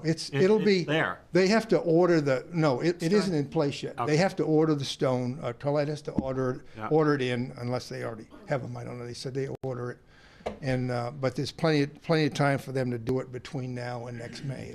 We've got, like I said, this started in July, and we kicked it right off, and to try to get it, knowing how long sometimes things take. So right now we're just waiting for it, and I'll check with Colette. I'll give him another 2 or 3 weeks and just check with them and say, is it paid for yet? Because he was going to get going on it so it can be put in place by May 16th. I think it takes like almost 16 weeks to get it done and everything on it, doesn't it? I can't give you a number. When I've ordered, it depends on how they're working. When I've ordered pavers in the past, it depends on when we get in, I guess, their cycle, if they're doing certain things. I've got them as soon as 6 weeks, and sometimes it's taken 10 or 12 weeks. So I don't, it depends. This is like any other really burial stone, if you will. So I don't know. I think it's all done by machine once they plug it in. It probably just cuts it. So any other questions that I can? Anything else? I just have a question about, you're going to keep us apprised. Yes. Everything that's going on, the dates and everything else. Yes. Like I say, May 16th is right now is when I suggested that, or I asked, I said, I might consider Memorial Day, even though it's our Memorial Day. We set up a bunch of flags and everything like that to make it look nice. We'd be doing that 2 weeks in a row. You can't leave them up because grass has got to be cut. So if we could do it on one day, that'd be nice. But it'll probably be, again, it's going to be at their convenience, and whoever. And I imagine if there's a fairly senior person, he's probably going to be locked in a few months out. So that's what I can tell you right now. Great. Okay. Thank you for the update, David. No problem. Appreciate That's all right. I'll let you know. Yeah. Thank you. Okay. Mr. Chair, I think we're having some difficulty with sound on Zoom. Wayne, can you hear us? Joe just texted me. Yes, I can. Okay. And Richard, can you hear us? Yes, I can. So I'll text Joe and let him know that it's just him. There you go. Thank you. You too. Thanks, Dave. All right. Thanks, David. Yeah. Thank you. You're welcome. All right, consideration of 2024 Ice Derby. Ingo, you're up. Good evening, my name is Ingo Hartig. I reside on Oak Ledge Hill in Raymond, and I'm representing the Sebago Lake Rotary Club, and I'm requesting another fishing derby on February 17 and 18. There's some change, I like to, small change. We are working on a plan to now involve more pike, get more pike out of the lake, because they are becoming a problem, northern pikes. And the polar dip is going to be on Sunday instead of Saturday. Good idea. That's it. Thank you. All right. Can I have a motion to? Move to approve the application for the Ice Derby for February 17th, 18th. A second. Moved and seconded. Any discussion? All in favor? Great. Thank you very much. Thank you, Ingo. Bring on the ice. Yeah. All right. Consideration of business license for Nicole Richmond, a licensed clinical social worker. Is she here? I am here. She is. That's Nicole. Mhm. Hi, Nicole. Hi. All right. So why don't you tell us about this business you're going to open? I'm a licensed clinical social worker in the state of Maine. I've been in business in Gorham for 20 years, and I recently just moved the office out to Raymond to be closer to home. So I do. Could you speak into the microphone? I'm short, sorry. I do mental health therapy for children, adolescents, adults, families, usually private practice, just a couple people at a time, small office. Where's your office going to be? It is in the 1288 Roosevelt Trail building where St. Pierre Law is. Okay. Great. Across from Goodhue. From somewhere? Goodhue? Yeah. I All think right, there was like 7 things. Yeah, Wayne, what do we have for things that need to be cleaned up? So we did an inspection yesterday, and there's some small items that need to be cleaned up. There were 7 of them yesterday. They've taken care of 4 of them up to this point, so we're working in good shape. We would recommend conditional approval of this business license, subject to correcting the deficiencies in the fire inspection report within 10 business days. All right. Oh, when are you planning on moving to Raymond and opening the business? Well, that already happened. Oh, okay. Great. I'm up and running. Great. Terrific. Can I have a motion, please? Move to approve the license, subject to correcting those few fire department issues. Second. Moved and seconded. Any further? Nope. All in favor? Unanimous. Thank you. Welcome to Raymond. Thank you. Thank you. All right. Changing Raymond Village Library. I can give you the license copy. Oh, sure. You want me to come in and get it, or? Yeah, I'll call you when it's ready, and you can come in and get it. Okay. All right. Thank you. I think this is going to be. Consideration of changing Raymond Village Library hours. Richard, is it Dow or Doe? It is dough. Doe, okay. Like the pizza. All right. So Richard, I saw your assessment and when people come in, and yeah, that's nice work right there. That's good statistics to look at. How's your staffing? Is any of this being done for staffing issues, or what's the reasoning behind it? Not exactly staffing issues, but kind of fixing, because the full-time librarian, we have one of them, she doesn't get a weekend. She has 2 days off that aren't consecutive. So I'd like to change that. For the Friday and Saturday, there is kind of a tough time. If you call out sick, you can't have just one person working in a building. You have to have 2 people. So finding a volunteer for 2.5 hours for 2 shifts or 1 5-hour shift is much easier than a full 9-hour day on a Friday or a 7-hour day on a Saturday. So that's 2 parts to it. Are you finding volunteers to do it? Sorry? Are you finding volunteers to work? Yes, we do have a good volunteers. It is just one of those things that they're volunteers. They don't get paid, so it is on their time. Okay. How about changing that baby hour that you guys were questioning? Yes, it kind of actually works out because our children's librarian, Ms. Karen, is going on a nice vacation to see some of her family across the seas. So we're going to be not canceling, but postponing baby story time regardless for the month. So I think it'll be a good pause, and we'll be able to do it now on Thursdays, same time, 10:30. Okay, great. Yep. Any other questions? How are you planning to communicate the hour changes? Yeah, I haven't done a newsletter yet. I have one drafted or ready to go. So I'll probably send that out tomorrow, assuming it is approved. And if not, I can just change that part. And we have a Facebook page that's very active. I'll post it on Facebook. I will update our website, of course. And I have a good connection with some of the local papers, like the Wyndham Eagle. I can always let them know too. Let the town office know too. They can put it on the page also. It's a great point, yes. All right, do we need a motion? Yes. A motion to approve the new Raymond Village Library hours. Second. Been moved and seconded. Any further discussion? All in favor? Unanimous. Thank you, Richard. Thank you, I appreciate it. Information, let all the clientele know. That'd be great. Thank you. Do you want to put it out there right now, what the new hours are? So anybody is watching?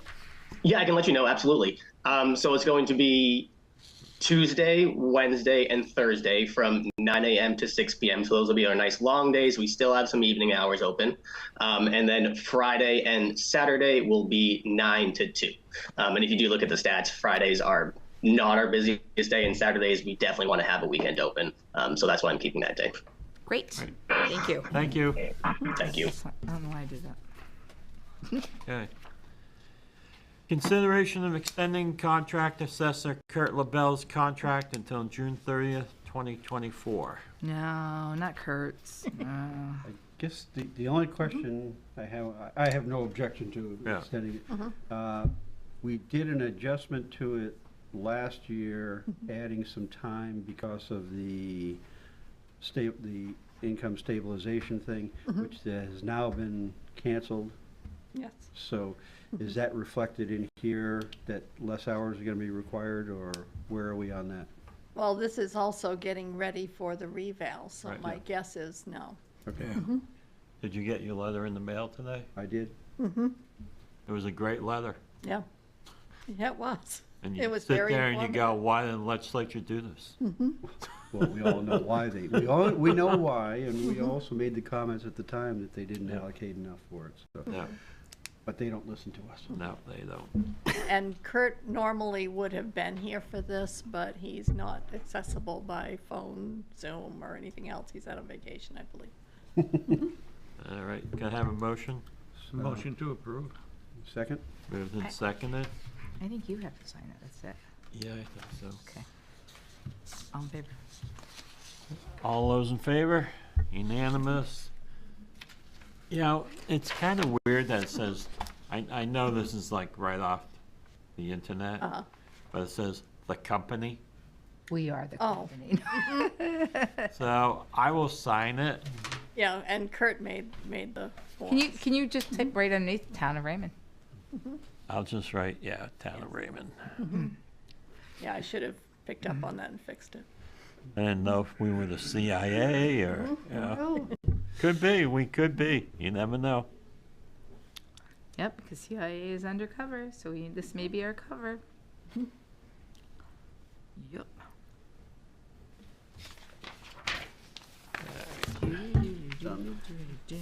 Consideration,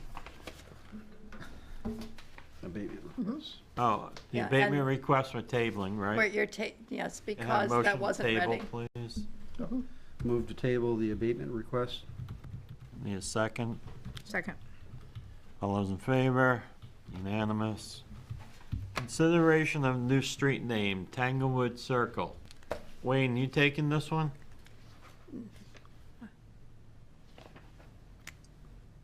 No, Mr. Chairman, I'm not aware of. That would be me. Oh. It came from Bruce. It did, and Bruce couldn't attend either. She was switching hats underneath back there. I don't know if you saw that or not. Yeah, I'm gonna get one with multiple brims. Are you the interim fire chief now, too? That's what it feels like. I mean, That's not a seat I want to sit in. as far as I read it, it's just a technical correction. Right. Yeah, it is. That street has existed how long, sir? 25 or so years. Yeah.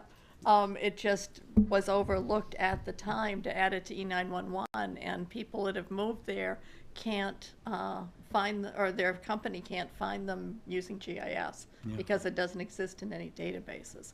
And when it was researched, Bruce found that it wasn't in the E911 database, even though it's been in existence for a long time. So this is just a clerical fix-it thing. I had the same thing happen to me when I built the other house. No, we did that so they couldn't find you. I didn't want them to find it. All right, can I have a motion? Move to accept the name change. Second. All those in favor? All right. Consideration of town office emergency action plan. And this was brought forth by Kathy, who is doing very well, by the way.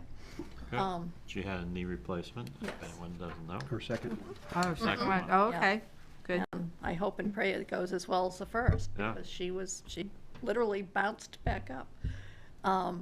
But the question was asked, I believe Sharice asked it first, if we have a fire, what do we do? And she came and asked me, and I said, we've had one fire drill since I've been here, and that was 9.5 years ago. So Kathy looked, and we really didn't have an emergency action plan. So she did some research, and she and I have been working back and forth on this to get the wording down and whatnot. So that's the history of it so far. I believe the one thing that hasn't been added is the location of the fire extinguishers and the exit plan. That's a map that she has yet to draw, but it doesn't change the verbiage of the policy. So I don't know if you want to wait to approve it until we have those two things, or if we'll just add those as addendums afterwards. So isn't this supposed to be in any business? Pretty much. Yeah. We just didn't have a formal one. Do you guys have, I didn't even look at this, because I have to have them on my walls in my own house, maps as to how to get You have out. to have your exit routes and things like that. Yeah. And we do have some maps hanging around the town office walls. Some of them got taken down when painting happened, and we're not quite sure where they went afterwards. So that's going to be for the next steps. And then come up with a plan to have an occasional fire drill, so everyone will know you leave do it the when they're not building if you hear expecting this it. noise. Yes. So this is a policy and it needs select board approval? I'm not 100% sure that it does, but Right. I more wanted you aware of it. Okay. Why can't this just be an internal thing? That's what it is. The other thing I see that's lacking, because as far as, I mean, maybe, I'm not sure where everything is located anymore, but don't we have some of the servers and whatnot downstairs? So shouldn't IT be mentioned somehow in there on what they should do? Because there's a lot that, under an emergency, that Kevin can do remotely to mitigate anything that happens down there. Oh, that's true. He has a redundant system somewhere. Yeah. Oh, yes. Back. So, but I don't see the need to get selectmen approval. Yeah, it's more We appreciate, procedural. right, we appreciate the heads up. but- Okay. All right, discussion of proposed plans for new public works garage, upcoming budget process. Nathan. Hi. So, I believe you guys have got. Yeah, are these the final plans? They are not the final, but they're Okay. pretty close to it. Okay. There's a few minor changes that I want to make on the office layout. Other than that, that's basically what we're going to do. Okay. It's downsized quite a bit from what I had originally started due to financial. It's smaller than the buildings that we talked about during the budget season. It's only 13, well, it is not only, it is 13,000 square feet. And you could put all your equipment in this. We can put most of it in. I would never think to put all of it in there. We have another storage building on the other side, the old sand salt building. Yeah. And the idea behind that, we've seen a couple of the municipal garages burn flat to the ground and they lose all their equipment. Right. And that's a pretty good fear of mine. And we keep stuff right now up to District 2, and we keep stuff down the pit. So you could fit all our equipment in that building. I wouldn't recommend it. Yeah. It's a lot of room. It's a lot of money. I'm just kind of here to see if we're headed in the right direction.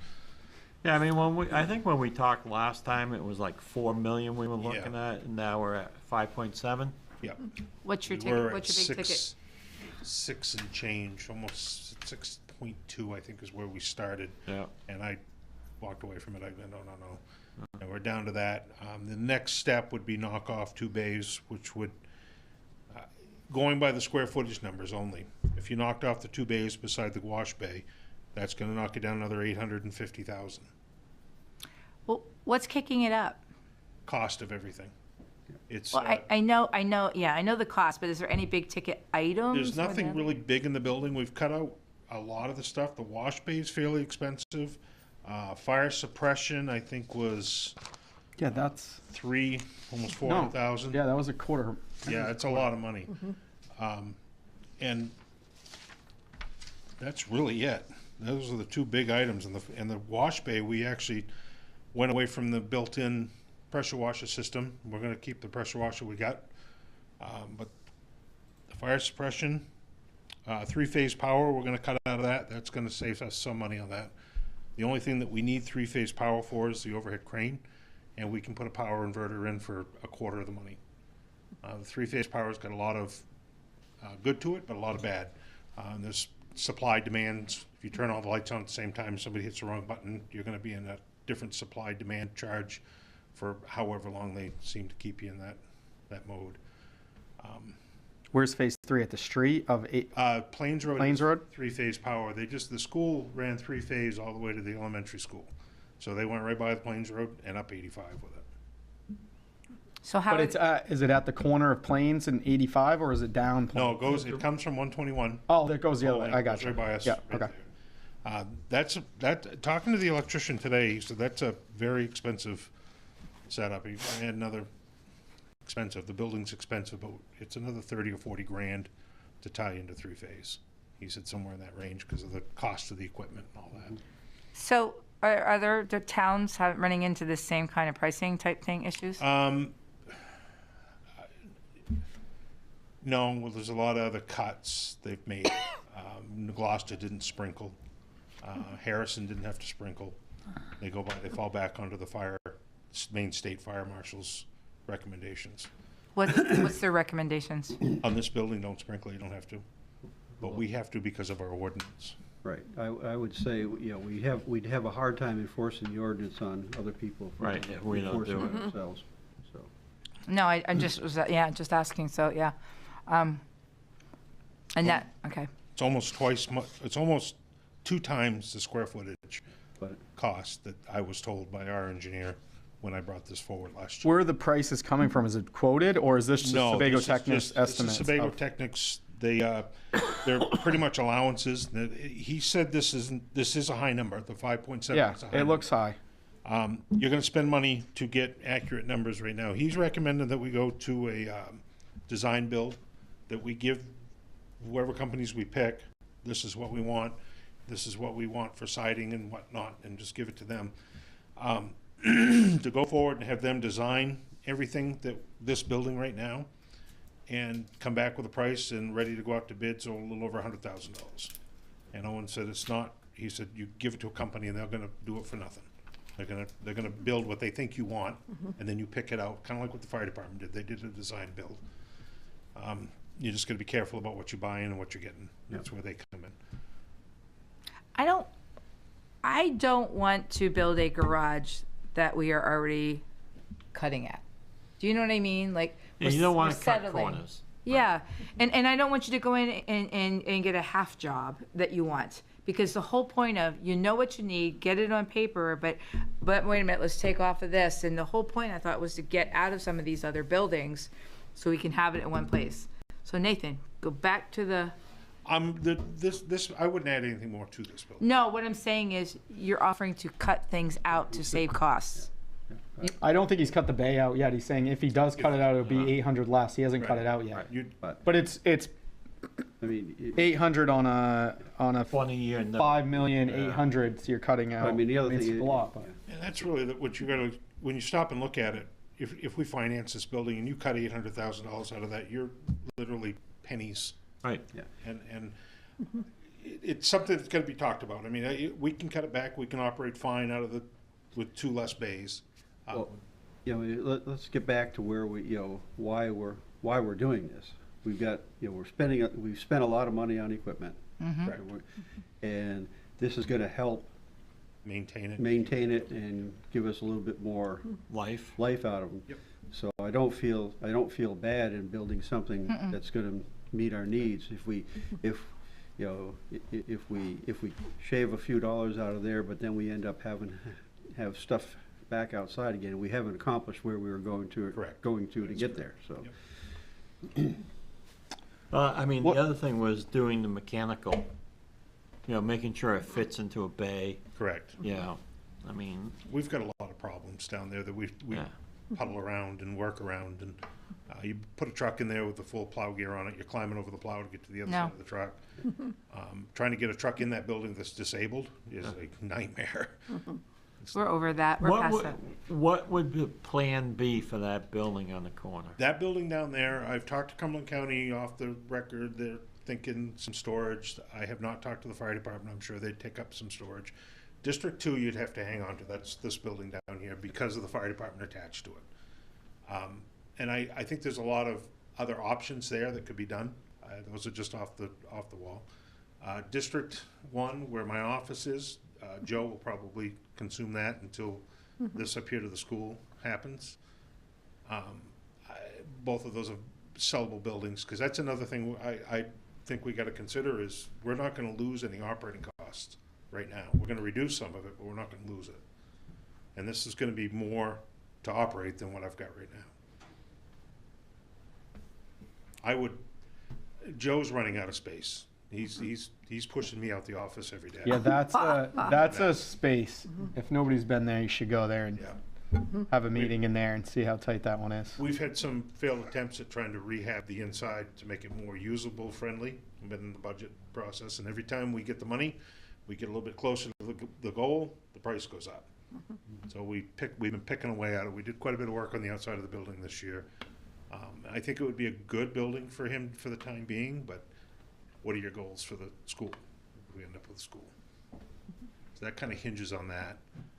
A couple hundred, and at the end of the day, it's probably a $250,000 value, that building down there. So right now, we're looking at approval next June on the bond. Correct. Go to the bond bank. That takes a few months. Building in the spring of 2025? Talking to Owens, realistically, he was thinking the fall of 24, we could start building if everything was pulled going. And we would be in it by the fall. So he said about 12 months to build this. So where that lands. Okay. That'd be nice. Who was that? Said that? Owens, Sebago Tech. Sebago Tech. Yeah. Do you guys have a generator at the building? Right now, we've got a plug-in generator. Bruce got a grant. I don't know where it came from, but we've got a new 30 kW generator coming. Actually, we've got the generator. They're coming on the 20-something of this month, December, I'm sorry, to hook it up. So yes. On District 2? Yeah. And is that? That's been 2 years in the makings. So this new building will have one also. Well, this new one has a generator for 250,000. So what's that one? This building right here? Yeah. Well, it's funny. When he told me that $250,000, because I'm wondering how much you use that other one if this one's. Well, I don't think it's going to be $250,000. Okay. I did argue. I that can't point. imagine. Yeah, that's a lot of money. That one down there is I think it was $32,000. Yeah. The generator was $22,000 of that. This one out here, I think, was in the 20s, and the one at the town office is about the same. Wow, those- 250,000? Well, I mean, he's. Oh, they're big yeah. generators. Those Yeah, are, but this is still. a 30 kW, the town office is 40, and we put a 30 in at the building. They're pretty big generators. I mean, that. Yeah, but this is- That 250 is an this- allowance, so. Yeah. Oh, I that's realize. allowed. Yeah, I'm just, Worst comes to worst, the portable one now becomes, the one that's plugged into District 2 right now becomes just. I'm just saying if you want to make cuts, I think those Yes. are easier cuts Yeah. than trying to shrink 2 bays out of this thing. Well, and then you go back to the 250,000, it's kind of like, no, this isn't even cutting a penny in half when you're at the end of the day. But yeah, that's one of those things, we've got a generator, portable, it's portable, and that was a permanent mount one when we bought it. I mean, it's not brand new, but we never lose the power down there. That's, yeah. And move it down. If things are going haywire where you're losing power, I think you guys are all busy out and about anyway. Yeah, we're outside. Well, yeah, but that's usually, I mean, that's when they also have to go in and work on things. So did I see it was $275 a square foot? for Yeah. building? Is that what I saw? Yep.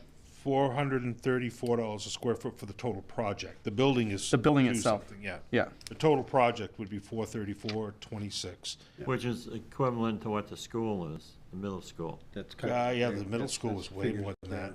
Yeah, Yeah. they said 430. Did they say 430? Yeah. I was thinking it was like 8 something, but yeah. Uh. That's total project. That's going off that bottom line number by the square footage of the building. Yeah. So there's a lot of moving parts in there. Right. He also has stuff in there for wastewater. We've got a brand new septic system down there. He had stuff in there for water. We've got a brand new well down there. Those are all things that you'd pull out that will all reduce. What about earthwork? Anything you guys can do to cut out of the one? Well, you know, I 108? thought of that. Sub everything out. And he's not, the engineer is not thinking that's a great idea. I have no fear of anything. So it's something we could look at. We've got the ability, we'd rent a machine, but at the end of the day, you're better off to have a contractor do it. So if something goes wrong, you Yeah. hey, the water's running back in the building again. I mean, Yeah. the other side of it is, if you're working on that, you're not working on. Correct. Well, yeah, you only have so many Yeah, you guys, don't have so, much manpower. yeah. So We I haven't figured out how to clone them yet. I want to, yeah, really. Budget season's coming up. Correct. This question's going to be coming up. What question would that be? Do you have, I mean, we know we've been talking about it, so what do you need for, what budget stuff does he need for budget season? Because it will be coming up as to, have you done estimates, have you done plans, have you done whatever? Well, he's got the plan. The plan's all done. I know that, I know Yeah. that. The floor plan's done. The Right. construction plans are not done. That's where Right. that's where that design build. Okay. Right, Yeah, and comes I don't know that you can get that done before budget season. Well, you wouldn't anyway if you're gonna bid it out as Yeah, you got to Yeah, bid it. you'd designed to build. You'd probably, what I would end up doing, and I believe this is how this would work, is you're gonna refine that 5.7 million down or up. And that's where you're gonna go, that's where the budget's gonna have to be set until it goes out to bid. Once you get the final bid, that's where the bond stuff comes in and away you go for that. I don't have a problem at all. Like I said, I don't want you cutting it back out just to get it down or whatever, but I just know that this is gonna come at us during budget season, and I'm fine with standing behind it and everything else. And look, I have one question on the actual placement of it. Is that 30 feet enough room between the salt shed and the corner of that building? Yes. Okay. You know Derek's gonna be down there looking at you going, nope, that's too close, shift a little to the right. No, I'm just wondering for Yeah. equipment wise. I'm just teasing. I just want to make sure. And the elevations look steep on this, but it's really not that big of a. When it's you're not- coming towards closer to Plains Road, that does go right up pretty good right Yeah. there. But it's all sand, it's really. Yeah, it good looks. digging. Yeah, you can see where it fits the land pretty well. If it moved more, there's a lot of fill that would have to go there. But if 30's fine, then that's a good Well, spot for it. And that was part of the problem. Yeah, You you're. moved it Yeah, you're. back towards that property line, that drops. Yeah, off you're pretty- spending another 50 grand on fill. So. well, I think it's an investment the town needs to make. We've been doing a lot of investing lately into things that the town should have done, planned out more. We need to protect the equipment, Yeah. you know, We need to protect our employees, right, and the employees. just when they're in there working, they can't, yeah. I mean, we still have a AAA rating, you know. I mean, the bonding on the other project went out at 3.65, Oh. which is phenomenal. Wow. So if we could stay in that ballpark because of our credit rating. I think it's a very affordable project. It's not going to be a 5-year bond like the last one. It's going to be 20 years. And it won't be a big impact on the taxpayer. But it will be a good investment for the town. Yeah. So These buildings too they last for, Yeah, and it's what Owens is looking at is they're insulated metal panels. Yeah. And he said they're 20-year life expectancy without any maintenance, and we've got a pretty good maintenance program. We try to run a pretty good maintenance program, and he said keep the building up. It's a 40-50-year building without any problems. Right. Just got to open the doors and then drive out. Correct. Yeah. Correct. Well, we got one bay that's drive-through, so if we see them coming, we get them both open. All right. Any other questions for Nathan? So go forward? Yes. Oh, yeah, absolutely. Okay. All right. Fantastic. Thank you very much. Thank you, Nathan. The other one is Tasseltop. I didn't get the plans to Sue quick enough. The floor plans for Tasseltop Snack Shack and what's going on down there.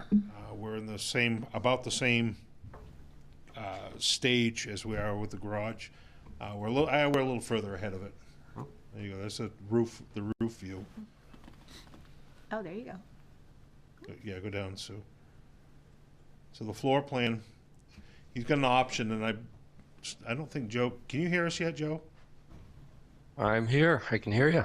So why don't you take the floor plan from here, because you've been more involved in it than me.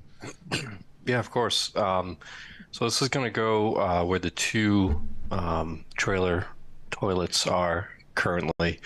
So it'll sit maybe just at a slight angle, kind of running along that ledge, but they'll be facing that way. So you'll see the order pickup canopy, which will be closest to the cul-de-sac. So that's where you go to order your food, beverages, stuff like that.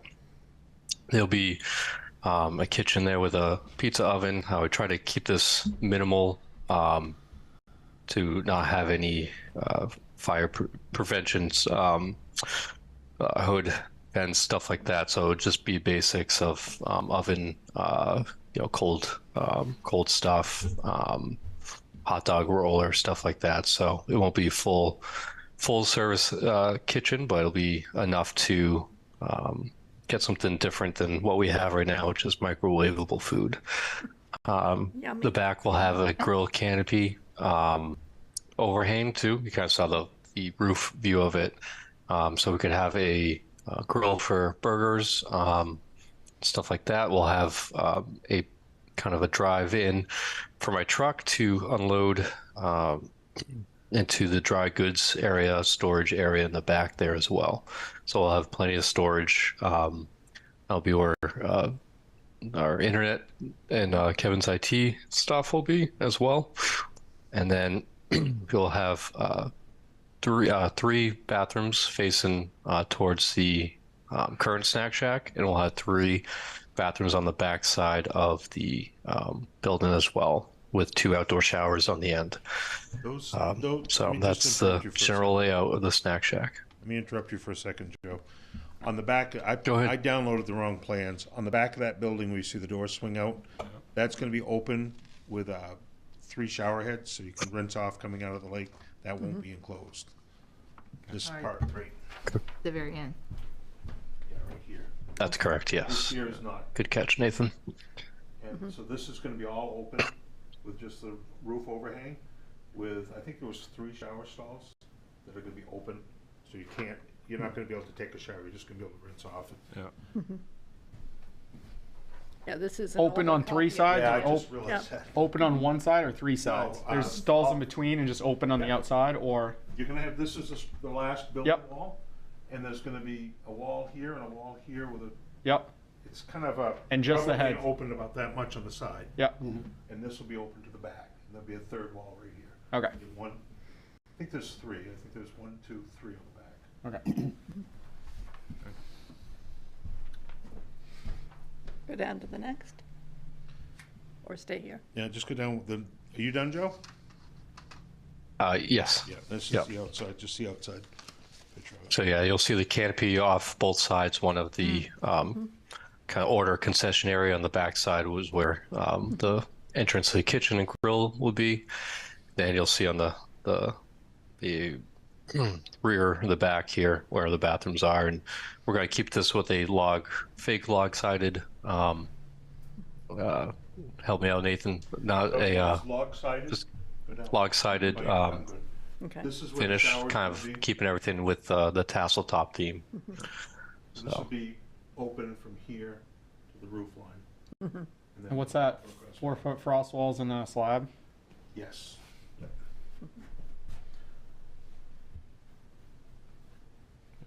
And posts on the roof for the overhangs?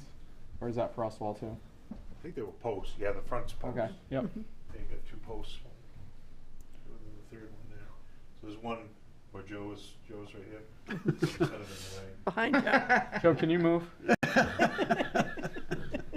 Wayne's give it. There you go. And when is this starting? We've already started the process. The septic system's all designed, and that's going out to bid, I hope, next week. And that'll be included. The slab work will be, the foundation work will be included. We're waiting for construction plans for this building and a quote on pricing, and then that'll go out to bid. Hopefully starting in the spring? No, finished in the spring. We're Really? I want to be out of there by middle to end of May, so when he opens, he won't have any disruption in operations. And they're able to pour a slab in the middle of winter? Oh, yeah. Yeah. Yeah, that's not a problem. Okay. And it's Let's hope for a mild winter. Huh? Yeah, Hope we for hope. Praying for no snow. Right. 70, 80 degrees, it'll be fine. Oh, it looks good. Gonna change it down there. It's gonna look great. Yeah. So, A lot of adding on down there, which is great. anything else you need to add, Joe? I think that's it. I think we'll have a new maintenance garage in that master plan that we'll be working on as well. That's where we'll get away from the cabin rental, so Barry can do his woodworking away from there, and the Bear and Karen will be staying on site as well.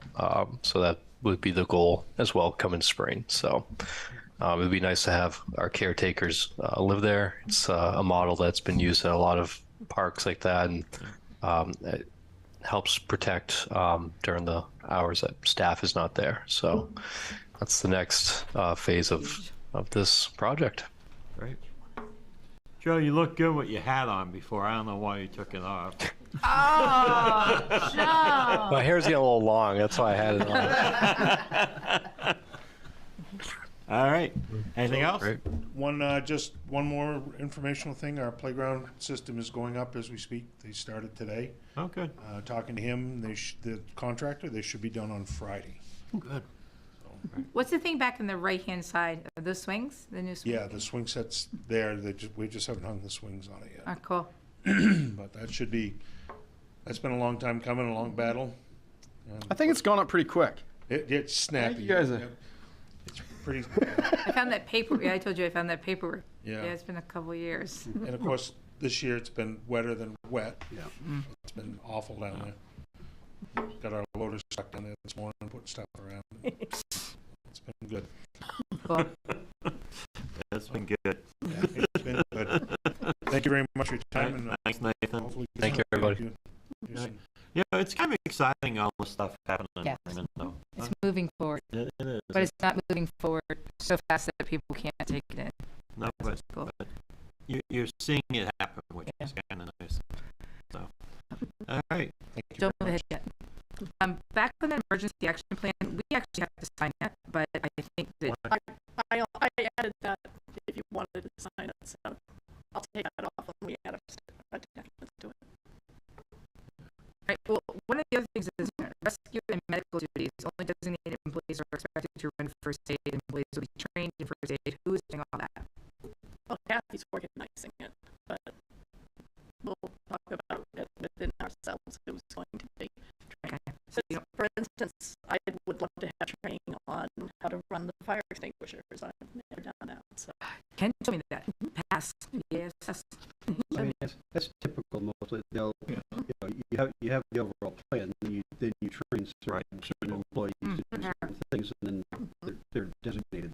So that's, and that's it's an evolving thing, so. Yep. So we don't need to sign it, right? Okay, public comment. This is our only public this evening, sir. You guys want to say anything? You sure? You can say whatever you want. Want some more candy, guys? All right, well. Anyone on Zoom that wants to say anything? No Seeing one's none? raised their hand. Selectmen comment? We're good on that? Oh, wait. Thank you to all your staff that you had for election day. They came out and helped because you guys were down and out. And out of all times to do it, a huge thank you to everybody. Yeah, it was, I mean, we have great employees. They stepped up, they got it done. And volunteers did, and yeah, you guys, yeah. That's a wonderful segue into the town manager's report, because that's exactly what I have. There you go. I rolled that right out to you. All right, so The election workers were amazing. Everyone I called and said, Sue and I can't be there. No one said, oh, that sucks to be you, basically. It was, how can I help? Can I work extra shifts? I'll do whatever. And I especially want to call out Marie Connolly, Louise Lester, Jenny Silverblade, Cynthia Davenport, and our Nathan back here, Nathan White. Marie stayed most of the day, so did Louise. When I came in Wednesday morning before all the staff was here, so I wouldn't be unclean amongst them, there was only one form that was missing. Everything tied out perfectly. Wow. And the form that was missing was one that neither Marie or Louise had ever seen before. And they were able to fill that form out. I got everything up to the state, or Jenny did for me. Jenny and Cindy worked double duty all week and worked the election, being the registrars, and stayed well and beyond. Nathan was there at 6 o'clock, and he was still there sending me results at 11. So I could not possibly have done it without them. Yeah, it was actually a pretty good voter turnout. It was much for an larger. off year, nothing really going on. And it was true across the state. Yeah. Absentees were down and in-person was up. And that's the first time since COVID that that's been true. Yeah. Wow. So it has been amazing, but the town of Raymond certainly has wonderful, wonderful people in it. Everyone jumped forward. It was beyond fantastic. And they helped a lot while I'm sitting over there frantic, trying not to come apart. I've only had to miss an election before, but not with both myself and the warden down. Great. So that was fantastic. Good. Anything else? That was it for me. Do we have to have a meeting next month? You really, really do, sir. We need to set the agenda and the schedule for the budget season. And if we wait till January, things can move too far to be good for the election. Can we do it at the end of November? And not have one in December? Yeah, but when Thanksgiving's. You're ready to Thanksgiving. Well, I Well, guess it'd be you like could the do- 27th. It'd be Black Tuesday. Black Tuesday, Black It'll be Friday. Black Friday after that. It's appropriate. Yeah. I don't have a lot right now that does need to be on there, but the budget schedule in particular. You realize what's going to happen now. that Why are you as soon as going you away? say there's not a lot on there, we're just, Yeah. couple things might come up. All right, we'll just leave it for the 12th. And, Come in, do it, and get out. yeah. Are you going to be away? Me? Yeah. No. Oh. No, I just, It was going to be a nice I was trip. hoping not to have a meeting. Yeah, maybe January's an option for not having a meeting. Yeah, we'll see Possibly. where we're at. I mean, because budget really won't start till February. Right. But that's when we set the agenda and set the schedule so that we know when to have the staff have all their stuff ready. Yeah. All right, so we'll be back on December 12th. I'm sorry. That's all right. I should put it on my calendar now, if I remember. Put it on mine. All right, anything else? Move to adjourn? Second. All those in favor? Unanimous. Thank you, everyone.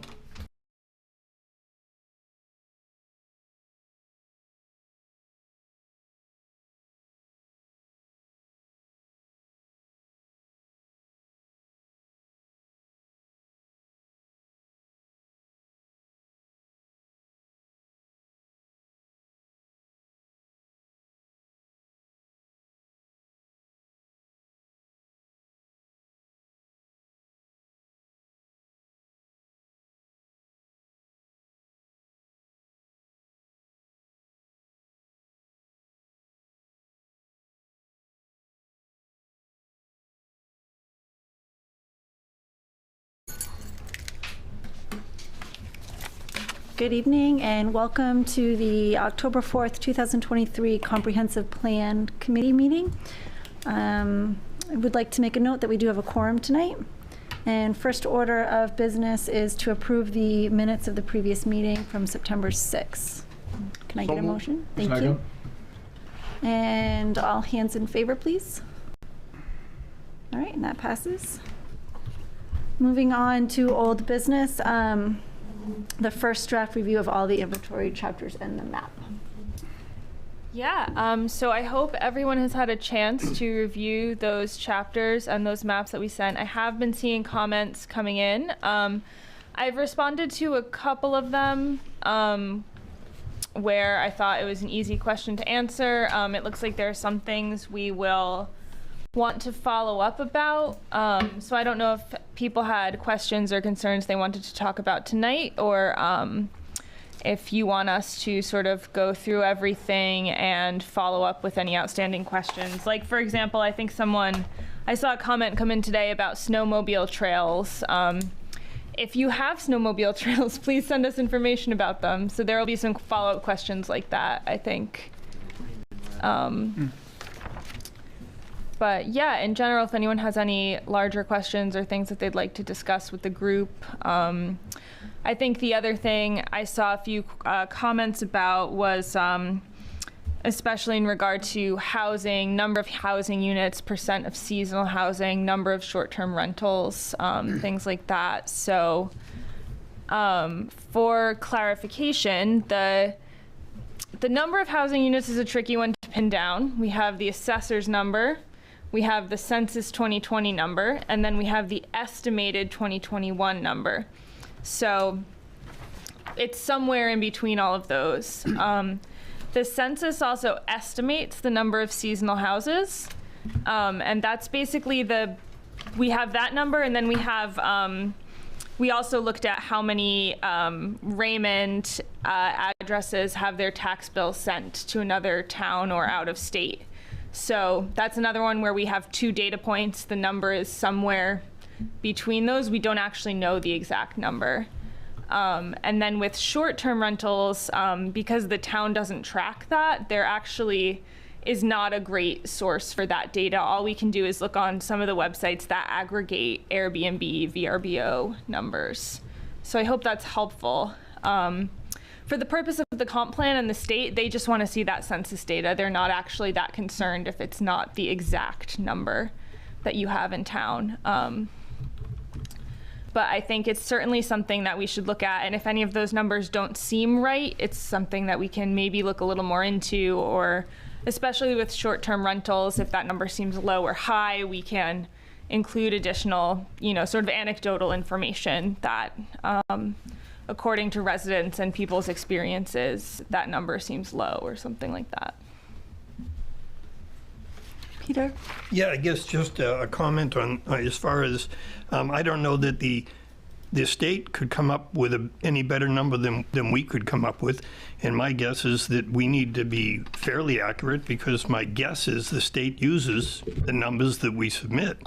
Although these are estimates only, in looking at the chapter, a couple of things stuck out to me, and they were all fairly clear. And I don't believe actually need absolute numbers, but I think it's safe to say that as far as looking at housing affordability index, it indicates that prices are becoming less affordable, and that there is a significant number of homes that are seasonal or not occupied during much of the year in the town. So that also kind of jumped out at me as far as being interesting. And as far as, yes, and as far as looking at just the demographics as far as population, or projected decrease in population is probably caused by a combination, this is my own thought, of a lack of affordable housing and an increase in the ratio of death to birth, which I don't believe is anything that is unique to Raymond. I think it's kind of the state. Yep. Yeah.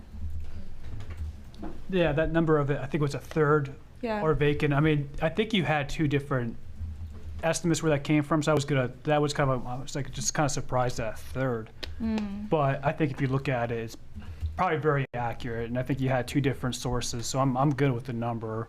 I think the only other way you can do is go down in December and see who's in the driveway. But I don't think that's a very good approach either. Yeah. Yeah, I will say this is not, we are actually at North Star. We're working on a Lakes Region housing assessment for Cumberland County. So this is a totally separate project, but we're comparing a lot of this housing data in all the Lakes Region towns. So hopefully like by next month we should have a more final version, and I think it might be interesting for some data points for you to see how Raymond is comparing to some of your neighbors, because by these numbers, I think Raymond actually has less seasonal housing than some of the towns like Naples, Casco, Bridgeton. I find that really surprising because we have the Cape. Yeah. Those are large tracks. That's true. Those are pretty Casco's large got, tracks. Casco has Point Sebago, and I mean, Naples, Casa. That's not surprising. And it would be interesting to have the numbers, but from my familiarity with code enforcement, over the last decade, there's been a significant number of conversions from basically seasonal to year-round. Yeah, so I think Sam and I will share those numbers with you if you're interested from that sort of larger regional study. Because I think it's interesting as we move towards thinking more about goals and the sort of future-looking part of the plan to see some of these like pushes and pulls that may be impacting Raymond's housing and population. You know, are you more affordable or less affordable than your neighbors and that sort of thing? I think the unanswered questions, I think you can either put back out or somehow I think that makes the most sense to compile them, because I think sometimes with all of this and the back and forth, we don't really know what stands still unanswered for you, and we're seeing it prior to the town seeing it, correct? So yes. There's also things that we probably are thinking that that's best answered by town staff, and we're not sure if that's getting addressed or not. Yeah, I think that sounds good. If everyone's comfortable with us kind of saying your comment period is over, we'll go back, see what we still need to answer, and follow up. Good. Yeah, I think we've had sufficient time to do it. Okay, great. Thanks, everyone. Really helpful comments. Really appreciate it. Great chapters. I'm going to move on to the public outreach event. I put this on there just because we have a little bit of an update. It looks like you sent a confirmation that the Jordan Small Middle School gym has been reserved for the 2 dates, correct? Yes. Okay. Correct. So I just wanted to make sure everybody was aware that that has happened. I don't think, do we have anything else for that right now? No, I think this might be something to talk about under new business, but basically what we want to do between now and then, I think is, in terms of raising awareness and getting people involved, we should talk about, but I think we have that under new business. Okay. All right. So next on the agenda is the Community Resilience Partnership, and I apologize. I have just not had a moment to make any forward movement on this. I guess we can continue to keep it on there, and I can try again this next month, or we can just. I'll kind of ask John kind of what he'd like to do. I think we should keep it on there for next month. And I too was true to my word, I think, last meeting, saying I would arrive at this meeting having done nothing. But I did spend about 15 minutes on the site this afternoon, and my general sense is that before diving in, it would be great to have some confidence that we'd have a team here in Raymond that could run with that ball. I'd be hesitant to sign us up and get us into the process and then struggle to have a good committee that could pursue those opportunities and those projects, a number of which they give you a good list of possible templates and ideas about things that your community might need, and if we can't think of any of our own, which I bet we could. So I think the critical thing is not letting it go altogether while it's still an opportunity. And unless we truly, just can't muster. But it appears the process is going to stay open for a bit longer. I haven't seen anything on the websites that said, last grants May 24 or something. But if we do see something like that, perhaps it would give us a little fire underneath us. But I think that's the right approach, Kayla. Let's just keep it on the agenda, and let's keep our eyes and ears out for folks that might help run with it. I have an idea. Hopefully I don't lose it for new business. Make a note real quick. Okay. Well then, unfortunately, moving on from that. Oh, yeah. Can I bring somebody up under old business? Yes, you may. All right. I think we're missing out on a unique opportunity. We have not interviewed Don Willard, who was the town manager. Don is 23 years in this town. He knows this town better than anyone here. If we don't interview him, I think we're doing ourselves a disservice. Any idea when Don is going to be available? Because we have to wait till he's back. Don is no longer. He isn't coming back. Okay. Don is out on FMLA until January.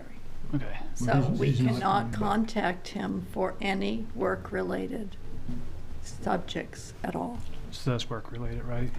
Not if he's not working. So Sue, when you say we can't contact him, does that mean town employees can't contact him? Because this is work-related. He can't be called upon for any work-related subject. He can be called upon as a citizen. As a friend, as a citizen, but not for work-related subjects. So as a citizen and a friend, if I were to call him up and say, Don, would you consider coming to a meeting or sitting for an interview and just talking about where we're progressing as far as the comprehensive plan is concerned? Is that a violation of any public policy or employment law? Not that I'm aware of, but I'm more well-versed in election law than I am in employment law. Would it be reasonable to reach out to the town attorney to see if that's something? That I can do. Could I ask you to do that, please? Yes, sir. And then if you could let Kayla and I know that. I think it would be great because even if we could invite him to be a speaker in which we could ask him some questions based on his citizenship of the town of Raymond. Open up for public comment, right? Correct. So any citizens out there want to comment on this and see if anybody happens to come forward? And I think for the purposes of what we're doing, the decision's got to be his. It can't be ours. And so we should be conscientious of that and make sure as we reach out to him, we just let him know that he has the option not to join us for that too. Sure. If I understand it, any citizen or interested party in Raymond can come to these meetings and actually sit and listen or talk, express their views or opinions. But once again, I don't want to trample over any labor laws. So if we would just get an opinion from the town attorney, then you just let Kayla and I know. And I would be happy to make the phone call as a friend and a citizen. And certainly let him know that it's certainly his choice. Yeah, and also it would be great to know if that changes after January. And it may, and- because as far as I know, his intention is to retire at that point in time. So, And if that's a time that's a better time for people to have a good interview, sit down over at Don's house or somewhere here in the town, that would be really beneficial to the comp plan.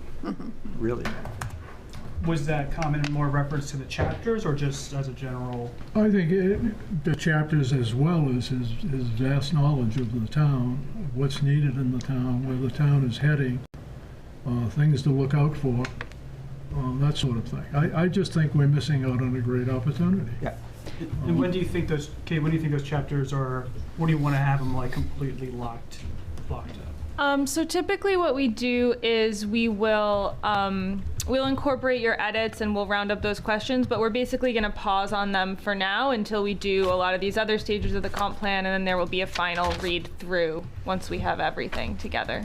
I mean, theoretically, until we actually are willing or want to put this out as a final rubber stamped product, then we have an opportunity to improve upon everything. Yep, definitely. Some towns choose to share these chapters at this point with the public once the committee has read them for public input. It's sort of up to you if you want to go through that process or not. So it's definitely something that the committee could share with interested members of the public. I have no issue with that, as long as they understand it's a draft. I would suggest that if there is no negative response from the town's attorney, that we invite Don to the next meeting. It will be up to him whether he comes or not. If he comes, then we could ask him questions, or he could give his opinions on some of the things he feels need to happen in the community over the next 5 to 10 years. I just think we're missing out on a great opportunity if we don't have him give us input. He gave us great input while he was with us. Every meeting he had something to add that really made a difference in the way we look at things. And I think we need to have the opportunity to pick his brain as to what needs to happen over the next 5 to 10 years of Raymond. I know he doesn't plan to move, so. Yeah. And if the meeting's not best for him, then at another date and time and place, while the document's still open, that would be a great outcome. Thank you. Yeah, thank you. Good, Frank.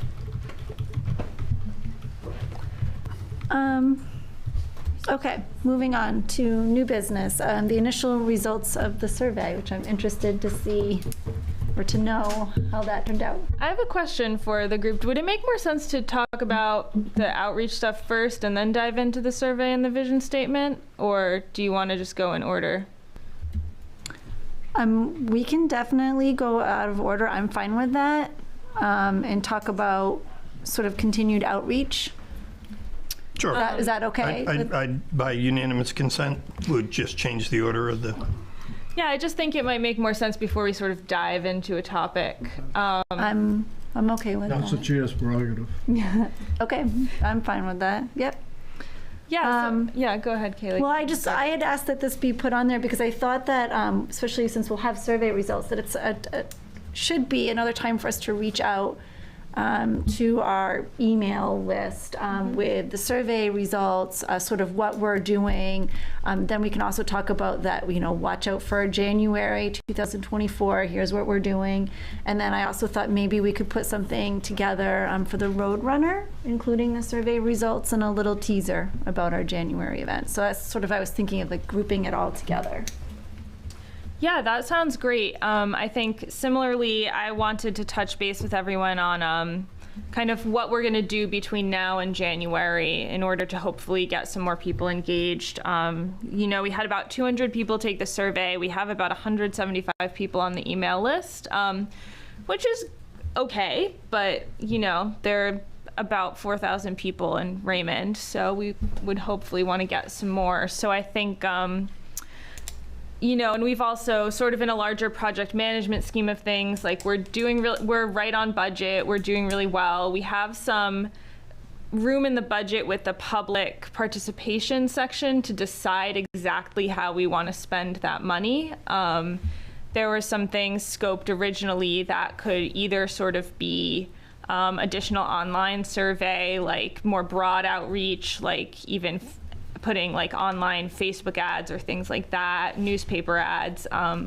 But that money could also be in support of things like more targeted focus groups, depending on what the committee feels would be the best way to start reaching some more people in town. So I don't know if we need to make any decisions right now. This might be something to follow up on, but I think we should think about what could happen between October and January to raise awareness of this project, and to maybe get some more groups of people involved. And I'm happy to give more examples of any of this kind of thing if that's helpful. But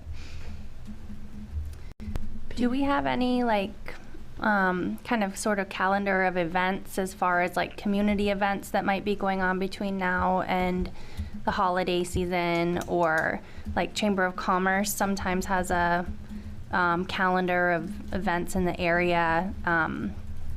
It might be worth our while to kind of identify a few different events that are happening and see if we can either set ourselves up at a table or, you know, kind of make our presence known at those types of community events so that people are seeing us and out in the public.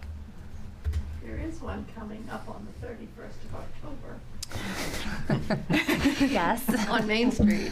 Yeah, That might be a thought. difficult to get a captive audience at that. Well, except one thing we're going to try this year that's new is we're going to try and direct traffic to Sherry Gagnon Park to park, and we're going to run shuttle buses from there to Main Street. So there will be people kind of hanging around waiting for the shuttle bus and getting dropped off there. Just a thought. So they're a little more stagnant there. That's running around, running after a little one. Cringeworthy. But it also may be a demographic. But it also may be a demographic that you're not necessarily grabbing from the. No, I'm not confident survey. we're reaching the young parent and children age group as much. I'm not. I asked the PTO to share the survey. I never saw it come out on anything that they did. So they said, yes, sure, we'll share it. But I didn't see anything. I could have missed it. Yeah. Well, I know Joe in Parks and Rec mentioned that they were gonna kind of assist with candy, you know, stuff to hand out. Yes. I'm just thinking, like, if we got little nips and put our cards in those, handed those. Parents would definitely read it, right? Well, okay, but maybe not. I like that idea. No, there's also the election. Yes. So we can be present the way we were. I mean, last year was a huge success just in terms of meeting people and getting them to talk to us for the first time. So I think we should, at the very least, plan on being there with something. I know we're short on time, but it's probably something worth pulling together in the next few weeks. Go ahead, sorry. Peter? Yeah, I guess at the September meeting, I asked some questions regarding the online survey, and I was satisfied with the response that this is a preliminary survey, that there'll be more surveys to come. We discussed where our biggest bang for our buck with our budget would be as far as trying to get more citizens involved. And I believe there was a comment by the guest speaker that was just kind of an offhand comment at the end, which was basically that, well, you know, 5% isn't bad. Well, you know, our target was 10%. 200 is 5%. So we got half of what our target was. And I believe, if I recall, my comment at the September meeting was that I'm going to look at this as the glass half full rather than half empty, in that it is preliminary. And, you know, we kind of, you know, we hit the survey in the summertime where maybe we didn't have the best time to get people to take a survey online. I don't know if I buy that totally. I don't know if someone's motivated to take a survey, they'll take a survey. but in the fact that we also didn't really see a tremendous response from that 30% of our population or whatever, they're seasonal or whatever. So I did a little research after that meeting and looking at what is considered to be a reasonably good response to a public survey. And 5% was at the low end. And it was like 20% to 5%. So I guess in this conversation, and when we're going to be talking about strategies coming up to the January event, obviously everything that we did, and I believe that our efforts were pretty substantial. I believe this committee was engaged in going to elections, going to lake associations, going to road associations, basically inviting guests to speak here and be on the public network. We are, in my opinion, going to have to do more, because I want to still maintain that attitude that the glass is half full. Because the other side of that coin is a response like this is saying that, to me, is saying that the community at large doesn't give a damn about the comprehensive plan. And therefore, our charge is to represent the community in writing this plan. And so if I don't want to walk away from this, as a former member of this committee said, it's not our plan. It's not the committee's plan. It's the community's plan. And I want to feel that the community has had input into it. If not, yeah, we can satisfy all the state requirements, and you know, we can get it blessed by the state and have a comprehensive plan. But whether or not it's really going to reflect what this community wants, I guess I just need to know that we pulled out all the stops, because otherwise, the alternative is that the community doesn't care. And so a lot of what we're doing here is we're writing the plan, and I have a concern about that. Frank? Have we ever thought about doing a poster and a one sheet that we could put in every business in town, talk to the owners, have them let their help know that people need to pick this up? The one sheet would explain who we are, what we're doing, what Peter has just said, that this is your plan, not the committee's plan, and that we need your input as to what you think needs to be done in the town of Raymond over the next 5 to 10 years. And give them a place where they can go to leave an email address so that we can communicate with them down the road about what we're doing, and give them a place where they could come and talk to us about what their ideas may be. Nothing else seems to work, but if we had just a nice poster in every business in town and a single sheet that explains who we are, what we're doing, and why we need their help. Well, that poster would fold right into getting advertising out for our January event, Yes. right? I mean, that would, Christmas time, have it up, you know, well before the holidays and storefronts and whatever. So it could be on that, and also could be on the win sheet. I was also thinking if people from the committee are willing to sort of collect these things, we could, both for Halloween, things like that, and for this, we could actually just add like a written sign up for people to add their emails if they want to join the mailing list. If maybe people aren't going the extra step of like actually visiting the website and signing up, we could just have a sign up sheet. Yeah. I mean, 2 or 3 of us could visit every business in town in a very short period of time to explain what we're doing, why we're doing it, why it's important not only for us, but also important for the business owners in town. Because they'll benefit as much, if not more, than anybody else with a good comprehensive plan. Well, maybe we could reach out to some of the businesses too and see if they have any events going on that we could Absolutely. show up to. I mean, I know like Sebago Outfitters is, they just got their a tagging station now for hunting, and hunting season's about to come up. I would imagine that they're going to have a lot of people going through there. I don't know if they're hosting any events kicking off. Face to face is the best way to communicate. There's no doubt about that. And if we can get involved with the business owners in town and they can see the importance of this happening, maybe they will support us and make sure when someone comes into their business they get one of those sheets. And it's told why it's important that they take part. I think it's pretty critical that if we're at the election, we hand them a postcard They that get a says, piece of paper, yeah. you're invited January, I don't remember, the January this 28, date. 27. Thank you. Snow date, this date, here's the time. You're invited, but you're needed. You know, it's not a nice to have, we need you there. And I think people, like everybody said, they need to understand that their participation is necessary for this to succeed for the community. Sean? I would volunteer to kind of help do what you were talking about, which is hit these. If we can get a poster or something, I think I could hit some businesses. If a couple of people want to join that, maybe we just kind of section off all 302 there. I mean, it's really where all the businesses are.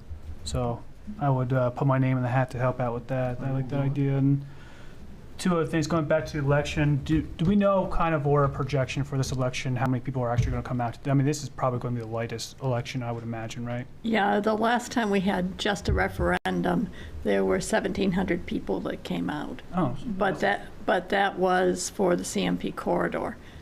Right now, I have 10 requests for absentees, which is much lighter than it was then. We could have a big surge, but there just doesn't seem to be anything on the ballot that's driving people out right now. 1,000 people, we see 1,000 people. Yeah.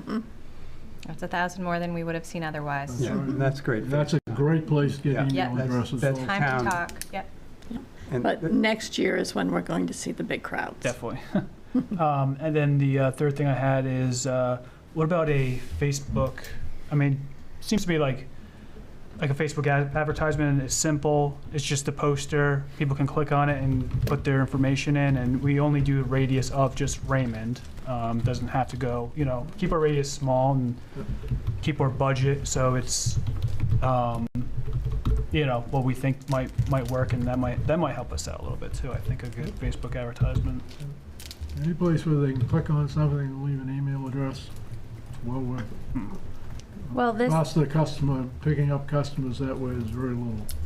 This chapter, about the economy has the 6 largest employers in town listed by name as well. Maybe it's worth reaching out to those business owners. Absolutely. Directly. I mean, they have a real stake in this. They truly have. They may not Sabre know it has right what? now, but they do Over have a 200 huge stake in this comprehensive plan. Mm-hmm. Yeah, and if there's a way, people who might work at a place like Sabre and not live here are also a great voice that's very difficult to get in these kinds of planning projects. Yeah.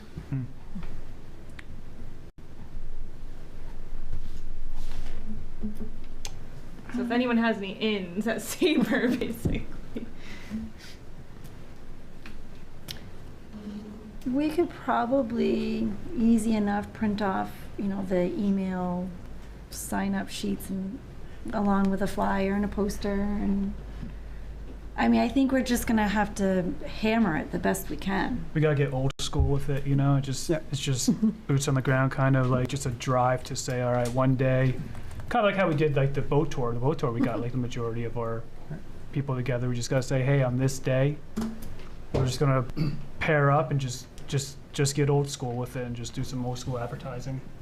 Yeah, so is it, if what I'm hearing, I believe that it was a very productive process as far as the development of the RFP. And so, whether we want to call it a subcommittee or a work group, I don't really care. But would it be reasonable at this point, since time is short, since we're hearing around the table that there are people interested, that we form, let's say, a core work group that's going to, let's say, hit the businesses? And rather than talk about this and then next month talk about it again, and then we're a month closer to January, if it is old school and you're really going to hammer it, I would say also, as far as preserving the budget, I think we spend it now. I think if there's any time in the next 12 months when we need to spend some money, unless I'm missing something, unless down the road you see North Star seeing some big expense coming our way where we're going to need PR money, I'd say, well, let's not hold on to it anymore. Let's spend some money. Let's get this word out. Let's really test the waters and see have we just not done enough to inform the community? Or is this just the way the community is going to respond to our efforts? And I think that's just my own thought. So I suggest that to the chair, that we form a work group. I have a question. Is there any way you could quickly, and I won't hold you to it, rate what's most important? Could you rate we've done our initial survey, but will we be doing a way more, I hate to say it, comprehensive survey? We have our first public outreach event, but then we want people to attend a meeting when it's all put together, right? And we want people to vote on it.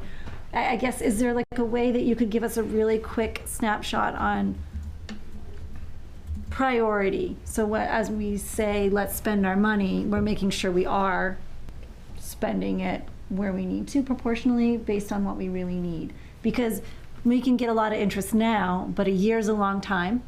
So if we need to get them back on our radar, or us back on their radar, in a year, we need to make sure that we're able to do that, and we have the resources to do that. I just want to put that out there. I just think.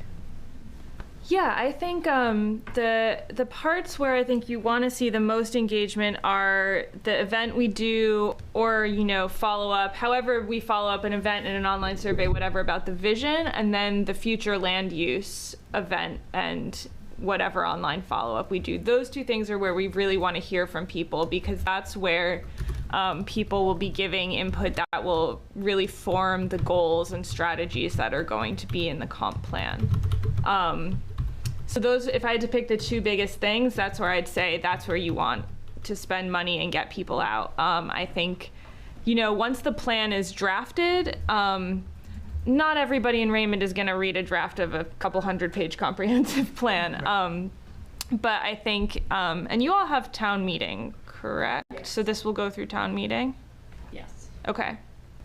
We don't. But we don't have yes. So Okay. that's the. I don't know we about don't- this kind of town meeting. We don't It's have. voted on it, so it will still be voted on, but it will be voted via ballot. So we don't Probably. gather as a group. So I guess that's what I'm saying. Okay. We're not going to gather all as a group, and we're not going to have to stand in front of our citizens that come okay. and say, "This is our plan. What do you Yeah. think? Does it pass or not?" They'll vote on it. Okay, Which means interesting. they'll be voting on, honestly, probably something they've never even looked at. Just saying. Yeah, I think I don't know what you usually do for town meetings, but putting something in the Roadrunner or whatever where you kind of have kind of a one, as big of an ad as you can put, explaining what a comp plan is and what it's done. I think the key outreach for passing something like this at town meeting is to actually be able to cite the events, all the public participation you've done. So if people are like, what's this? I've never heard of it. You can have this one sheet that says, actually, we did X number of surveys, X number of public events. We heard from X number of people. This has been going on for a year. The planning board, these other committees have all been involved. So I think that that's really the key piece to putting it forward at town meeting, is to kind of remind people of everything that we've done and how many people we've gotten feedback from. So I think the two most important things would be to get people to these two big events in the next, So, Sue, what's the attendance at town meeting average the last 5 years? The last 5 years, it Yeah. depends on the election. Yeah. This next one, next June, since it's a state primary in a presidential year, will be probably 2,000 people. At town meeting? Yes, because town meeting is the election. She's talking about the referendum. Oh, Town not meeting. Right. We won't have open town meeting, or we're not likely to. The selectmen will decide that in December, but they like that more people more than vote. likely than this, when the final plan is put forward, if I understand the process, it goes to the select board. The select board then puts it on the town meeting warrant. The town meeting warrant. Yes. But in this case, it won't be an open town meeting. It'll be by a election. That's correct. And then the town will ratify it, vote yay or nay, and then it goes to the state. This you can do the final part in many different orders. We don't need to go through every possibility now. Basically, some towns send it to the state, then send it to the select board, then go to town meeting. You can do both at the same time. There's a lot of different ways to do it. All right. Well, I guess I like the idea that it's referendum rather than an open town meeting, because the last several open town meetings I've gone to, it's like 150 people. That's it. Yeah, so actually, that would the last definitely be not representative of the community voting on this. The last few, there were 60 to 70. Yeah. Right. And at least 20 of those were staff. Yeah. Okay. So that makes me feel a little better that there'll be more of a community input into the approving this plan. As far as the two events, Kate, that you're talking about, yeah, I'm not talking about we should empty the coffers in this effort. I guess what I'm saying is if we're successful in the January meeting, we're going to get a lot of the feedback. And really, at that point, we've achieved our goal of getting the community involved.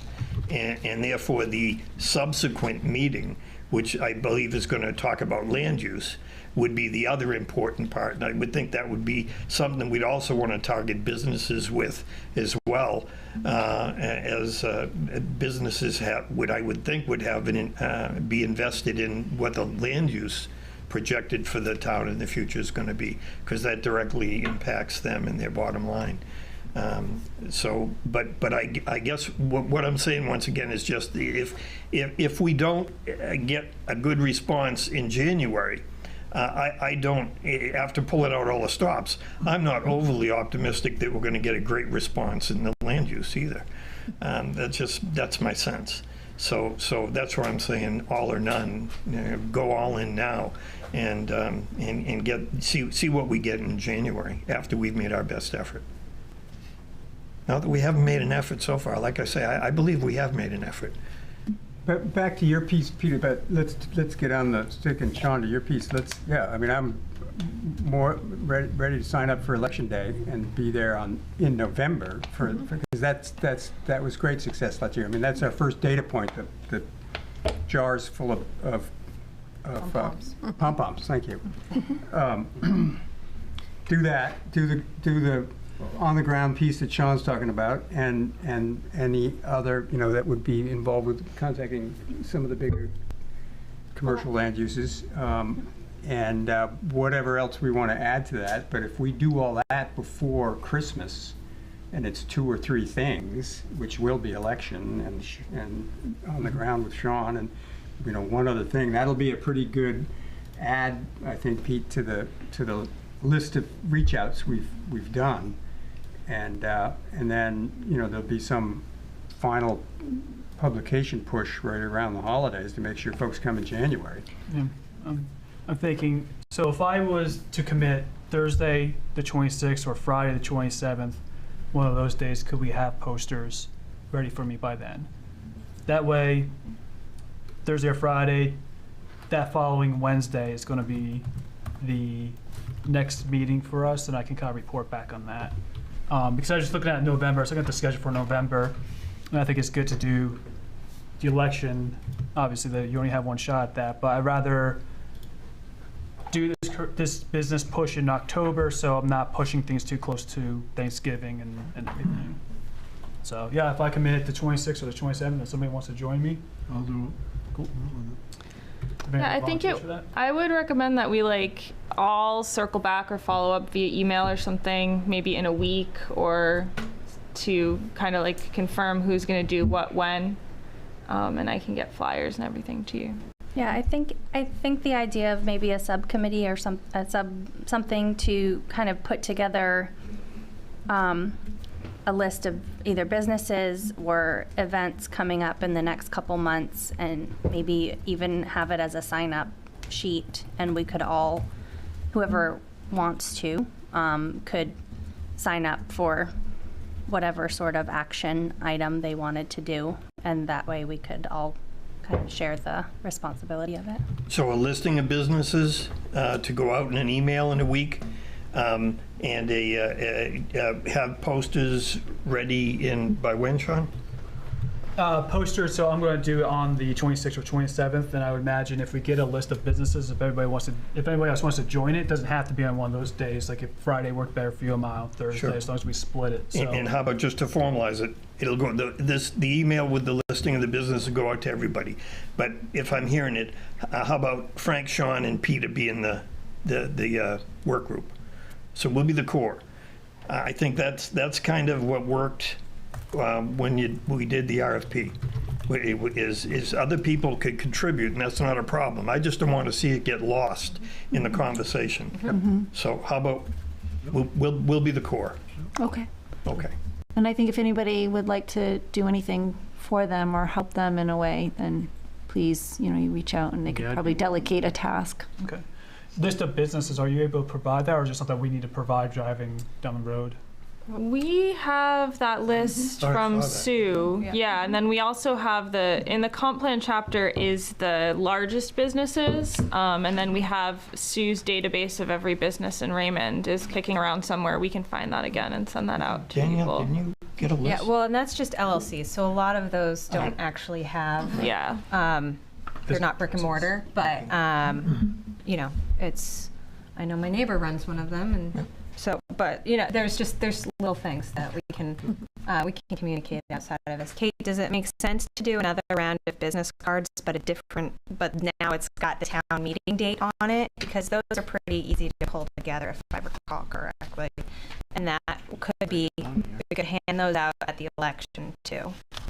Yeah, we can definitely do that. I think it costs like $50, so it's not a huge expense. Yeah, we can do business cards and then flyers and sign-up sheets, maybe. So the business card would basically still have the contact information and all of that, but basically it would be publishing the date of this. Save the date, like a save the date. Save the date, 24th or whatever. Not saying 24 because I'm not thinking of the year. Let's not save the date. Let's just sort of invite them. I always ignore the date. You're invited. You are obligated to attend this meeting. We know where you live. I do think with wording, if we can put in there, your plan, not even Raymond's comprehensive plan, your plan. I like that idea of really trying to hammer home to people that this is not our plan. It's not, it's their plan. Should there still be QR code on the card that maybe links to add your email? Yeah, we can do direct to the email sign-up page.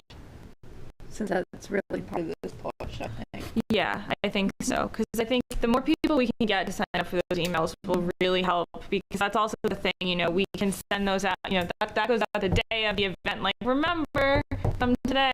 So This is all about driving hard, under full sale at January 20th and 27th. Those are our 2 days. Is that right? For 20 and 27. 2027, 2 Saturdays in a row. And we're informing them about the content and importance of having them come and participate in this flyer. But and there's content maybe on your handout about what the comp plan's about. But is it really about just revving for January? Trying to rev attendance for January? That's it. And we're going to do it at Sean and Pete's event and Frank's in October, again at election, same content, same card, same QR code or whatever, and then whatever else we choose to do before January. There's one last mailer or something, or more. Sure, it's still the Roadrunner and all that other stuff. And we keep mentioning the Roadrunner, and I don't know how the logistics work over there, but if we could get somebody to be interviewed by the Wyndham Eagle and get a whole article on what we're about, what we're doing, why we need participation, and what it is. I mean, those are a lot harder to skip over. That's a good point. That's a good point. Yeah, absolutely. It was I know pretty Ed good. Pierce very well, who's the editor. I can give him a call and try to set it up. Yeah, I think he'd be more than willing to do that with us. and we can even be strategic about the timing so that it comes out Absolutely. Either December or early January. And we don't have to decide that today. We can talk about that at the next So meeting. I'll give them a call and try to set up with something, because we could do that anytime. It doesn't mean it needs to be published until the end of December. Early January is right. They do a lot of holiday stuff towards So- Christmas, and they also don't deliver on Christmas, that week of Christmas, if I remember correctly. It would be the They next week in January. They take 1 week off, so we'd wanna get it, I would think, the 1st of January. Yeah, I think this would fall right in line with the in content of January. some of their articles, so I don't, I'll give Ed a call. yeah. Great. And I think, if you have the capacity, if you don't have to wait until January to, you could have an article from a member of the committee. It can be really short, 250 words or something. They might be able to print a little thing from a member of the committee just saying, here's what we're up to, here's what we're doing. I'm happy to give you some what's a comp plan kind of copy. And then something else in January to pump people up for the event. There's also the transfer station in Casco, if anybody wants to hang out there. We'd have to card people to see if they're from Raymond.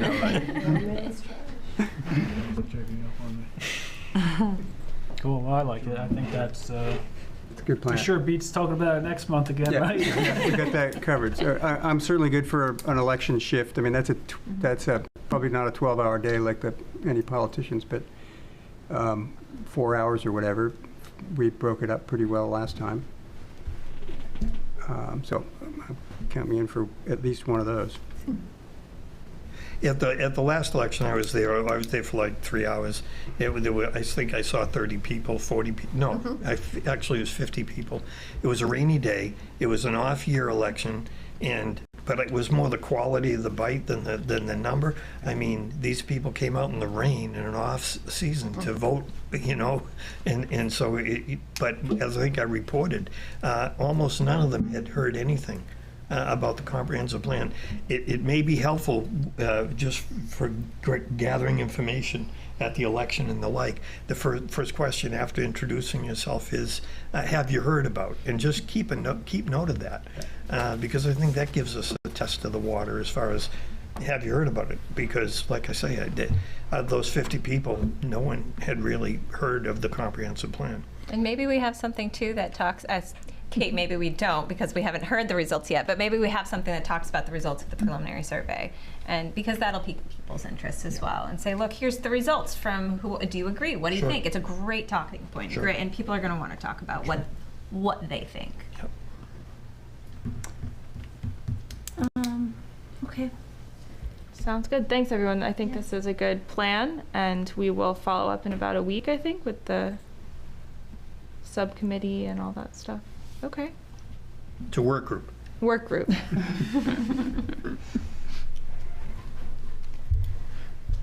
Would you like to now tell us the... Yes, sorry, I didn't mean to keep you waiting. I just thought it was like a better, yeah, Sue, do you want to put that up? Here we go, from beginning.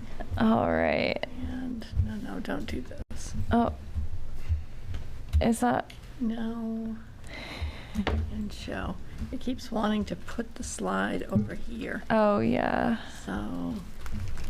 You can share it just in PowerPoint if you need to. Sometimes I have to do that in Zoom. Share this one and then do this. I think it's all in the timing. There we go. Oh, look at you, Sue. You're a Zoom expert. It's scary. Yeah, so you can go to the next one.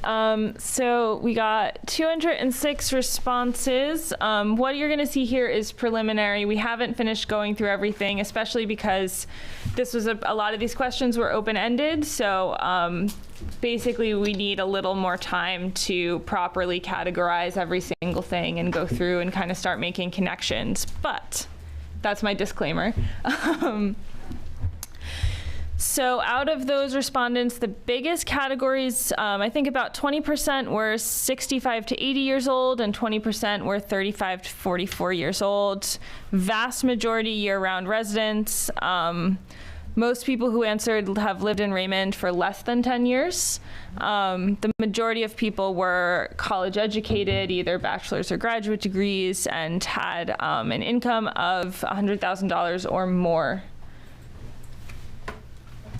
So, some of the initial answers. What's the best thing about living in Raymond? The three biggest categories here were community, natural areas, and lakes and ponds.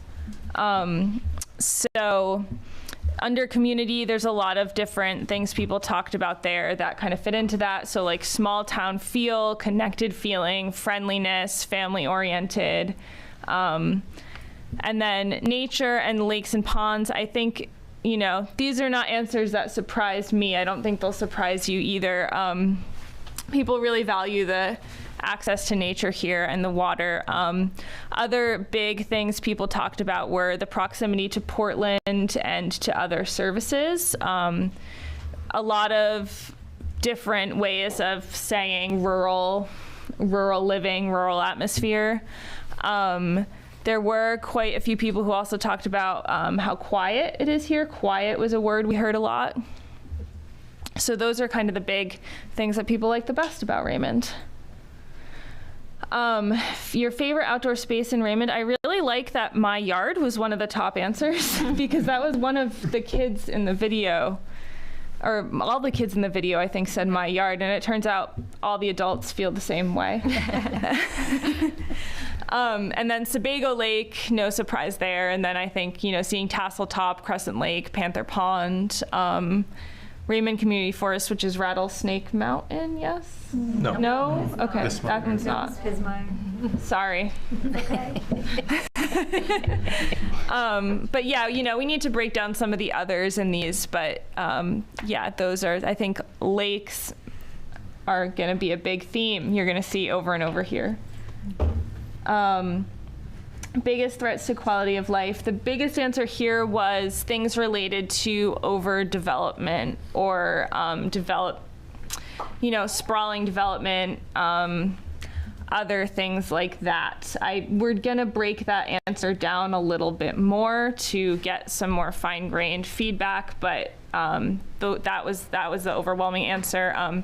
Housing also came up a lot, meaning the cost of it or lack of it, also related to development then, right? Because that's kind of funny, right? I'm worried about growth and development, but there's no houses and places to live. Yeah. Or too many people want to live here is an answer we saw kind of a lot of different versions of. But then also we want to have a lack of diversity and tolerance. So yeah, I think, you know, it's interesting in these because you do see sometimes I think a good way to think about some of this is to think about like what's controversial, like what's a difficult question to answer in Raymond. So I think you start to see some of those tensions in some of these answers. Even within the same person's answer in a survey, they'll say there's no affordable housing here, but they'll also say there's too many houses being built by the lakes. Yeah, traffic also came up a lot. And then you can see some of those others that we need to break down a little more, but there were, of course, a lot of people who said too much change, too many people from away. This is something you see a lot of in Maine. There were definitely a handful of people who said mass holes, which made us laugh. And yeah, I think water quality also came up a lot, which I think is notable as we keep seeing lakes and water coming up in these answers. If I understand it, the preliminary survey, there were open-ended questions. Yep. And then there were also questions that basically were identical to the 2010 survey. But the 2004 comprehensive plan? Yes. And we were going to use those to kind of compare where things have changed since then till now, right? Yes, and Peter, I'm going to disappoint you. I have not had time to compare those yet, so those are not in this presentation. Right, but that would be useful information as well, given us an idea of whether that's the plan. Gone or not. Yeah. What's the one thing that would make Raymond a better place? We got, so you can see these are a little, the graph scale. I don't know if anyone else has been paying attention to the graph scale, but on some of the other ones, we were looking more at 70, 100 people saying something. These are a lot more varied answers. The biggest one was 20 people said community center. A lot of people talked about wanting more variety in local businesses or just more restaurants, more a little more activity on Main Street, and a lot of people talked about traffic and walkability. What is Raymond known for? Pretty unanimously, lakes is the answer. Yeah, I think, let's see. So this is another one where we need to break down these results a little more, because people wrote a lot of different things here for what Raymond should be in 2040. We did get a lot of people who said exactly the same as it is now, so I wanted to put that in there. We heard a lot about people who want to see the small town feel maintained, but we also heard a lot of people saying Raymond should become more sustainable, Raymond should become more diverse. A lot about protecting natural resources as Raymond changes, and then a lot of people talked about wanting safer roads, and that Raymond should continue to be or become more of a family-friendly town for people to live in. So these are sort of the initial themes that we picked out of things that seem really important to this process in Raymond. And like I said, I think, you know, you might have been able to guess a lot of these even without doing a survey, but that's a good thing. That means that people, you know, kind of know, people might be kind of in consensus about some of these things in Raymond. So lakes and natural resources I put that on top because I think that's really the thing we heard most from people talking about was lakes, the outdoors. We heard a lot about a high quality of life and the small town feel, friendly and welcoming community, water and access. So also access to water and access to open space is something that people really value, and that we did get a decent amount of comments about people talking about different places where there isn't enough access to water. Things like that might be something that we want to dive into more as we're starting to think about the more future-facing part of this plan.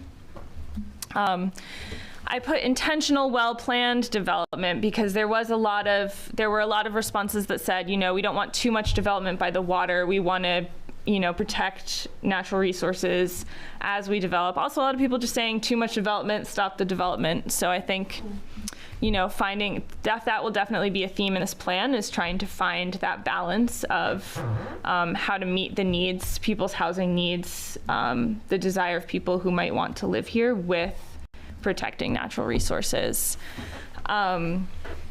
Yeah, I think there are a lot of responses too that people would be interested in seeing a little more activity on your Main Street, and maybe a little more variety in local businesses. And then traffic safety is also a big theme that we saw, as well as I think people talking about town services, mostly in terms of recreation and community facilities. And there was, I think, a decent number of answers that kind of wanted to see investment or at least increased availability of things like that provided from the town. So I don't know if you want to go back to that slide for a minute, Sue, if people want to kind of, I'll stop talking now if people want to respond to any of this or talk through it anymore, but. It's like you always say, right? We want all the features of big town, but we don't want to pay high taxes. Well, and I think that the taxes question was on the questions that was not these. Yeah, that one was about 60-40, if I recall. I didn't put it in the slide, but for people who said invest more, even if it means higher taxes, that was the 60. That was the 60? Wow. Yeah, but I don't know how representative the sample size was either. Well, and sure. back here, very few people said that high taxes were a big threat. Yeah. That I did notice. Yeah. They said that when? It was back on this slide. Oh, okay. Where because that was not the answer to that question in 2004. No, I bet it was. No, in 2004 it was absolutely the majority was we do not want to see taxes increase. Well, this doesn't say increasing taxes. It's saying that high taxes are a big threat to the town of Raymond for the quality of life. And I'm kind of surprised that so few people said yes to that. Yeah. Well, Yeah, that's good. They must not have opened That's good. everything. One of the richest communities in the state. Yeah, I'm trying to pull that up for you, Peter, because the Google form gives me a nice little graph. The other thing I'd say as far as the themes go, the lakes and natural resources being number one, that was the same as in 2004. And when John was working on open space and whatever, it was in 2010, it was the same thing. And so I'd love to think that that's all about the fact that it's the quality of place, and I think that's what a lot of that generates as far as survey is concerned. It can't be lost on anyone, though, that it's, if you look at the economy section, that's Raymond's economy. Is the lakes and the natural resources. So in terms of a charge to the plan, and assuming it doesn't change much in whatever outreach efforts we continue to push, and when we finalize the plan, I mean, that would appear to be one of the charges, is to protect all that stuff, to recommend actions to protect those resources, land and water, and open space access, and have a little more opportunity downtown, a little more walkable opportunity downtown. A little more downtown. A little more downtown. Seems like those are pretty clear bells ringing on the survey form.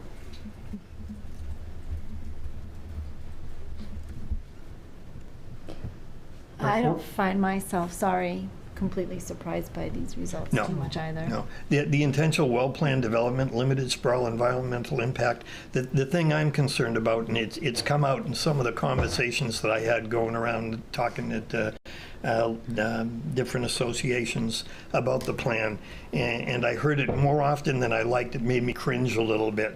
Is what we don't want is we don't want to be Wyndham. And I guess I would just caution this committee that, as far as, this idea of exceptionalism, I've driven through parts of Wyndham that are beautiful. I've had great relationships and friendships with people in Wyndham, very nice people. And so I just caution against this general attitude that I seem to run into, which is we don't want to be Wyndham. I think what we want is intentional, well-planned development. Our enemies are Wyndham holes and mass holes. You got it. That's right. That's right.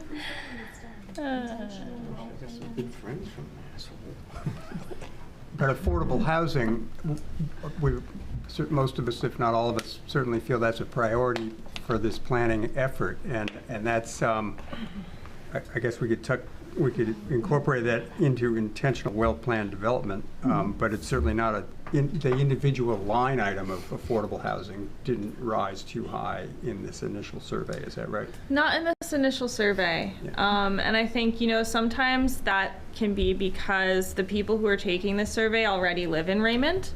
So they've already bought a house in Raymond, so they're not really thinking about moving to Raymond. And I believe if the number you gave previously is that the respondents had an average household income of $100,000 or more, which surprisingly it allows for affordable housing. Yes. Well, I was going to say it's interesting because that's just under just under someone who would consider it affordable housing according to this, I think. Correct. There was a news story this evening on the 35,000 new houses in Maine are required, and another 40,000 within the next 7 years. And so, yeah, so 80,000. And I believe that they said that the median would be around 100,000 is what the annual income would have to be for the median affordable house. Right now. The price of the house, or that's household income? No, the household income. Household income, yeah. Buy a house in Maine right now, you have to have a minimum of $100,000. Yeah, annual income. And we didn't really have those individuals responding to this survey. Yeah, and I think probably because there aren't a lot of them in town. Yeah, I think, on that note, I think it's something we can talk about as we dive more into this, and maybe in the future event, to say to people, okay, what if your kid wanted to move, when they graduate college, they wanted to move to Raymond, would they be able to do that? Things like that. Would your parents be able to downsize to a house in Raymond, to get people to sort of think about what does and doesn't exist here? But I think one of the other things that is going to be a tension and something that we'll need to talk a lot about is, everybody's saying Raymond has this amazing quality of life, these amazing natural resources. People want to live here, but then it's also saying, like, we need to make sure we don't have too much development here. So finding that balance between, this is a great place to live, and how do we, deal with that demand as people want to live here. I mean, I think, right now, the answers to those questions is can your kids come back and live here? Probably not, unless they're going to live in the little place you put in if that thing passes, right? They can build a dwelling unit, and can you downsize and stay in Raymond? Probably not. Yeah. But that's kind of a market problem right now, too. That's not a Raymond that's problem. not just a Raymond problem. Southern Maine, Greater Portland area as well. So it's just part of the conversation. I'm not excluding affordable housing by any means, but the market's not going to be the same, and I don't think the market's going to be the same in the next 20 years, and it's something we can plan for. We're making a plan in 2023, so we got to deal with it. Yep.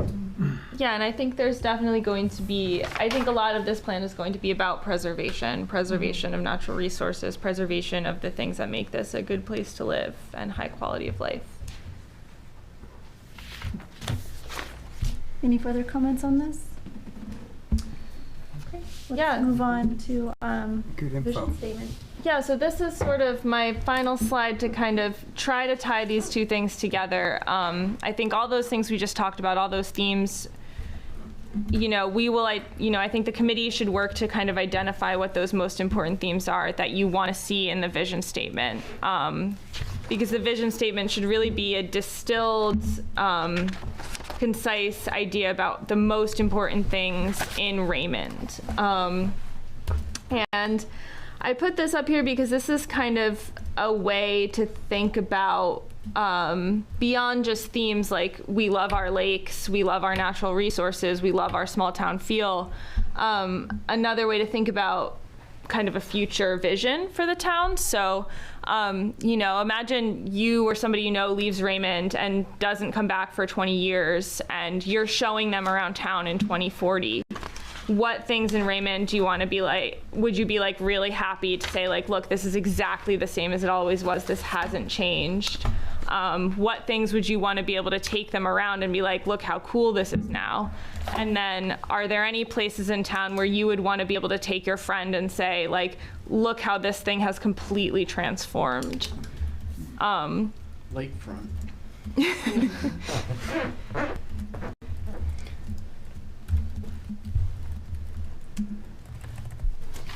Peter? So I'll just reiterate, I mentioned this a couple of meetings ago, so this certainly, I'm not claiming authorship of this, but this was from the article in Down East, kind of cautioning individuals using the proxy, of describing the town as, or what we want as being something that's a livable space or whatever, and using terms that may have a hidden meaning, like we don't want the people from away here. This is from the current draft of the new comprehensive plan for Bath.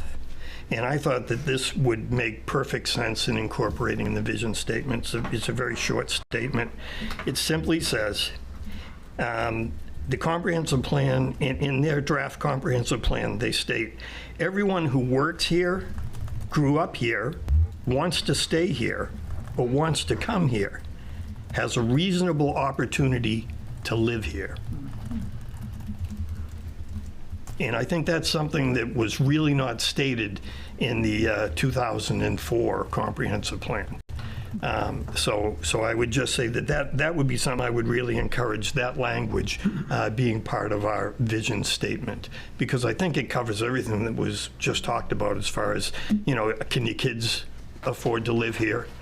And not missing the affordable housing issue as far as LD 2003, because that, in my opinion, was the governor saying, yeah, some of the municipalities have done a great job in making their communities open to everyone who wants to live there.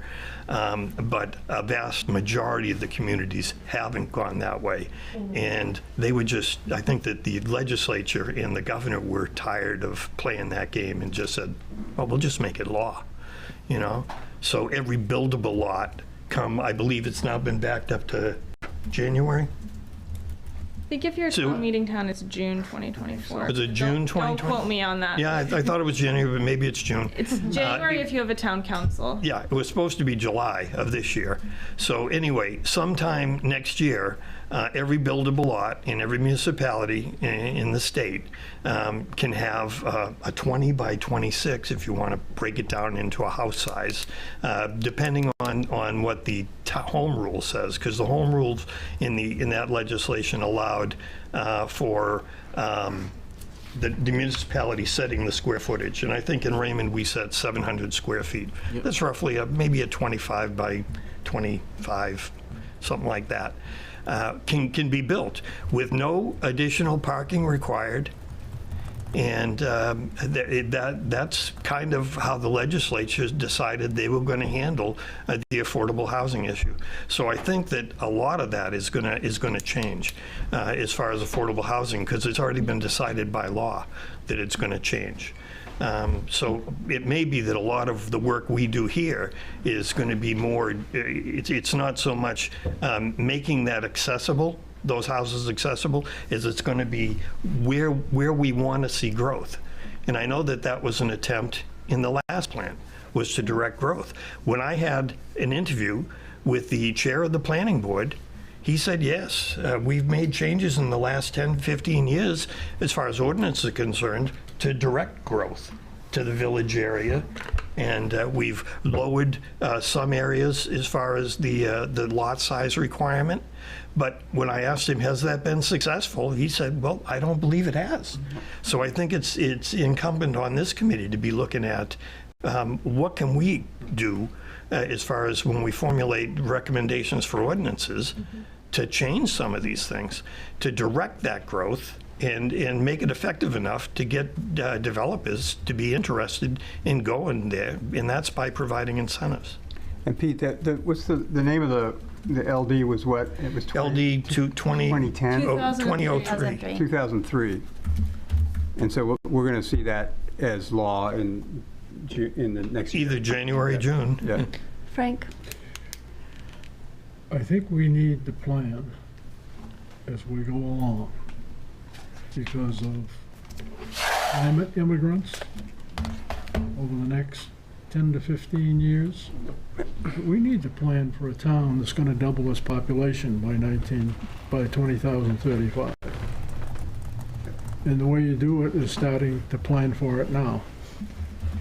If we only go half of that and go to 6,300 people, I think we need to plan for those people in this comprehensive plan. It's going to happen. There is no doubt about that. Climate change within this country is going to drive people into the Northeast. Just to play devil's advocate, they expected a high amount of growth in the last plan, too. Well, but demographic. But that was economic that caused that not to. I lived through the 70s here. I remember when the population exploded, and that was the back to the land movement that brought those people in. Yep. I mean, we had accountants, lawyers, Indian chiefs coming to town who were all putting in huge gardens and raising pigs. It's going to happen. It really is going to happen. I believe you. I agree with you, actually. And I think we ought to be planning for it here. And yet the demographics are saying that we're not really growing. the projections are population-wise. Where we're going to grow is in the over 65 population of retirees. That there are the average is that there's 2 bedrooms and in many cases 3-bedroom homes, and yet you have a significant number of those homes that are occupied by 2 people. Yeah. You know, they're empty nesters. Kids are gone away. You know, the kids couldn't come back because they couldn't afford it. Yeah. Maybe LD 2003 might change that a little bit. But I don't know how predictions and trends are done, but I'm sure that's really more on historical data, and they're not taking necessarily into account things like climate change that could force migration. Sure. Migration. Sure. Like, I mean, I think that's something that. Yeah, those are all that's wild not accounted cards. for. Those Yeah. are all wild cards, and they're all at best, in my opinion, they're guesstimations. They're just guesstimations. But I do agree that we have to be looking at being prepared for that, rather than saying it's a known certainty. It's not going to hurt this community to have more affordable housing in areas where we want to direct that density. Absolutely. I had 4 quick bullets for vision from the almost full page. And I didn't write the words. I was leaving that to you, probably, Kate. But I just had the thoughts. When the first was need to streamline the reflection that was in the current vision statement. There was a fair amount of reflection about how beautiful a place it was and how nice the people were. So we could streamline that a bit. Those were good words. But and bolster the vision so it targets the needs, both ongoing and more urgent needs. That was one. And then there were some political goals in here, or in the existing. So I think we could trim that down a bit, and increase the language about the focus on infrastructure and governance and finance and environmental goals to address needs. And bolster the paragraph about bigger picture relationship to our neighboring communities, watersheds, regions, states. I thought that could be bolstered up. And then just wrapping it up with, we hope this update to the CP will guide the growth and governance of Raymond so it is well prepared for the next 10 to 15 years, which is as far as we really can go. That's our goal. Right, to say, and beyond, I should probably strike that out. I mean, that's Sean. And then going off what going off what you were saying, it was a weird statement. Paragraph 3, where children can receive an excellent education and later return to their lives. I don't understand what the return to their lives. I think what they're trying to say is grow old. But yeah, it's like, hey, you go and get an education, then come back to your life. This is weird.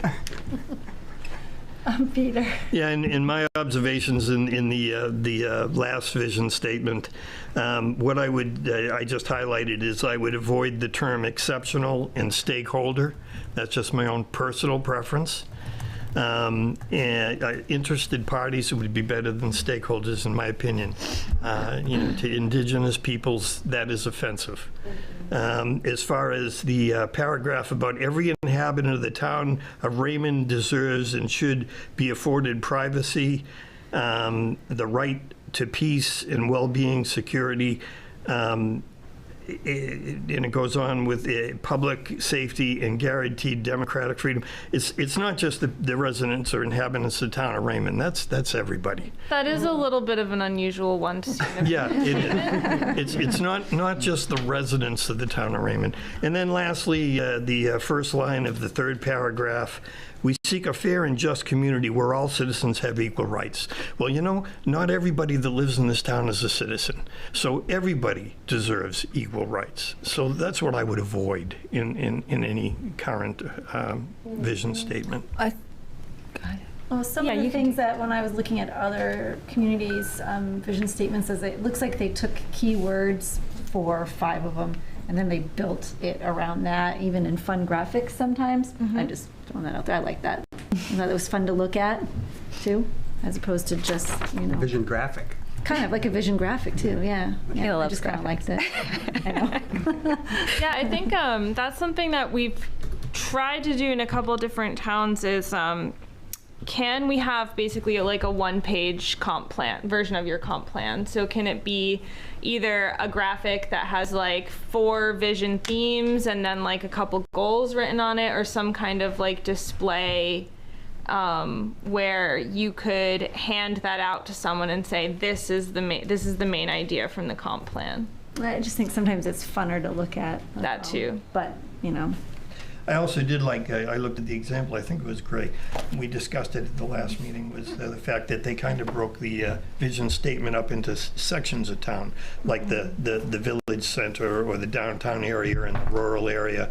And that was a way for them, in a very brief way, to describe what the comprehensive plan was looking for or targeting in specific areas of town. That was Bath.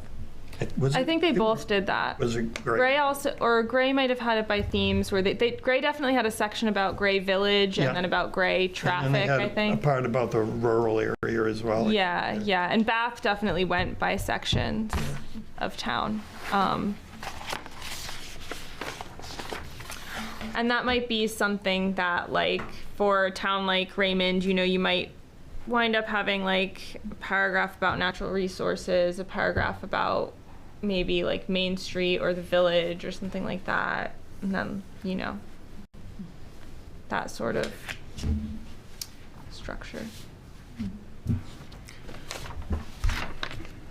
I noticed a lot of towns have mission statements in addition to vision statements. I mean, in your mind, are those two different things? Are those one and the same?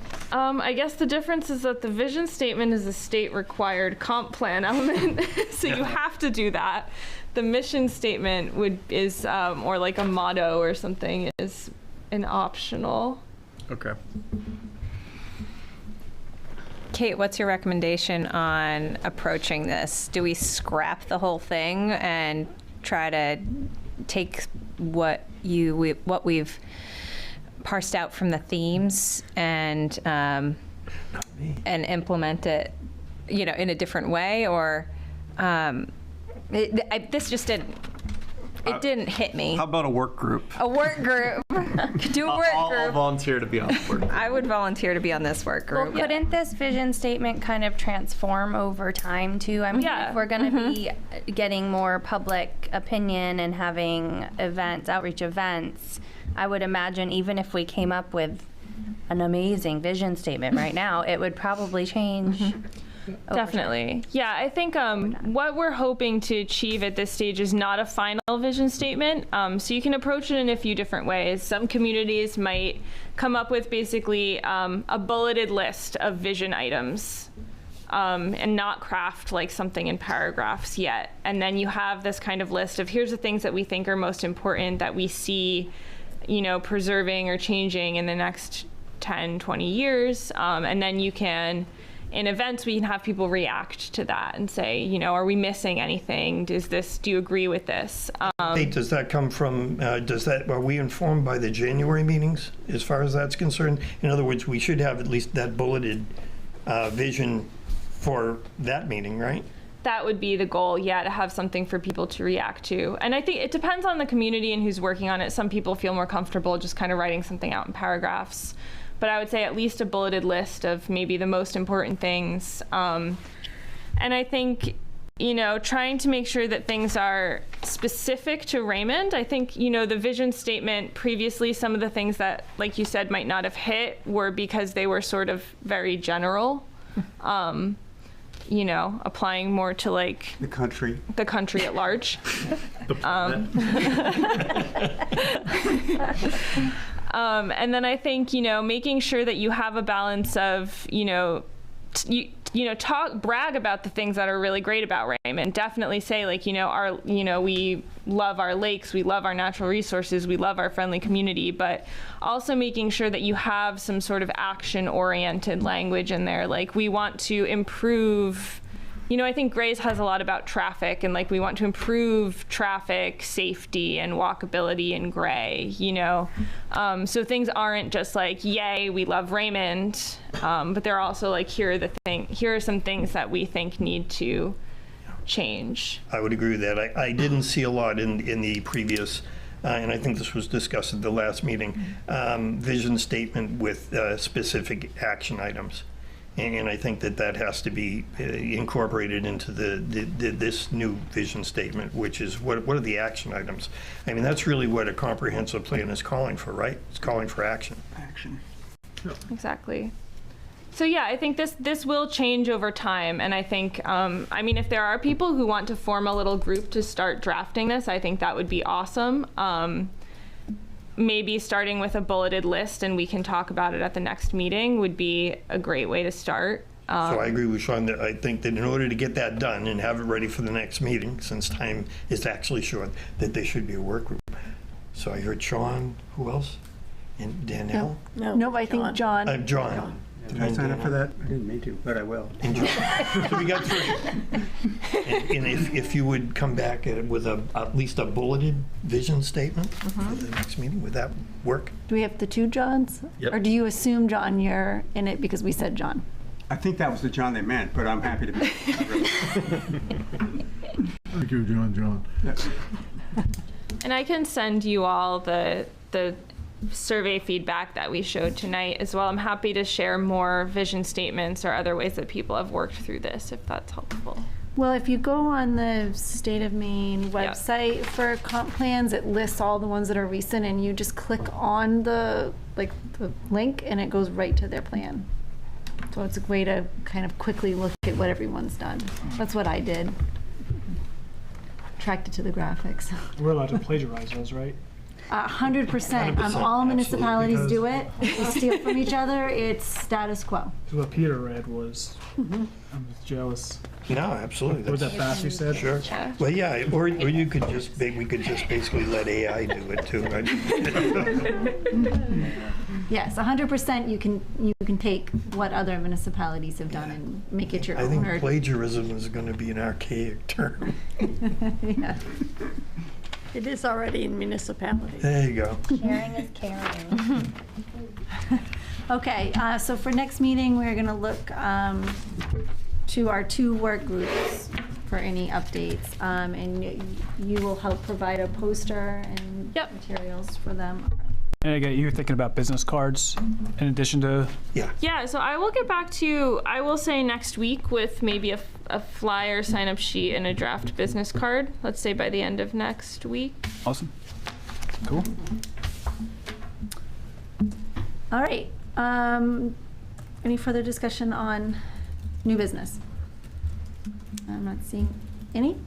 So the next meeting date is for November 1st of 2023. Is that okay? Everyone's okay with that?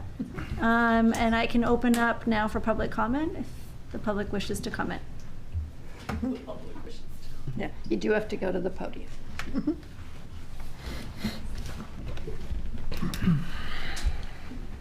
Hello.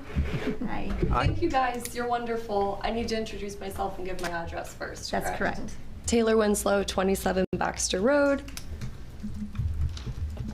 Where to begin? I want to help. I really appreciate the direction toward digital resources like email lists and online surveys. I also appreciate the gentleman asking for action. I'd like to volunteer if I can help. This Don gentleman sounds fantastic. I personally coordinate a podcast, so I'd like to volunteer to interview him. So if you guys have any issues getting him present, we can air an interview with him anytime. If you hear from him, let me know. What else? I have so many notes. Honestly, it took so long to, that was really rude. I'm sorry. It was the exact amount of time that's necessary to get through everything. But I'm a little unsure where to begin. You said something and you were moving quickly and I made a note here. You said, if the number seems high or low. Were you saying in reference to the tax figure, if people think I think you were discussing from one municipality to another, if people think the number's high or low? Are you saying if people from one area to another consider the local taxes to be high or low. Can you clarify? I think what you're referencing is back when we were talking about the inventory Two data chapters. points, tax bills, yeah? Yeah, so the inventory chapters are part of a state required comprehensive plan where we have to collect, basically the state provides a list of data I'm points. just asking if it's in reference to taxes. 'cause No, that you was were in just talking, I didn't know what about. That was in reference to number of housing units. Ah, So the there are number, different 40,000 in sources. 7 years, I must reiterate, that's astonishing. We can't let that happen. I'm kidding. We should let that happen. But, you guys, my notes are a little all over the place. I appreciate your attention. I'm just gonna say, I'm here in favor of the natural resources. You've got it correct. Thank you. Thank you very much. Moving on to the committee comment. Does anybody have any comments? I wanted to share, I watched a little documentary on Netflix called Live to 100, Secrets of the Blue Zones. I don't know if anybody's seen it, but it was a very interesting show. So the guy is a journalist. He wanted to study these populations across the world that have higher numbers of these centenarians, people that are living into their hundreds, and try to figure out, what are the key unique properties about these communities that are allowing people to live so long and have such a high quality of life while they're doing it. And so he was able to kind of pinpoint or categorize several different things that that he saw across cultures. And what he also did was bring those ideas back and say, okay, can we learn from these communities and actually make change here within our own communities here in the U.S.? And so he worked on a couple different projects, one in Arizona, one in Texas, and his theory was that if we change the environment around us, that it will improve the quality of life for the people. And some of the action items that they put in place as part of these plans really are not like that difficult. It was creating communities for walking groups and creating more green space and walkable space in towns, and food programs, and access to different healthy foods and things. So I just thought it was very interesting. I thought it was very timely as far as what we're kind of doing here, and just thinking about, what are things that, that they're finding there that we can also sort of implement to improve the quality of life here. So I recommend watching it if you haven't yet. What was the tag for that, Jackie? Was it a called- NPR thing or a? No, it's on Netflix. It's on Netflix, okay. Yeah. And what was the name of It was called Live to 100, so Secrets of the Blue Zones. Did he go internationally? Did he go to other continents? Yeah, I think I he heard a went piece of to, that on and it was specifically like very small communities too. So it was like Okinawa, Japan. Right. He went to this island in Italy. And it pinpointed specifically different types of like diets that they ate, as far as the types of vitamins that they get out of the vegetables, lower quantities of meat, having more of a plant-based diet with meat as kind of a supplement rather than meat being kind of the basic stakeholder. And I'm like, that word's like, oh no, I said it. It's hard for me too, believe me. It's hard for me too. Yeah, but I just thought, and there was statistical information to show that these changes really did improve health and longevity of life in the communities that they implemented them in. So it's kind of neat. Frank, did you have something? Okay. Peter? Yeah, just in dovetailing off of that, it's just what we're charged with here, and it always impressed me that it's the quality of life, and then there's the quality of place. And most often there's an intersection of those two. So something like a meat-based diet, it's a quality of life issue as far as cholesterol and cardiac stents and open heart surgery and all that sort of good stuff.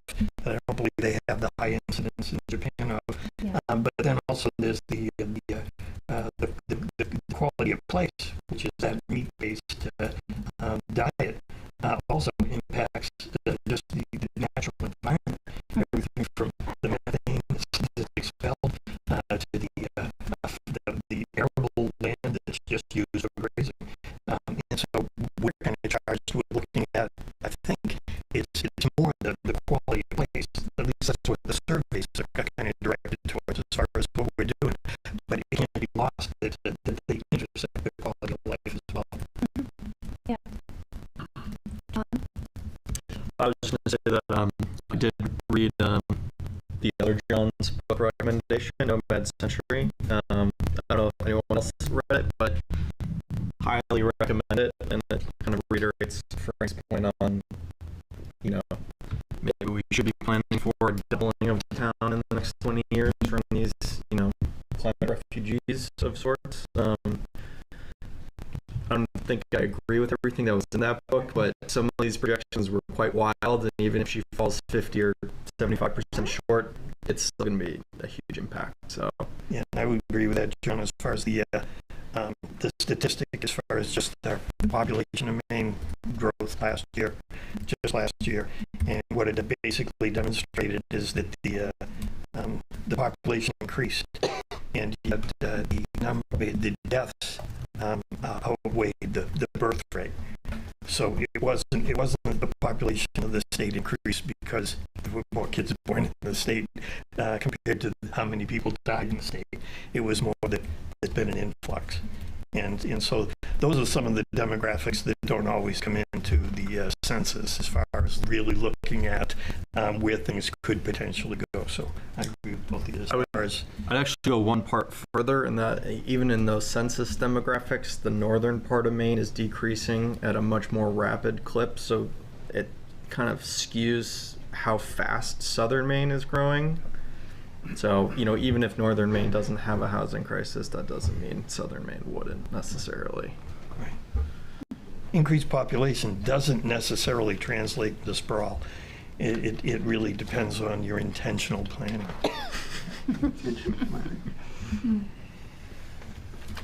Any other comments?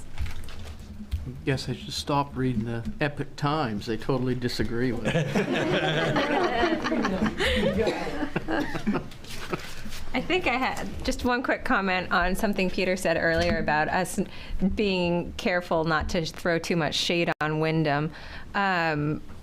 I think what we could probably think about between this meeting and the next one, and, it's not Wyndham that's Wyndham's bad. That's one of the reasons I live here, because it's so close, and I love having the access to Wyndham. And my kid was one of the ones who said, I don't want Raymond to be like Wyndham. So I think what we need to think of is, what is it that differentiates Wyndham from Raymond? What is it that we don't favor about Wyndham, and how does that impact our community? Because it's not that none of us here think Wyndham is terrible. We just prioritize something that Raymond has that Wyndham doesn't, and we need to identify that and put it in the plan. I don't disagree with that all day, Danielle. I think that's a good observation. I think Kate mentioned it at one of the previous meetings, just as far as when basically people, citizens of the town would basically say, well, we want to maintain the rural character of the community, and that can sometimes be a cover for. Not in my backyard, we don't want it here. Not always, but sometimes. And Kate had a good point. She said, when you hear that, what you need to ask is, what do you mean by that? So when you say we don't want to be Wyndham, what do you mean by that exactly? Yeah. Do you mean you don't want a Home Depot? Sure. Or do you mean that you don't, want the 302 traffic, which we get a taste of? But is that what they mean? Like you don't want to go through a So really it has to area? be followed up by that question. What do you mean by that? Wyndham's our business center. Wyndham's great. I mean, it's our business. I a think business center for the entire area. Go there often. And because of that, there are problems. I think too, Wyndham I don't know if they still are, but for a while, Wyndham had the designation of being the fastest growing town in Maine for a good number of years. So I think it's also something to think about, you know, in that sort of comparison is like, okay, if Raymond starts to see growth, what can we do differently so we don't have some of those things we don't like about Wyndham? And the basic infrastructure for Wyndham is very different than it is for Raymond. So, you know, we don't have the space set up for those big box stores, whereas Wyndham has for years. But is that something that we need to plan ahead for and consider, especially in light of many of the small businesses we have here? I mean, all you have to do is look at the way Scarborough's handling their growth. Now, especially with what's happening at the old Scarborough Downs. I mean, they've done it right. Maybe we need to be able to say, you know, if we're going to grow, where are we going to grow and how are we going to grow, so that we end up with a community center, but also places where other things can take place in town that aren't happening now.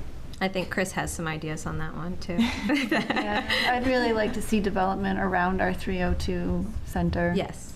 And really turn that into a downtown area with shops below, places to live above. You know. We can't build much of that right now. It's too bad we can't pick up that piece of land at the end of Raymond Village, the Brown Estate, because that's a lot of acres, and that could be developed into that kind of businesses on that end of the village, and which would make it very walkable. I mean, we're talking 50+ acres. Well, when we're talking about land use, and when we get into that and whatever, I mean, we're going to be exploring some of those things. Like I think was mentioned even in the chapters that we already have put together, as far as there is a lot of buildable land in Raymond. And, you know, we do have relatively large lot sizes requirements. And actually, as far as housing goes, we had a decrease in the number of multifamily houses, a decrease.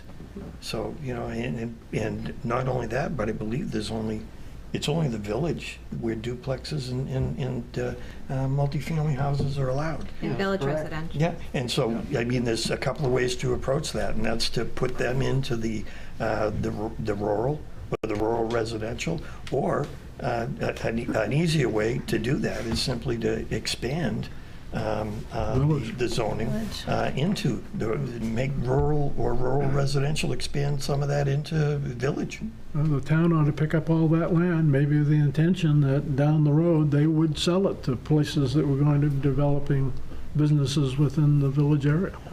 I'm sure we'll be able to talk about that when we get to land use. Rainbow becomes a real estate company? Community land I bank. don't think so. Yeah. Yeah. Sure. That's a thing. All right. Any further comments? Well, I'd like to entertain a motion to adjourn then. Motion. Second. All right. And all in favor? We are adjourned.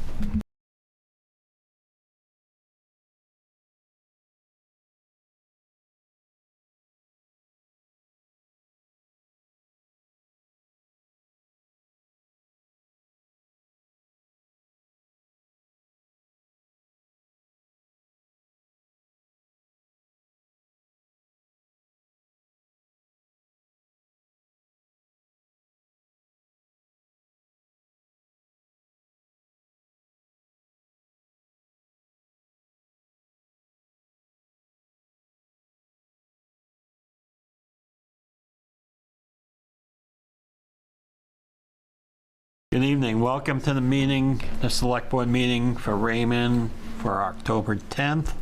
We have a quorum. Sam Gifford's in by Zoom. First item on the agenda is welcoming Chris Howell, the superintendent of RSU 14, and give us a presentation on the plans of the new middle school. Great, and thank you for inviting me tonight. It's actually been, I think, 2 years since I was last here. And at that time, we were talking about whether or not we should consolidate the two middle schools. Yep. And had actually a lengthy discussion on a couple of community forums on that. So really providing you a 2-year update on that and where we are. Also just want to thank Rolf, who has served on our building committee for the last couple of years, and for the insights and for his time and helping to kind of shape that process. Just a reminder, everybody, RSU 14 is one of 9 school districts that is participating currently in the state construction program. In the past, the state has been able to do up to 20 schools in a cycle. This time, it looks like only 9 are going to get funded. And so having state support for a building is an absolutely amazing thing to have. And just like the best way I can describe it, it's almost like a community, and the community's Wyndham Raymond winning the lottery. And in this case, receiving over $131 million in state aid to build a building. And specifically in these times when we have districts that are around us that are looking to do buildings on their own, and probably I think everyone saw this example, Scarborough's looking to do a new combined elementary school, $161 million of local funds. And so just giving an idea. Along with that, though, goes working through the state process. And this has been a process which has been a good process for us, but it's forced us to look at things such as consolidating of middle schools, whether or not that's a good idea, forced us to look at all sorts of different spaces. But just a reminder to the public, this actually started back in 2016, so we're already 7 years into this project, and we still haven't gone to referendum. So it's a lengthy process. And part of that process is also based on the state has a certain amount of money that it can spend on any given year in school construction, and where we fit in with the bond cycle for the state. And at this point, we're looking like we'll hit state bonds in 25 and 26. They actually want to have us issue them in 2 separate things. And in essence, I'll get this in the finance, we actually may end up with 3 bond issuances in this project, which allows us for, I know, select boards and town councils think about tax rates, to actually ease our way into a final impact on the mill rate several years out before that happens. But it's been a lengthy process, and through this process we've done a tremendous amount of educational planning, visioning, working with community members and parents, and what I've also loved about this process, a number of students, and students have given a considerable amount of feedback in the planning process, specifically about the building. We have gone through new versus renovation studies. We've done through a kind of consolidation study. We've done a district study of all buildings. We've looked at 109 school sites in Wyndham and Raymond and gone through that process. And then eventually we've gone into a concept design which has received approval. So things about our current middle school project, and I hope at this point, 7 years in, people know that at least we're thinking about building a new middle school at this point. But in both buildings, Wyndham Middle School, which opened in 1977, and Jordan Small, which first iteration I think was 1964, and then has gone through several iterations where it's been remodeled to be a middle school. But it's missing educational areas, the organization in both buildings. And also, for instance, in Wyndham Middle School, many of the classrooms are only 600 square feet, and the state standard's 900 square feet. And so 600 square feet with 25 bodies in an 8th grade, a lot of kids that are jammed in. Again, this is a once-in-a-lifetime opportunity. We're one of 9 districts. The next rating cycle won't go out till 25, 26. Which means that some districts, even if they get rated next cycle, won't see money till probably 31 or 32, which is quite a ways out. Looking at what they can do for outcomes, community assets, we are aware that both communities, Wyndham and Raymond, are interested in the existing middle schools for future use and other components of that. The other pieces that really will help us out long term with this project is that it looks like universal pre-K as being a requirement is coming down. Not a requirement for people to attend, but for giving it as an option to families. The state was wonderful in this process to allow us to go from a 6-8 with Jordan Small being a 5-8 to go to a 5-8 model.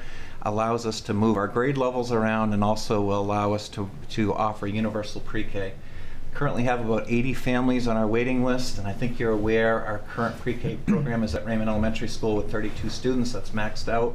We did add 3 community partners over these past couple years, 1 in Raymond, 2 in Wyndham, who are providing preschool services to our kids, but this project allows us to open that up to families.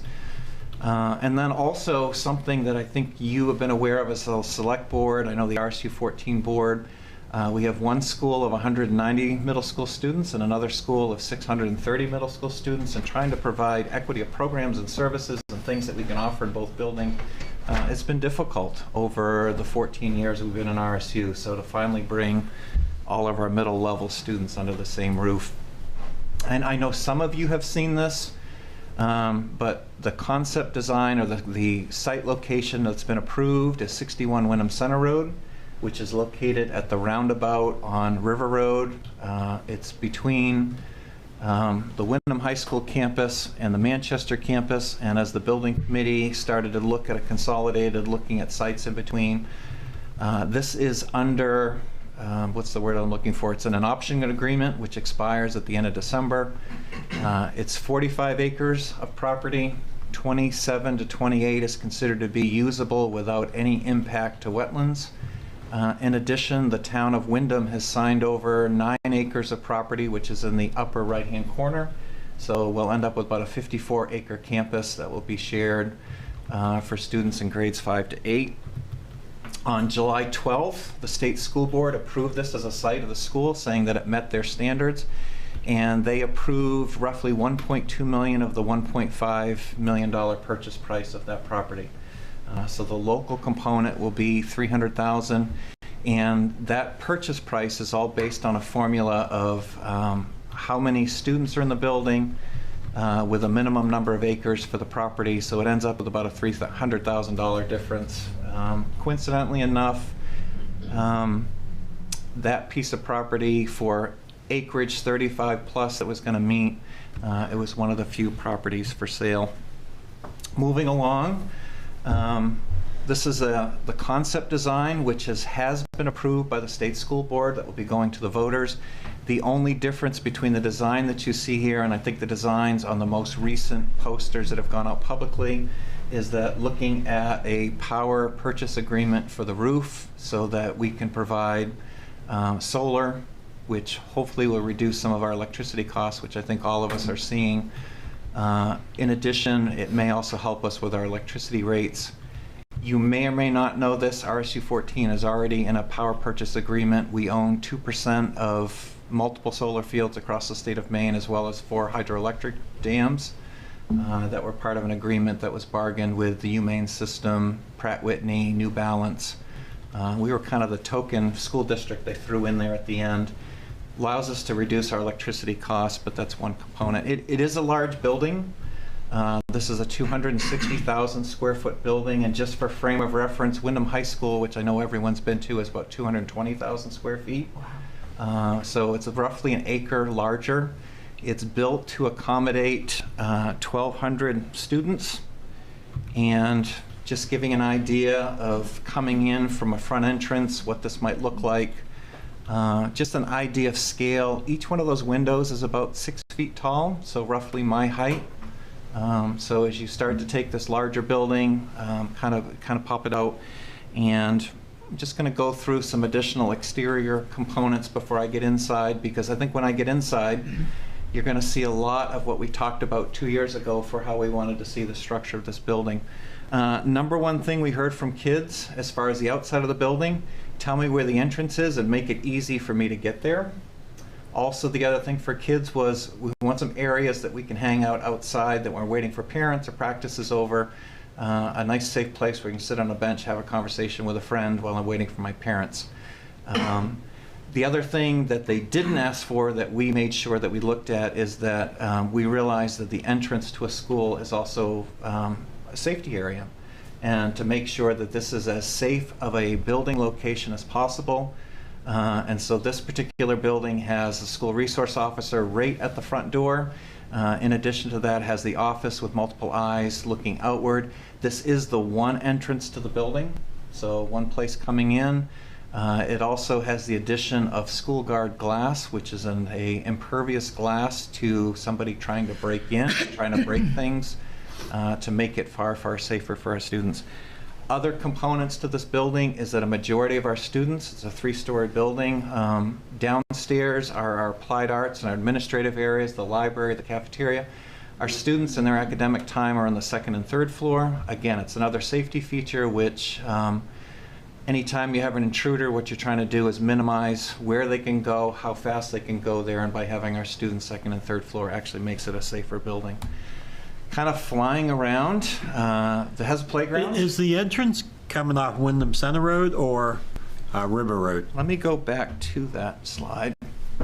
There's two separate entrances in this, Joe. It's actually a good question. What's the address again? 61 Wyndham Center Road is the current property. If you go on Zillow right now, look up 61 Wyndham Center Road, you'll get some great aerial shots. This building has, or the complex has two entrances, one on Wyndham Center Road, which is on the northern end. It says utility field. And for those of you who remember this property, the property actually had a soccer field on it at one point. Where the owner spent between $300,000 and $400,000 to build a soccer field in there. We're revitalizing that field. It also has a secondary parent entrance on River Road, and that entrance was obtained through a land swap with the Presumpscot River Land Trust, who owns the adjacent 17 acres. And they agreed to give us an acre for an acre and a half, and that gives us access to River Road. And River Road has wonderful sight lines. It's about 1,200 feet in one direction and about 800 feet in the other for traffic coming in and out. Wyndham Center Road has some challenges. You come down over the hill, kind of take a left, and so we're really using that entrance for buses and for staff, trying to minimize the public You coming definitely in. back far enough from that rotary too, which makes it nice. There's no confusion. And it will require some traffic calming on River Road. For those of you who've driven River Road in the mornings, know that people do go through there quickly. I'm also amazed at the people who miss the roundabout and drive into it. So we'll require some traffic calming and some lights on both ends there. But again, playground, 5th through 8th grade students, and I know both Michelle and Greg, who are our two middle school principals, both believe in getting kids outside for a break, and actually both schools right now are running 5 through 8 recesses, which is great to get kids outside and have that break, provide opportunity for that. Outdoor classrooms, which are something that we have now in both of our middle schools. You'll see a basketball court there, kind of a grass kickball play area, in addition a greenhouse. With Jordan Small has a absolutely outstanding greenhouse program, and also Manchester School does. Wyndham Middle doesn't because there's not a great space for one, but looking to expand that as part of the property. Coming to the back side of the building, this building includes 2 gyms, one auxiliary gym, which is a full-size gym, and then a regular gym, which is 2 full basketball courts. Both of those spaces are being fully supported by the state. That's included within the formula. What's not included, this is the fun part of negotiating square footage, are the end lines. So basketball court may have 6-foot end lines, but you really want to go to 10 to 12. That extra 6 feet you actually have to pay for as a local expense. And so looking at how do we do that, but again, through this process, we've been blessed to get $132 million to then look at that 6-foot and looking at what the investment that it would take to do that. But the other pieces to this, down at this lower southern side, that's the music, so that's our band, chorus, orchestra. Both middle schools have wonderful music and performing arts programs. The big black box is a big black box, small auditorium. There are, between the 2 middle schools, close to 200 students who participate in drama. Both productions this year, one school doing Wizard of Oz. I'm not sure if anyone had a chance here at Jordan Small to see that, or to the Descendants at Wyndham Middle School. Huge participation from kids. And there are times currently with the Wyndham High School auditorium, especially the spring, where we can't get the middle school in. So the building committee felt very strongly to include that. Again, coming up, outside entrance. We know families, both rec and for school sports, will be accessing this. So great access to just the gym, which allows us to then close this down. Looking at how this building is stacked, again, this is a 3-story building, compact on the space, gives you greater efficiency. The amount of roof space that you can reduce actually just gets you more energy efficient. But looking at the building organization, again, first floor, school resource officer and the health. So the nurse being right there at the front door. We learned in COVID, quickly get students into the nurse's office and get them out as quickly as possible if they're sick. So having that separate exit. But you also see admin, student services, some specialty education areas, which include a build lab, and then also the library. And off to the right-hand side, we have our Bridges program, which would be life skills, our health rooms. Moving to the back of the building, athletics, the music room, and then kind of a small auditorium that will seat roughly half the students that are there, all centered around a standard center learning commons, because a common thing we talked about through this process is that we don't want any spaces that are only used once a day. So cafeteria, oftentimes you see in school it's used for an hour or two. The rest of the day, not much is happening there. We want to continue to use and cycle as much space as possible. Something else you'll notice about this building is that it's efficient in moving of students. And to the extent possible, we took as much space and made it educational space. So in a typical building, circulation, which is hallways, is about 15 to 20% of your floor space. This building only has 6%. So every possible square footage was used to actually make it academic space. So this would be, imagine you're on your second floor, 2 grade levels, so this might be 5th grade, 6th grade. Something that we talked about when we were talking about consolidation, how did we take such a large school and really individualize it for kids? And I think I showed this to you, a similar model on the Oyster River building we looked at for grade level on the left-hand side. Let's call it 5th grade. 3 teams of 75 to 100 students who'd be located within that team area. They'll have their science, they'll have their social studies, they'll have their English, they'll have their math, they'll have their intervention. They'll also have close by their applied arts, so their art classes, their STEM classes, which would be, call it your traditional shop class with other science pieces that are in close by, so that those professionals can go ahead and integrate with teams and connect with them. And if you notice, if I'm on the team on the far left, I can actually access my art class because it's right next door. I can kind of slide in. If I'm on the team across, I can slide across. So looking to organize this to make this as personal as possible. The other piece that I love about this building is that those 6 teams that you see on that, there's 6 staircases. So if I'm on the team on the far left, I come in the morning, head to my staircase, head upstairs, I'm in my team. I'm not walking through the halls, I'm not walking through other classes. If I'm the team in the middle, same thing. And then if we layer that with the 3rd floor, 2 other grade levels, I'm just sharing my stairs with another team. So again, this repeating pattern of 12 separate little neighborhoods of teams, especially for middle level, having kids that feel connected to a smaller group. The last thing we want to have, again, kids came in and they said, we want to know where we're going, how do I get to my team, what's the easiest way. In this model in a large school, there's not a lot of wandering that's necessary. You're heading to your team. Getting an idea of what a team looks like. So that left-hand side, you'd have an English language arts room, you'd have your math room, science room, social studies. There's an intervention space, a special ed space. But it's all centered around a common area, and that common area can accommodate a couple classes. And so it allows for classroom teachers to have kids working out in a central common area. There's presentation space that's there. It's a kind of a shared spot. You'll also notice restrooms are located within the team. It's all single-use restrooms, which allows them, kid needs to use the restroom, they're right there on team, they can go, and then they can come back to their classes. Other pieces to kind of point out is there's a lot of glass in classrooms, but there's also safe areas. And in the case of this particular classroom space where you see in blue, is a safe area that if you had a lockdown, kids can't be seen, staff can't be seen, and we'll actually have a different flooring color so that you know if something's happening, head to the blue floor and you're in a safe spot. You can't be seen. So looking at, are there safety ways or safety things that can be integrated into the building, into that larger team area?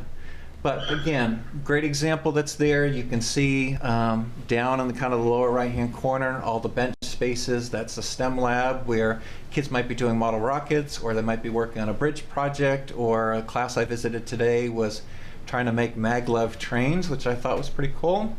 That teacher can be working with that team, but if those kids need to go to that team, it's a real short commute.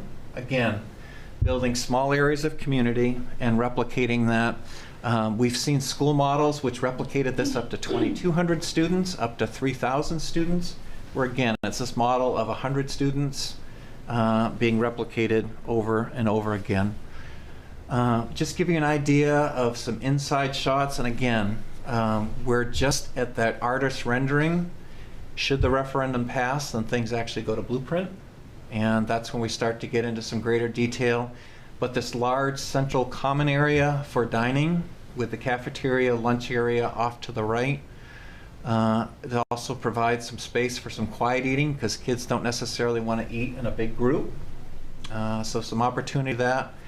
Down in the far left-hand side, you can see the office, lots of glass, lots of availability for supervision heading over to the cafeteria. In addition, this includes, it's called an agora stair or a learning stair on the kind of the northeast corner. Serves two purposes. One, it can serve as a presentation space. So if a class wants to go down and do presentations for student work. In addition, kids can eat lunch there.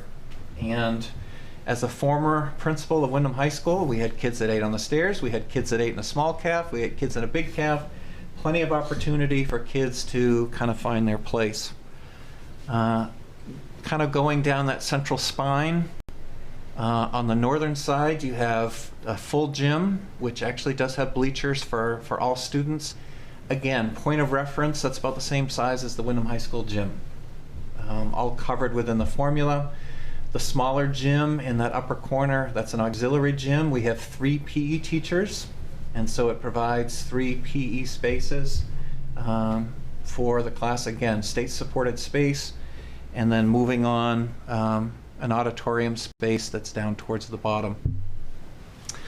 Safety is obviously an issue for all of us. Main entrance, lots of visibility. The school resource officer and Officer Hudner, I'm not sure if you've met him. Kids at Jordan Small, Windham Middle know him very, very well. Bit of a rock star in the middle school world.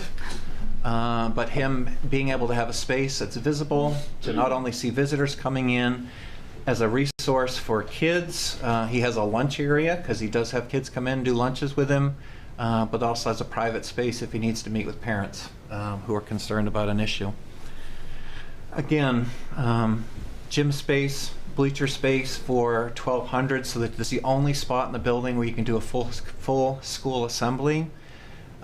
In the formula, the state will pay for 600 seats. So to go to 1,200 to actually have a place you can have everybody, that was an additional local cost. And again, just a simplified view of what the auditorium might look like. It is a compact space with a balcony, which at the middle level allows kids that are sitting upper to be closer to the front where they can actually see what's happening there. So another milestone, September 13th. State board approved subsidy of almost $132 million for this concept. And that was a unanimous vote, as was a unanimous vote for the land purchase, which does create a local share in this project of $39.8 million. And I'm just going to jump here to the budget for a second. And I'm sorry that it's so small. I think there was a copy in your packet. There was. Because I can't even come close to reading that from here. And my screen, it's so small. But gives you a breakdown. It's about $104 million. I'm going to do my best to read this. $104 million in actual construction costs for the state, about $30 million local. And then for administrative costs and fees and services, architectural fees, that makes up the other $9 million and the local costs that are associated with it. Building committee was very, very active throughout this process. and just kind of gives you a breakdown of some of those local option parts. So first of all, community and athletics. One of the things that the committee felt strongly about is that, I don't know if you remember, because some of you were around for this, when Wyndham High School was built, it was supposed to have an indoor track and didn't because of cost overruns with ledge that was out behind the building, and that was cut out of the project. The steel was recycled and put into, actually I don't think it was ever delivered.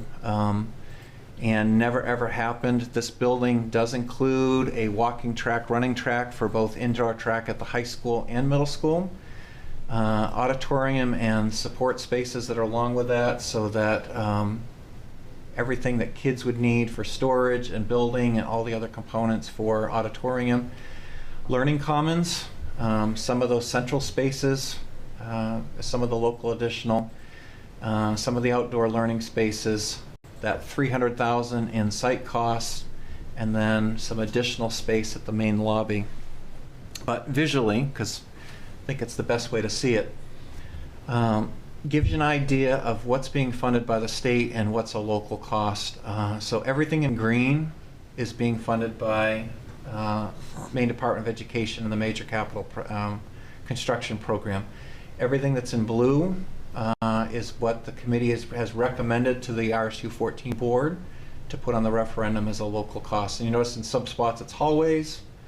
In the auditorium, the state pays for the stage, but doesn't cover the cost of an auditorium at the middle level.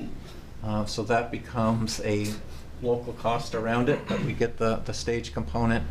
And then in the gymnasium area, you can see where the blue lines on the end are some of the extra space. And the auxiliary gym gets paid for. There is a mechanical room that's in that kind of northwestern corner, which is a local cost. One thing that the state did move on is did give us some additional square footage for mechanicals that were not in the formula based on the size of the building. So I'm going to try to stay with my time. If I'm going too fast, let me know, because we're going to get into money. You're good. Okay. So give you an idea again, in this particular drawing, the central common area is a local cost. All the classrooms that go around it, including the restrooms, that is also paid for by the state. So gives you an idea of the square footage. Moving on to kind of that grade level area that sits out between the applied arts rooms and the 3 different teams, which again is a meeting space, production space, workspace that is not covered within the formula. It becomes a local additional square footage cost. So giving an idea of what approximate tax impacts, and I'm going to walk through some further breakdowns. Roughly 77% of this project has been proposed is state funded. 23% is being proposed as locally funded. Believe it or not, it's about the same percentage that Wyndham High School was done at, which was $27 million of state money and $7 million of local. When Wyndham High School was built, the cost per square foot was about $72 a square foot. It was the most expensive building when it was opened in 2004.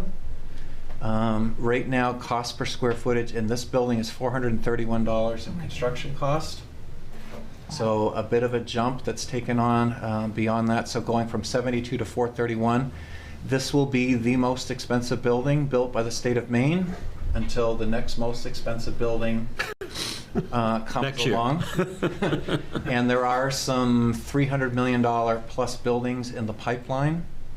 And again, I think probably the greatest comparison right now is you have Scarborough looking to do a locally funded consolidated elementary school at $161 million. Some other components here. There's a cost sharing formula between Wyndham and Raymond and how costs get appropriated. So out of that local funding under the 39.8, 20% roughly, because that's roughly the student population that will be heading into this building, would be to Raymond, and the other 80% of that local funding cost would go to Wyndham. Approximate tax impacts. This was done middle of the summer, and actually interest rates have improved a little bit. 79 cents per thousand in Wyndham on the mill rate. And actually the amount has gotten a little bit better, and I've got some updated slides, and about 56 cents in Raymond. Raymond's number is a little higher. And this goes back to when we were talking about whether or not to even consolidate the middle schools. With Wyndham and Raymond, they're both treated differently in the state funding formula. Wyndham receives state subsidy, Raymond does not. Raymond's a minimum receiver. And in order for Raymond to unlock its share of the $131.7 million, it actually has to spend $300,000.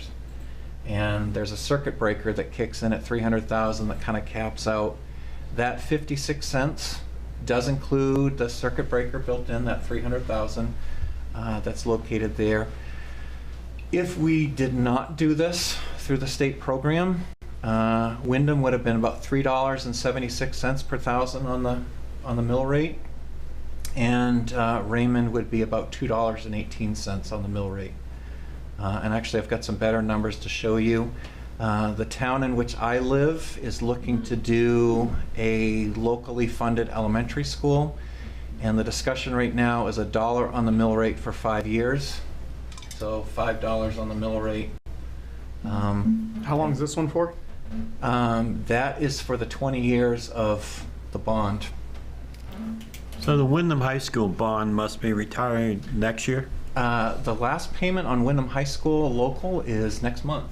Wow. All right. That's good. Which is about $370,000. Which will be, that's already rolled into this amount that's here. So when this building comes online, it will be, that Wyndham High School debt will be retired.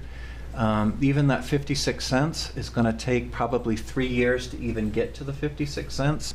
And I have some updated slides that I'll show here in a second. But again, gives you an idea of, at that 79-cent number, what the tax impact would be on anywhere from a $250,000 to $450,000 house.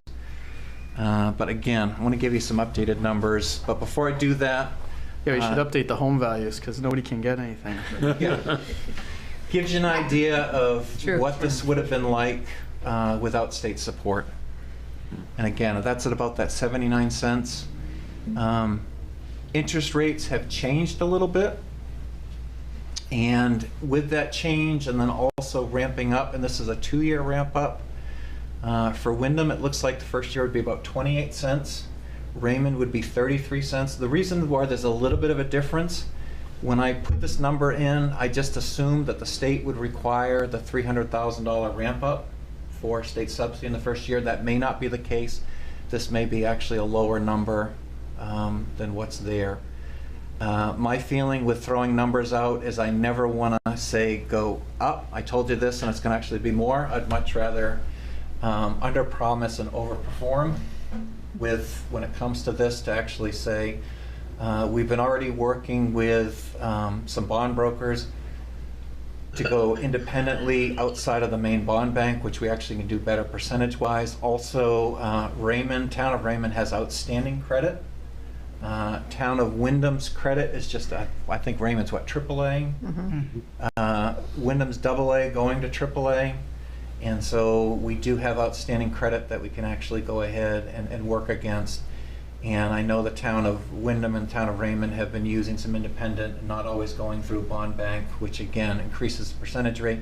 Also provides opportunity independently to refinance should interest rates get better farther down the road. So year one, worst case right now, we're looking at 28 cents and 33 cents. So this is most likely. The 300,000 to Raymond, is that per year or is that a one? That's per year. Per year. Yep. Now, this is only the building impact, not the operational budget impact. So operational, we're predicting right off the bat it's about a $300,000 savings by actually closing 2 buildings and moving into one. Okay. What our greatest increase of cost is going to be is in electricity, because this is a building that's doing air source heat pumps versus fossil fuels and others. So our electricity rates are going to go up. But Is there you said there was, at the beginning you said, is there solar for this one or not? Yeah, there is solar, but it's not enough to cover the operations of this building. but there will be some operational savings that's not been factored into this at all. Anytime that you can go from 2 buildings to 1, and then also you always increase efficiency when you can have a greater number of students in an administrative structure, 1 principal versus 2 principals, gives you a saving. And then going into year 2, so this is not 52 cents more for Raymond, this is 20 cents more than what I showed you before, because the circuit breaker has already been valued into this. And again, this is looking at... So you don't have to pay the circuit breaker every year? In order to be able to access subsidy, it requires an additional $300,000 from Raymond. Per year? Yep. Okay. Yep, as a minimum receiver, until Raymond reaches a point where it has spending each year. Oh, you're saying the first slide at 33 didn't have that in there? And No, this one it does? did have it in there. Oh, they both have it in there? Yep, they both assume that $300,000 payment. Okay. That's factored in. And just looking at how we're going to finance, it all depends on when we can break ground. It's our hope with a positive referendum that we can possibly break ground with a separate site package the end of next summer. DEP permitting is the kind of the limiting factor and whether or not a project can move along. And then, so we could end up with a small bond next year, another bond in 25, and another bond in 26, which would then put your maximum payments probably hitting in 28, 29, when you would ramp up to 52 cents on the mill rate. But that's also assuming that valuation for both Wyndham and Raymond stays constant. So as valuation goes up, tax impact actually is going to drop because you're increasing the amount of tax base that you have, assuming that there's additional growth in both communities, which Southern Maine real estate market people are. Yeah, we just got our new valuation. Shot. I mean, it went way up. So this is based on last year's. Yeah. Based on last year's and where we're at. Just to give kind of a point of reference, that 52 cents, which again, looking at 4 years out, it's gonna vary greatly. That is assuming right now at 52 cents that we would be taking on this debt next year within the budget, and again, it's several years out. So we're hoping that through this process and through 3 possible bond sales that we're ramping this in, so it's not 1 year that you see a 52 cent increase. The first year you might see a 30, then maybe a 40, and then a 50 as you move up through. This is a 20-year bond. The state does provide opportunity now for local portions to go to a 30-year, but the amount of interest that's spent in a 30-year bond versus a 20-year, given where we're at, you're basically paying double for what you'd be financing, and it does increase the amount of debt that would be put onto individual. Scarborough's project is a 30-year bond. And so them doing it themselves. Yeah. looking at where they're at. Crazy. Sustainability, we have, this is one of the savings also, Joe, is that we have 2 buildings that do require maintenance. And so being able to reduce maintenance for the first couple of years. The question that people are going to be voting on actually says a $200,000 savings. And the reason why it's a $200,000 savings where it's been 300 is the law says within the first 2 years. Well, during the first 2 years when this building is being built, we won't have any kids in it. So not a lot of savings that are going to take place other than some of the maintenance projects that would take place if we were still going to use these buildings long term, we wouldn't be doing. So again, looking at high quality products. Another key component here, that energy use index, which is looking at how much energy using per square footage. Our buildings in our district are used about 60 to 70. There's our EUI national average is 100 for schools. This building's we've already had an energy modeled at 34.9. With solar on the roof, the EUI actually drops down to about 17. This is not a net zero building, but drops that down. And Ralph was actually in on some of the conversations. We were looking at insulation factors, wall insulation versus roof insulation versus envelopes. Part of also the local additional is actually going from 2 pane glass to 3, because long-term, greater payback, greater efficiency. In fact, I think the payback period for the windows was less than 10 years was it 8 or 9? It was a quick turnaround to be able to pay for that energy code. And then healthy buildings. Both buildings were built at a time when air turnover was not a priority. It was heat the space, not necessarily turnover air. So great air quality, natural lighting. We heard that from kids and the staff. To be able to have this building as energy efficient as possible. Just actually going back to energy efficiency, also looking at ways that the building can actually store heat. There's some energy batteries that are out there, which does everything from storing cooling to storing heat, and looking at ways that we can actually harvest heat from the building. So instead of losing it out through windows and other places, saving it for the next day, or transferring it between areas of the building, which is technology that is actually within the standard budget that's done for this building. Natural lighting, lighting that actually can adjust throughout the day, which uses your electricity. Acoustics are good, and we find that healthy buildings, lower absenteeism, learning spaces, mental health, and a reduced carbon footprint.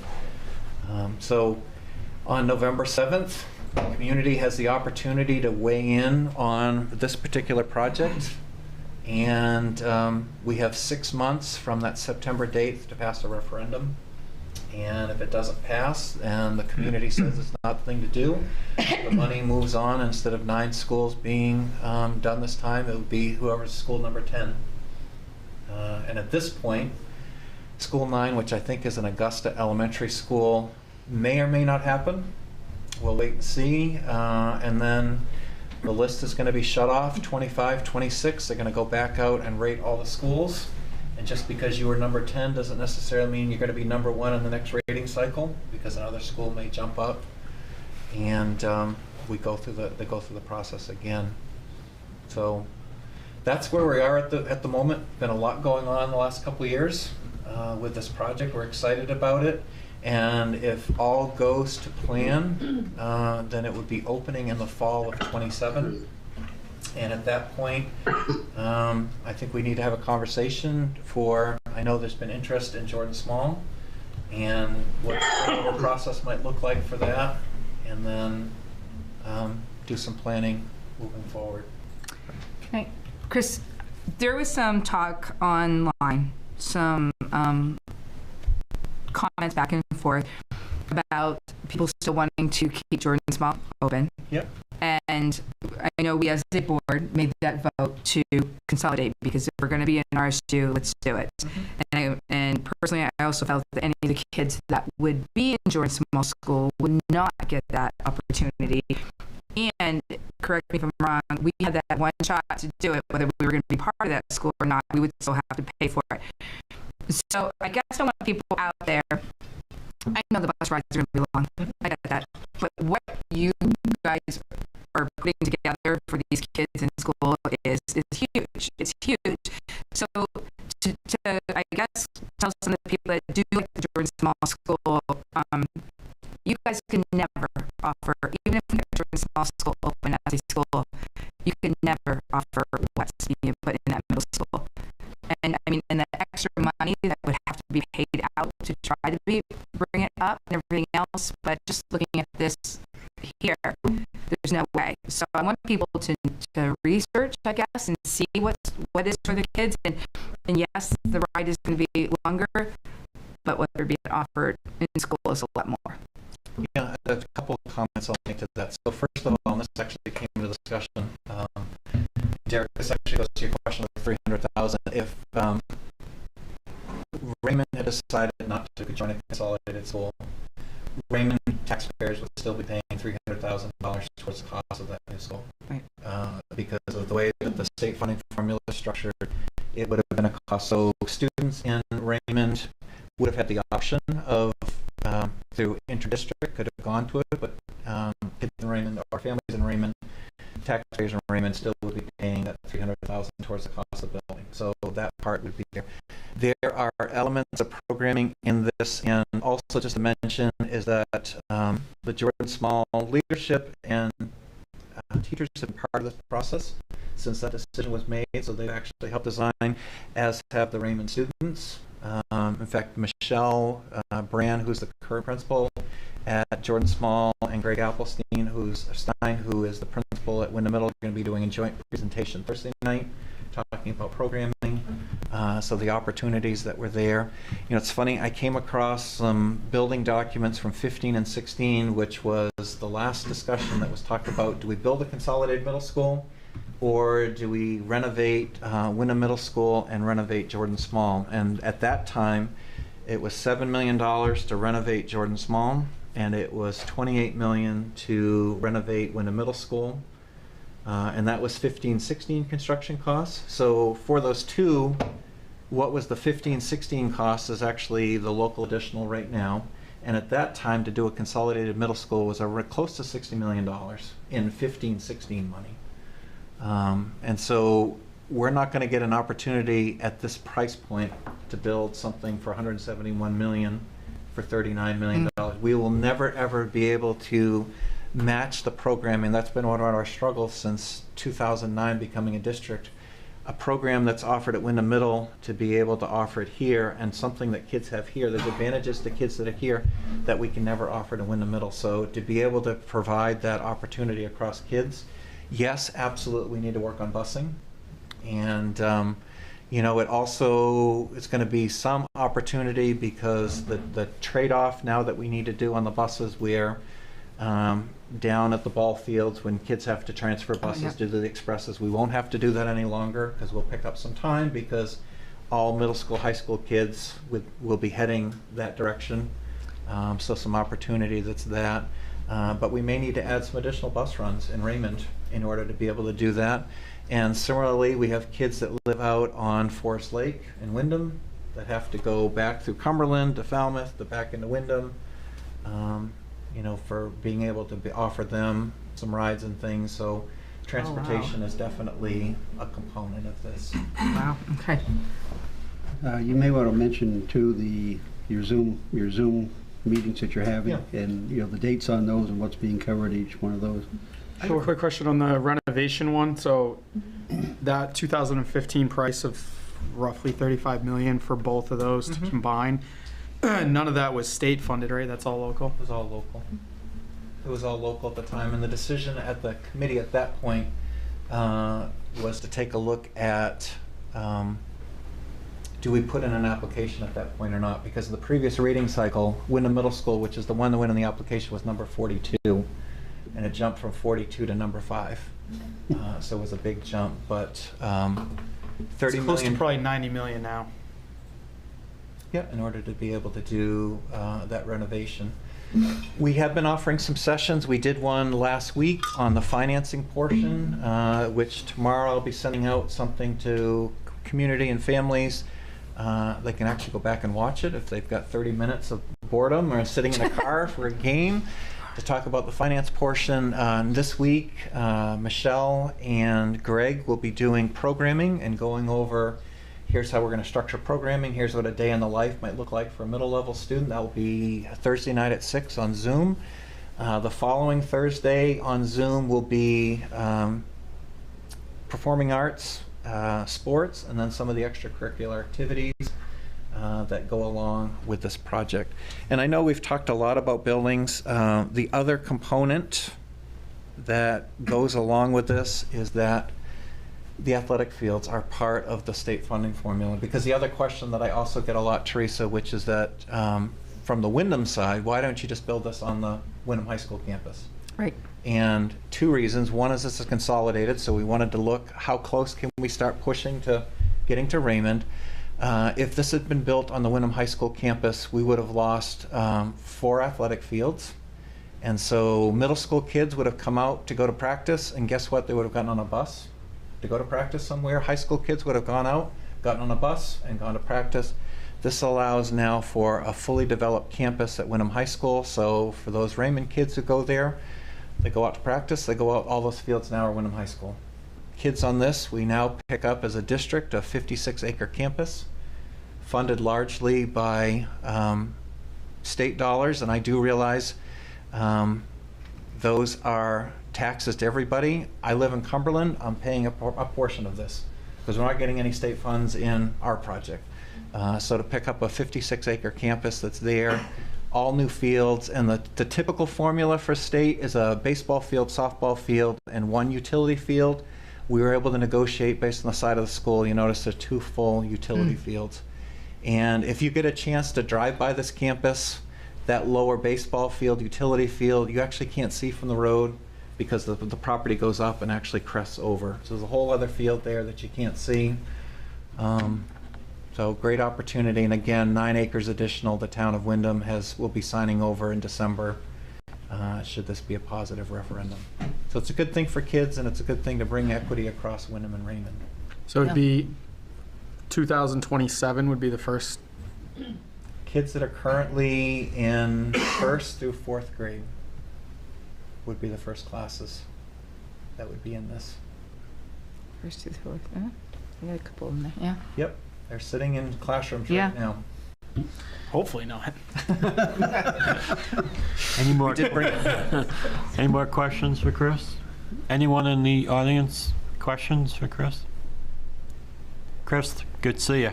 Good seeing you as well. Thank you for giving me this opportunity. This looks great. And 2 is you working together with Sue, which is going to be great. A whole different thing. So this referendum is on the ballot November 7th. Yep. We're going to approve it tonight, just, to go out, so. And you're I all- apologize for all the signatures. I don't know what's different this year, but the attorney is asking for multiple signatures on the documents. Okay, not a problem. Oh my gosh. Yeah, we do have a few We're things. way in the back Oh, on this no, one. they only have. All right. one set Look at you. because- Yes, because there's an attestation on there for me.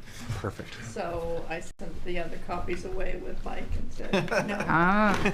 All right. Cool. Thank you. Thank you. Thank you, Chris. Seriously. All right, minutes of previous meeting, can I have a motion? Move the minutes from September 12th. Second. Any discussion? All in favor?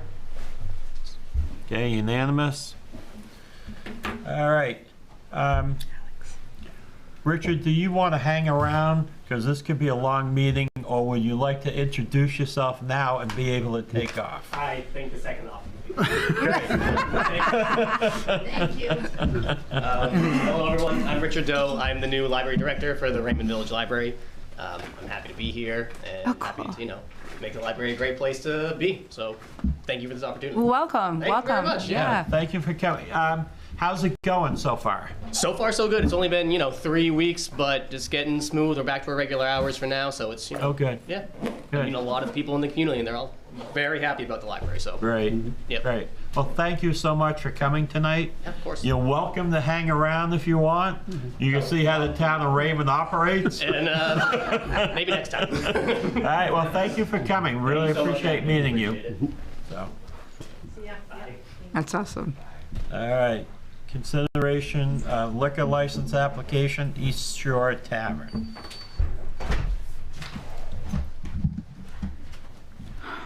Alex, why don't we start with you?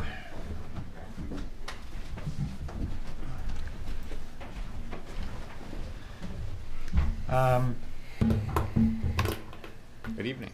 Hi. So we still have a notice of violation out there that has not been cleared up. Mm-hmm. Any progress? Have you heard from Kyle at all? No changes since the last meeting. Is there 1 violation or 2 violations? Because I sent that. Yeah, so I mean, it's technically, if you look at the NOV, it is technically 1 section from the ordinance, but we had originally noticed him on the expanded seating area out back and the parking area, which is on the abutting property. The parking area is still being used as parking area, and the seating area, Kyle did submit an after-the-fact permit application. That permit's still on hold in our system for, we just needed proof of right title or interest in the application, so just a copy of the lease or an email from the property owner. So that's the only thing that's outstanding. And we have not received that. No. We have a copy of the lease agreement for the parking area on the back. section. Not the building, but not the Itself. expansion. And I'm not sure, maybe he's purchased it since then, I don't know. But yeah, that's the only thing that was outstanding on that. When was that? Last fall, last October. So it's been a year. Yeah. Okay. And currently, where that expansion goes, the outside property, it's fenced in, like a fenced in seating area, rectangle. yeah. And thank you for sending out those maps, because looking at that map, the way that the line goes across is where the new area is, his property for the cafe is right there at the end of that. Is there any kind of setbacks in there at all on those two Our things? commercial district doesn't have setbacks. Okay. We don't have normal setbacks. But noticing that property ends, that fence ends right at the property line. So anybody that's going to be going around the building will be going on the commercial property. No, of the, residential. Residential, sorry, yes, behind them. Yep. Okay, That's correct. okay. All right, Alex. All right. Thank you. Yep, thank you. Kyle, Evening, when did you put those no parking signs up? this afternoon. I thought you were going to do it the next day. That was a month ago, Kyle. Yeah, that was contingent on my liquor license approval. That was part of the contingency. That's not what you said, Kyle. Kyle, I'll have them up tomorrow. let me just tell you something, Kyle. I'm getting tired of your running around and lying to me. I'm not lying to you. Yeah, you are. No, I'm not. We could go back and look at the meeting minutes, and we have it on tape. Good. You said you were going to do it the next Part day. of the approval of the liquor license. No. you said- No. No, you said you were going to do it the Can I next day. speak, or am I just going to be overtalked? Kyle, Am I allowed- don't give me attitude. I'm not giving you attitude. Yeah, you are. This is also a discussion. You have not cleaned up anything you said you were going to do. We have pictures A lot of pictures. from last meeting to now of all your violations. Okay? And the violations are. You're parking out back. Okay, Parking in an area and not If we supposed to can be speak to parking. that, we can get to that right now. Here's the notice of violation right here, 1248 Roosevelt Trail on commercial land. This doesn't happen on commercial land. This happens on residential land. So you're citing a commercial code and commercial zoning on a residential lot. We talked about this last time. But what you're doing is you're taking customers and are parking back on that No, I'm property. not. You're assuming that I'm doing Oh, it. no, we have a lot of pictures. Do you have pictures of people parking? Yes. back there? Yes. That's right. Is it illegal for me to park registered vehicles on a piece of land? You said that you were going to park there. Excuse so me. Wait a second. So what happens is last time we were here, last month, I said to you, you have two buildings. I said, how are you going to stop people from parking back there? I said, what's going to stop you from having your employees back there? Because if you have your employees back there, or Kyle parking, it is considered commercial then on that property. And I never stated that the employees were parked back there. You guys are making you you are said making you an would assumption. not You're have it making parked an there. They said assumption your that my stop. employees are parked Stop. there. They said your vehicle would be back there. You said you had a right to go back there because That's you right. have a lease on it. That's right. But it's not just you, Kyle. It's a lot of people parking back there. And in fact, I got another picture today that somebody had, and it's not one person sending them. There's several people that are sending these things. And you know what's crazier is Tuesday night, you came in and we were going to work with you. We told you to put up the New Jersey, the Jersey barriers. No, you didn't. It was signage. No. Stop. Just give me a second. Are we going to talk facts or are we going to talk? Stop. She's not done. Just let her finish up. Okay.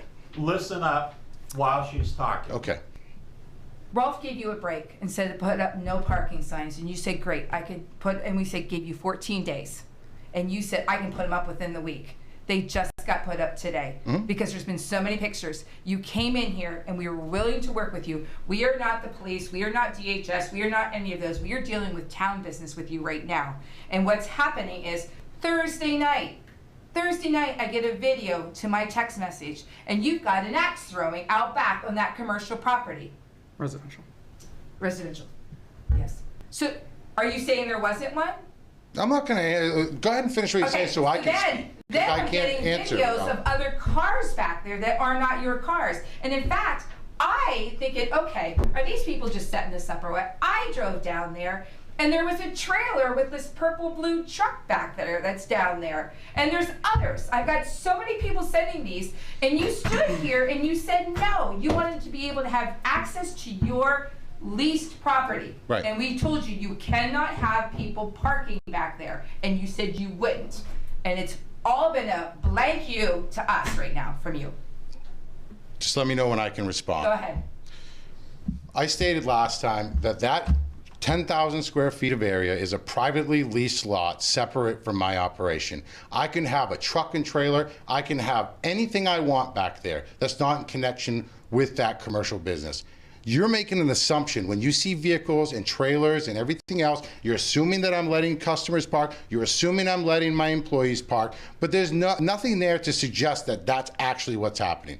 I have a leased amount of area that was gonna be planned for an expansion that no longer suits the business needs. It can't be done. I'm locked into a 5-year lease. I can have my contractors that work for me park there if I please. I can park my trailers there. I can park whatever I want to park there. And you guys can't make an assumption because you see vehicles that these are going to be customers to my business.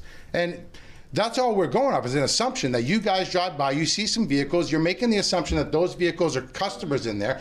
You don't come into that facility. I saw you out there looking around and taking pictures. You could walk in and ask, but not one of you people on this board in 3 years have walked into that facility. Never introduced yourself. That's no, untrue. Oh, really?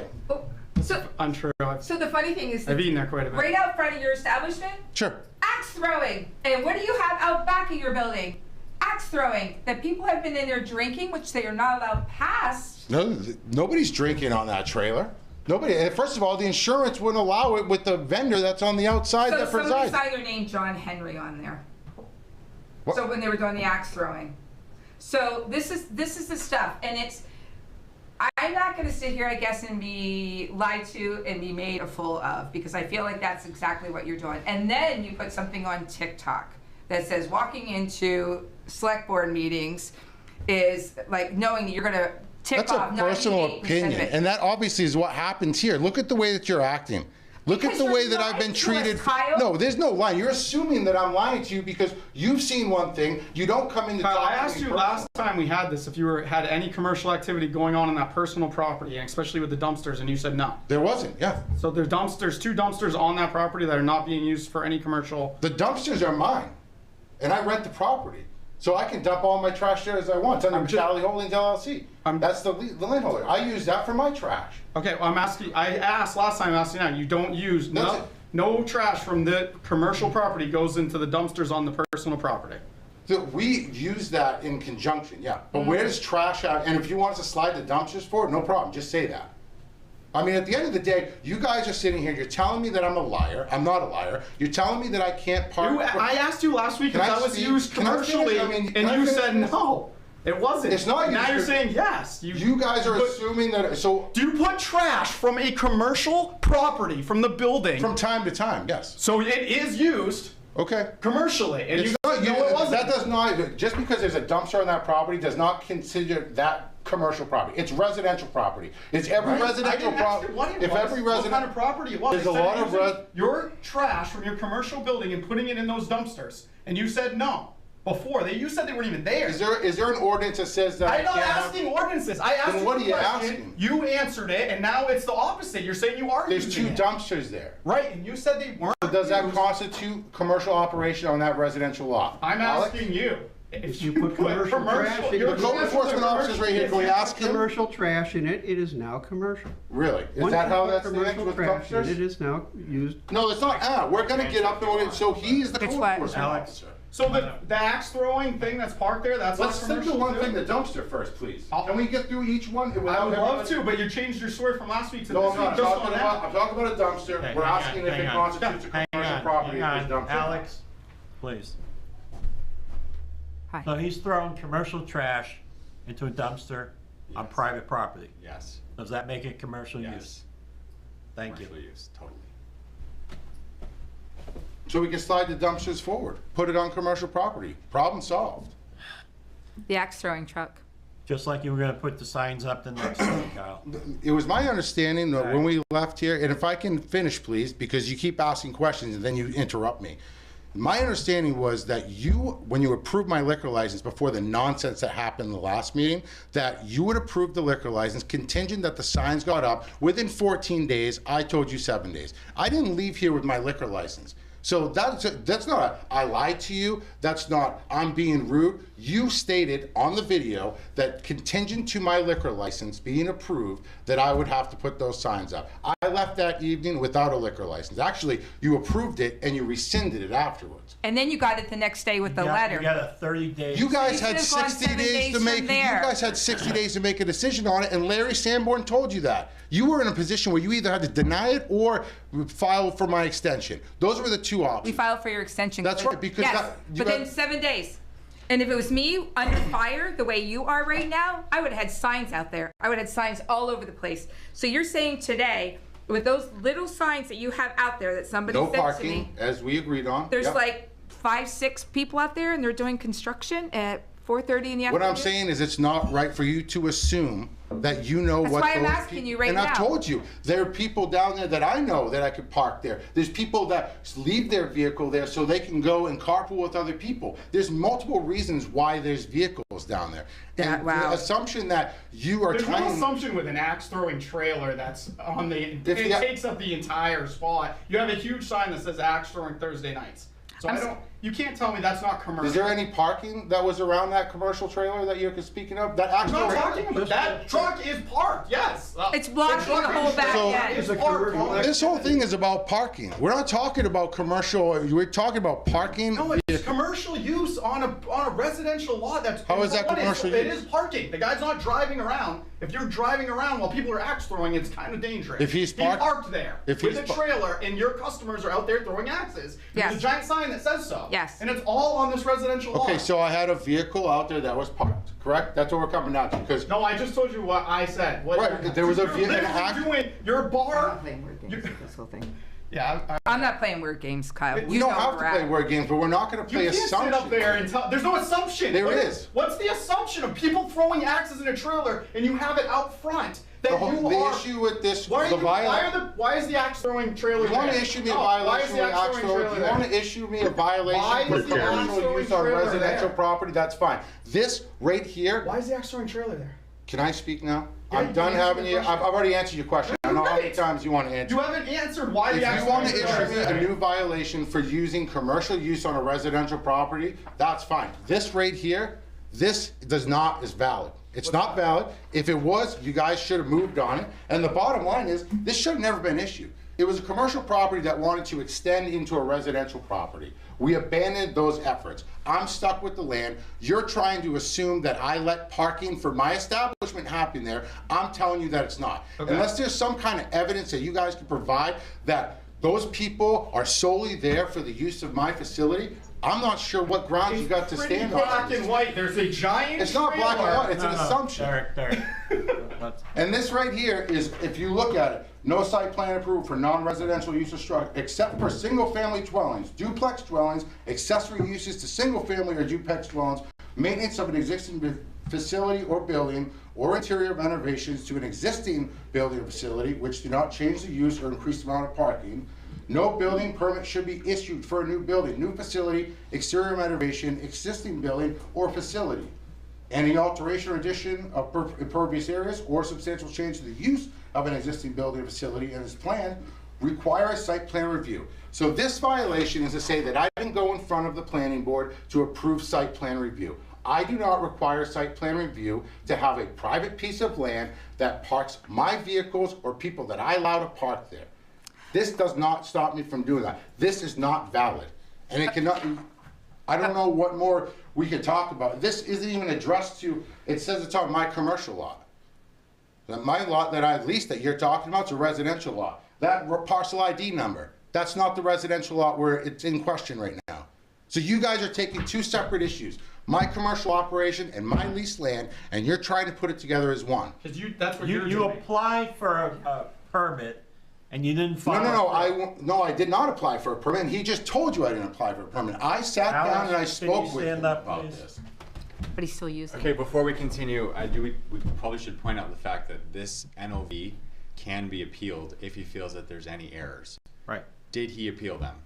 No. No. There was no appeal filed. So, Right. So we he's have to still in assume that violation. he got the NOV, he reviewed the NOV, and did not feel like appealing the NOV at Right. that point. So we don't need to get into the weeds on the technicalities on this NOV.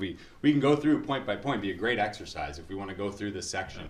No, but Talk this about how it isn't the, applies. this isn't the venue to do that. It's not. Exactly, so that's not ours. So what I'd like to do, Let's keep going first. well, what I'm saying is, I say a motion to table this until next month again, because we have two things on the table. We have a lot of evidence right now that shows that he is mixing them compared to last month's meeting that said he would not, because I specifically asked if he would let staff and other people park back there, and he said no. So I am making a motion to table this until next month to see if anything is done. He has to go through Alex to fix this. This is not the venue to do it.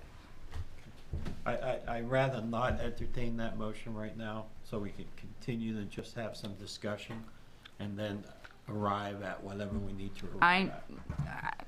So, Cumberland County Sheriff's Report. Sure, let's get into that. You had 15 violations in 2022. No, that's incorrect. And I want to also speak to how you pull that report. And you have 14 issues so far in 2023 through September 12th.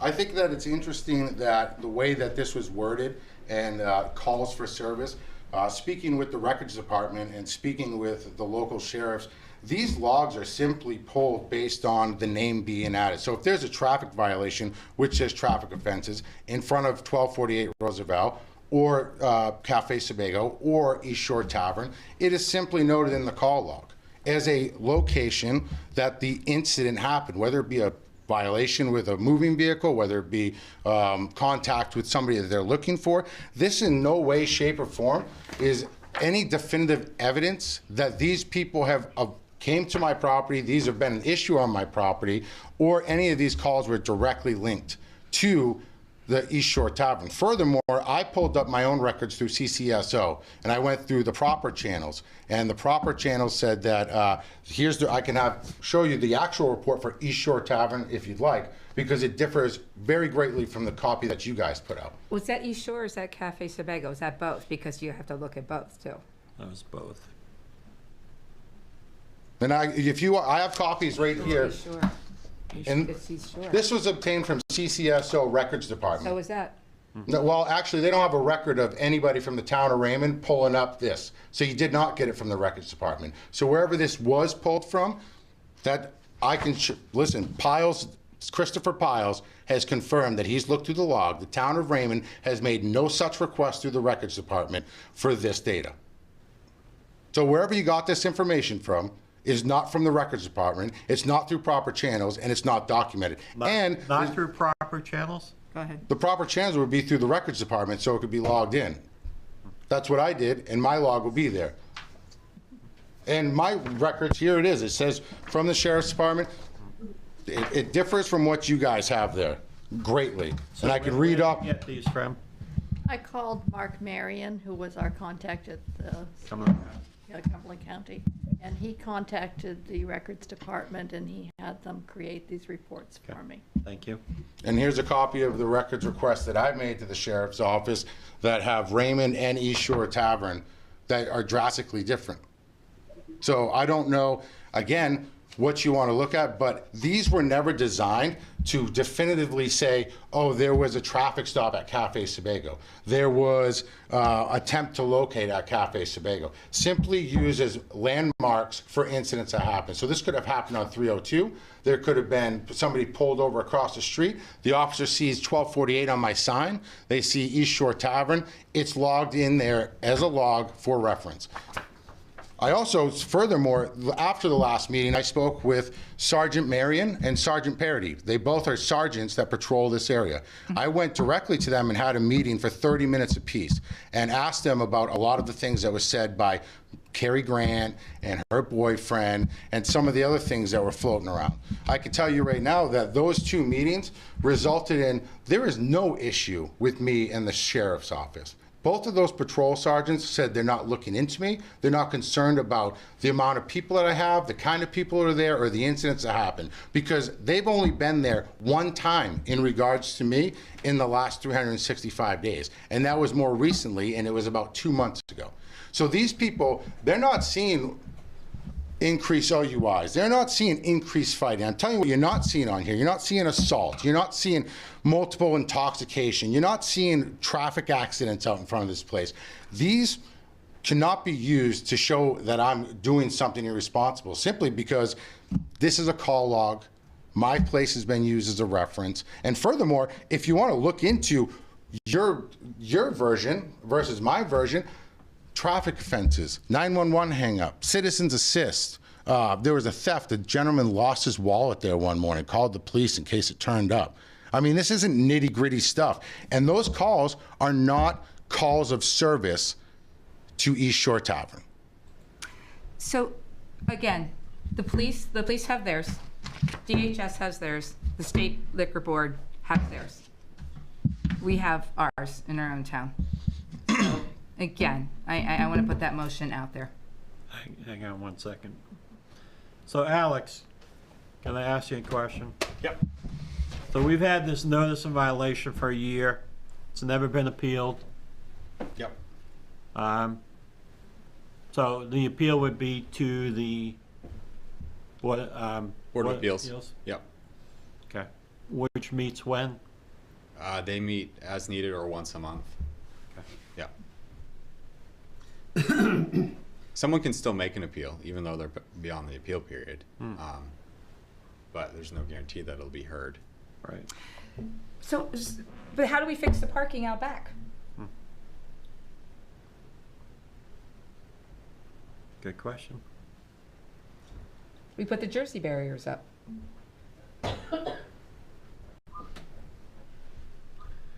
But again, it's stuff that he has to discuss with Alex and not here. So, would the violation reach the point where we deny him a liquor license? That's the question in front of you. And then if he would have to appeal that to the liquor enforcement, who would have a hearing at that point. That's. I'm just saying he's had a month. He knew what we were asking. He's had a year. Yes. Yes. He also knew what we were asking, and to sit here and say that. This violation is not Hold on a minute. I'm not done. to East Shore Tavern. I'm not done, Kyle. For you to stand up there with a straight face and go at us like this and say that these are all contractors or whatever behind you is the biggest. That's your opinion. Craziness. It is my opinion. no You're right. opinion of Wait a it. second. Hold on. It is. It's all your So opinion. listen, I'm not going to have you stand up there and make us fools. I'm not. I'm not asking you to. I'm asking you to think that maybe. Again, that axe throwing thing out Thursday night, knowing full well what we were asking of you, and knowing full well that you were driving from commercial property onto residential property to go around or to even park it, is a violation. So, to me, we were just saying no. We said no, and again, we went to the state liquor board and wrote them that letter that says, hey, give them 30 days too while we investigate this stuff. Rolf even said just put up parking signs. And then you put up parking signs today? Really? Out of 30 days? Yeah. Wow. Take that one, select board. That's pretty much exactly what you did. No, I didn't. No, You I did. didn't. No, I didn't. So Again, we were contingent on putting those signs up if I left here with a liquor license. That's what it was. You can roll the tape. Why would we even talk about it? Oh my God. We're not going to get into that. And that's fine. Okay.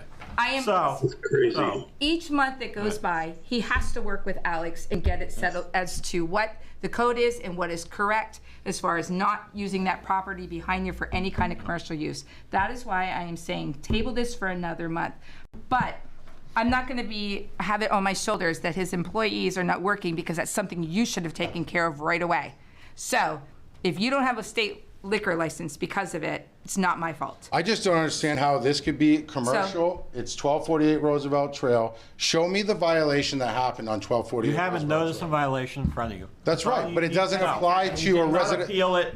You had a year to appeal it, Kyle. You didn't do it. You gave us the finger. That's what you No, I did not give you. Yes. Okay. So a motion to. A motion to extend the liquor license for 30 days. No.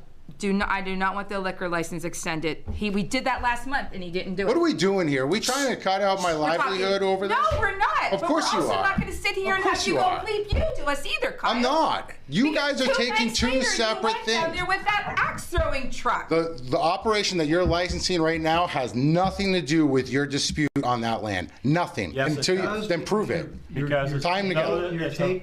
You got dumpsters that are still there. If it was me, I would have cleaned up the thing that next day. I would have moved the damn dumpsters to where they're supposed to be. They're not on there. I would have put up that light thing, and I would have had it all done that next day, like you said you could do. I could have that done the next day. You didn't do a damn thing. You said, "The hell with them. Well, I don't care what they do." No, I did not. You did, in effect, because you did nothing. In effect, I did nothing. No, I had the opportunity. I had to spend my time fighting to try to get my liquor license renewed that you guys wanted to That's the withhold. problem. That's what I was busy doing. The next day, I spoke with the liquor inspector. The liquor inspector called you guys and said, you have your 60 days to make a decision. You either give him his renewal or give him a denial. That's where we're at today. If you guys choose to deny me here, that's well within your rights. But you're not going to table it. It's 60 days past. I can appeal this right now as the time sits. This is a You can appeal what? This decision. Do you realize that I can go right and appeal the decision if you deny it tonight? Yeah. You need to make a decision. There's no more tabling it. You had 60 days. You either Motion deny to, it. Then I'm going to make a motion to deny his liquor license, and then he's got 30 days to get things right. That's my motion on the table. Because we gave you 30 days. Been moved and seconded. Any more discussion? All those in favor? Sam? I think his hand is up. Okay. Yes. Ralph? Yes. Unanimous. You have 30 days to appeal. You can appeal right to liquor enforcement. Sure. I'm going to need something in writing to make sure that I can document why you're denying this. And I'll need that by tomorrow. Because you have a violation that you haven't taken care of. Okay. Well, then, we'll see you on the other side. Thank you very much.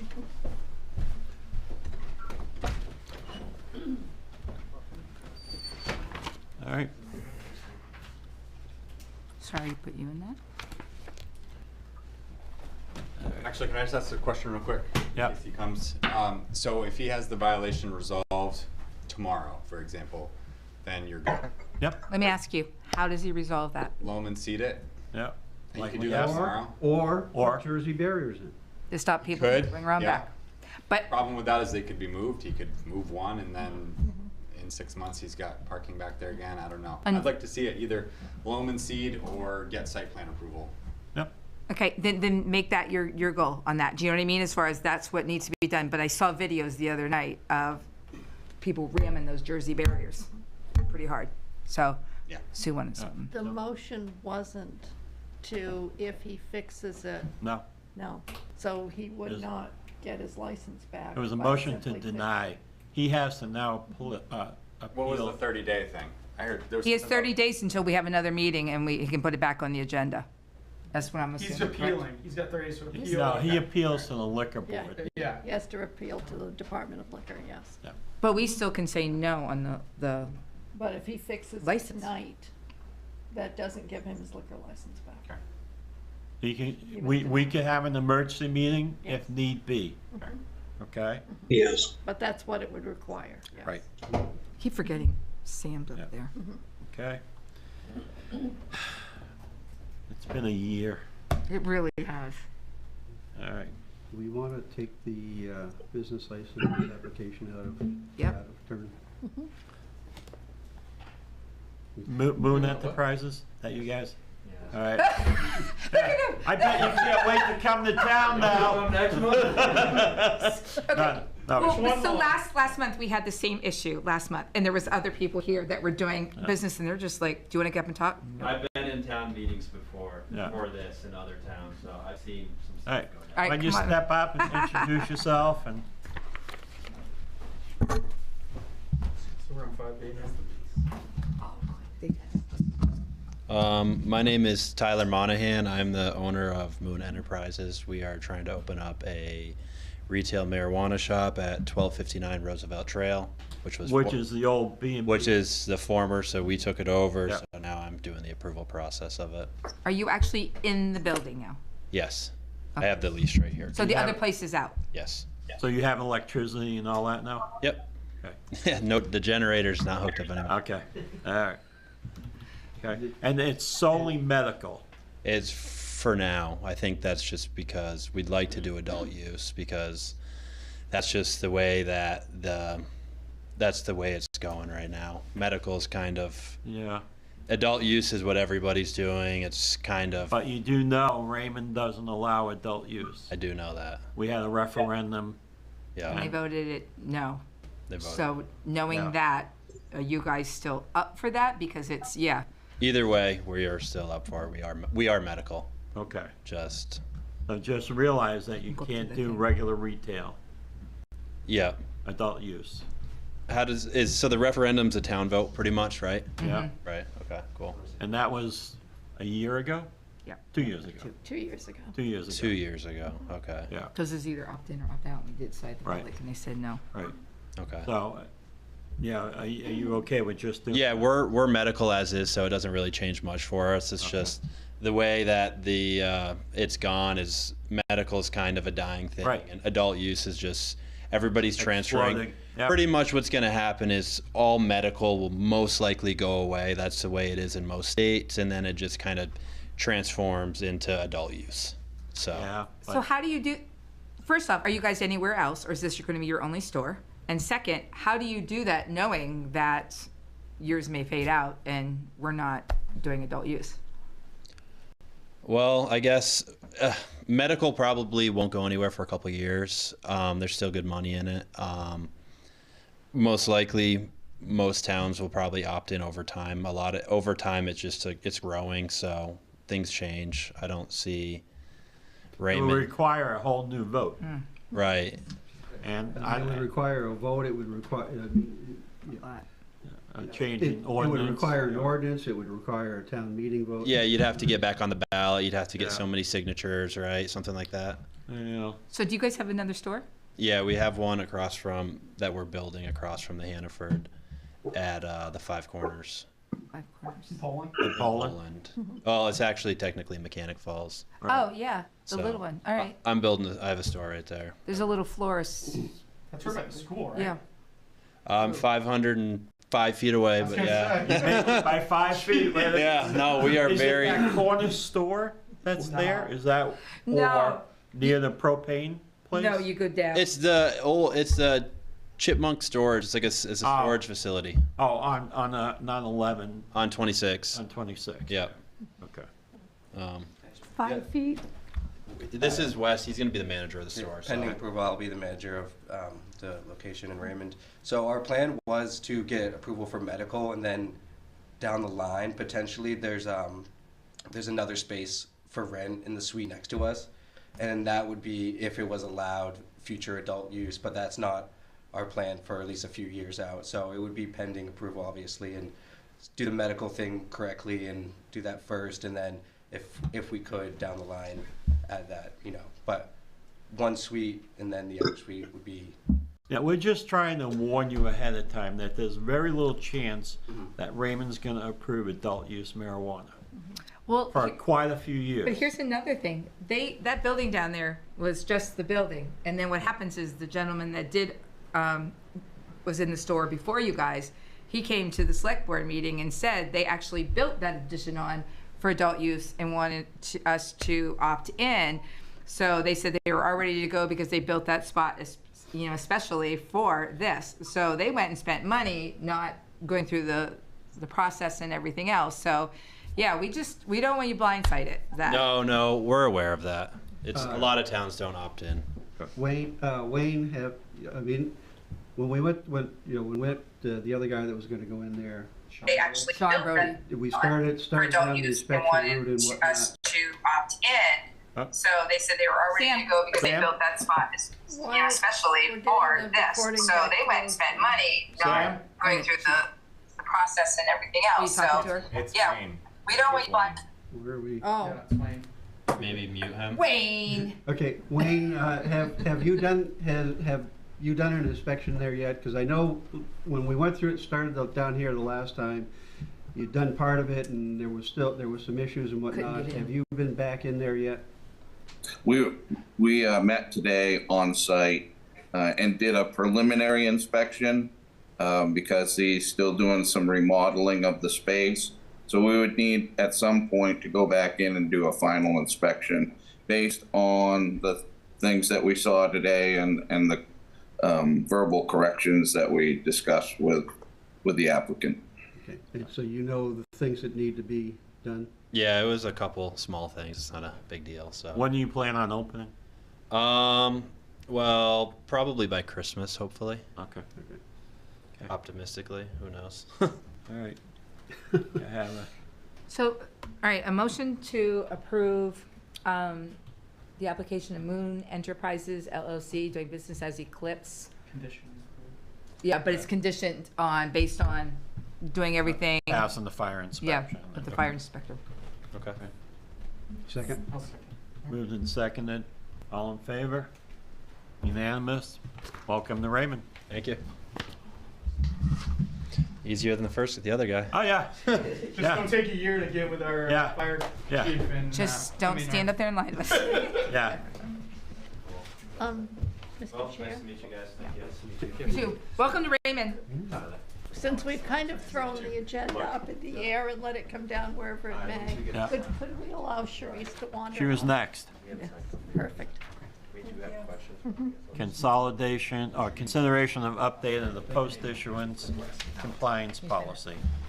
Everybody have a chance to read it? Yeah, I guess, the only thing that, let's see, let me get to where that was. Where'd we go, D now? You speak into the microphone.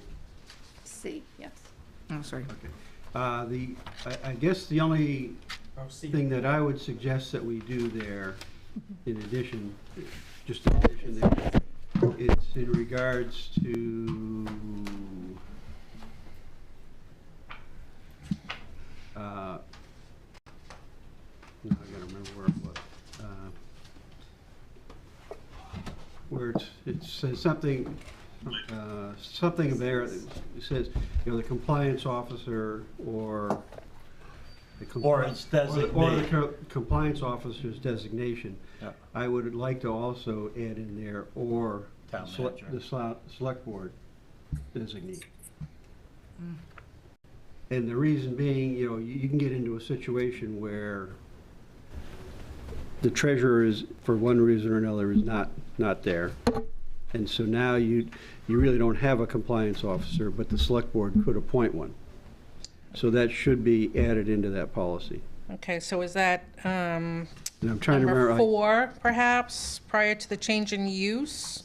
Or anywhere it says the compliance officer? No, it was a general thing. It said, you know, I'm trying to remember where it was now. I had it and It should be. I marked it someplace, but I didn't mark it on this. Yeah, I thought the same thing. It's under general provisions. The town treasurer or the treasurer's designee shall serve as the compliance officer. So just, you know, it was the town treasurer, the treasurer's designee, or appointed by the, you know, I'm not sure exactly how you want to word, but appointed by the select board, just to give another avenue there to fill, you know, to have that position filled in the event that something happens and 1 and 2 are not there. Don't you think the town manager ought to be involved in this Yes. somehow? Because they're the one that's overseeing all of it and everything. That technically the town treasurer and whoever else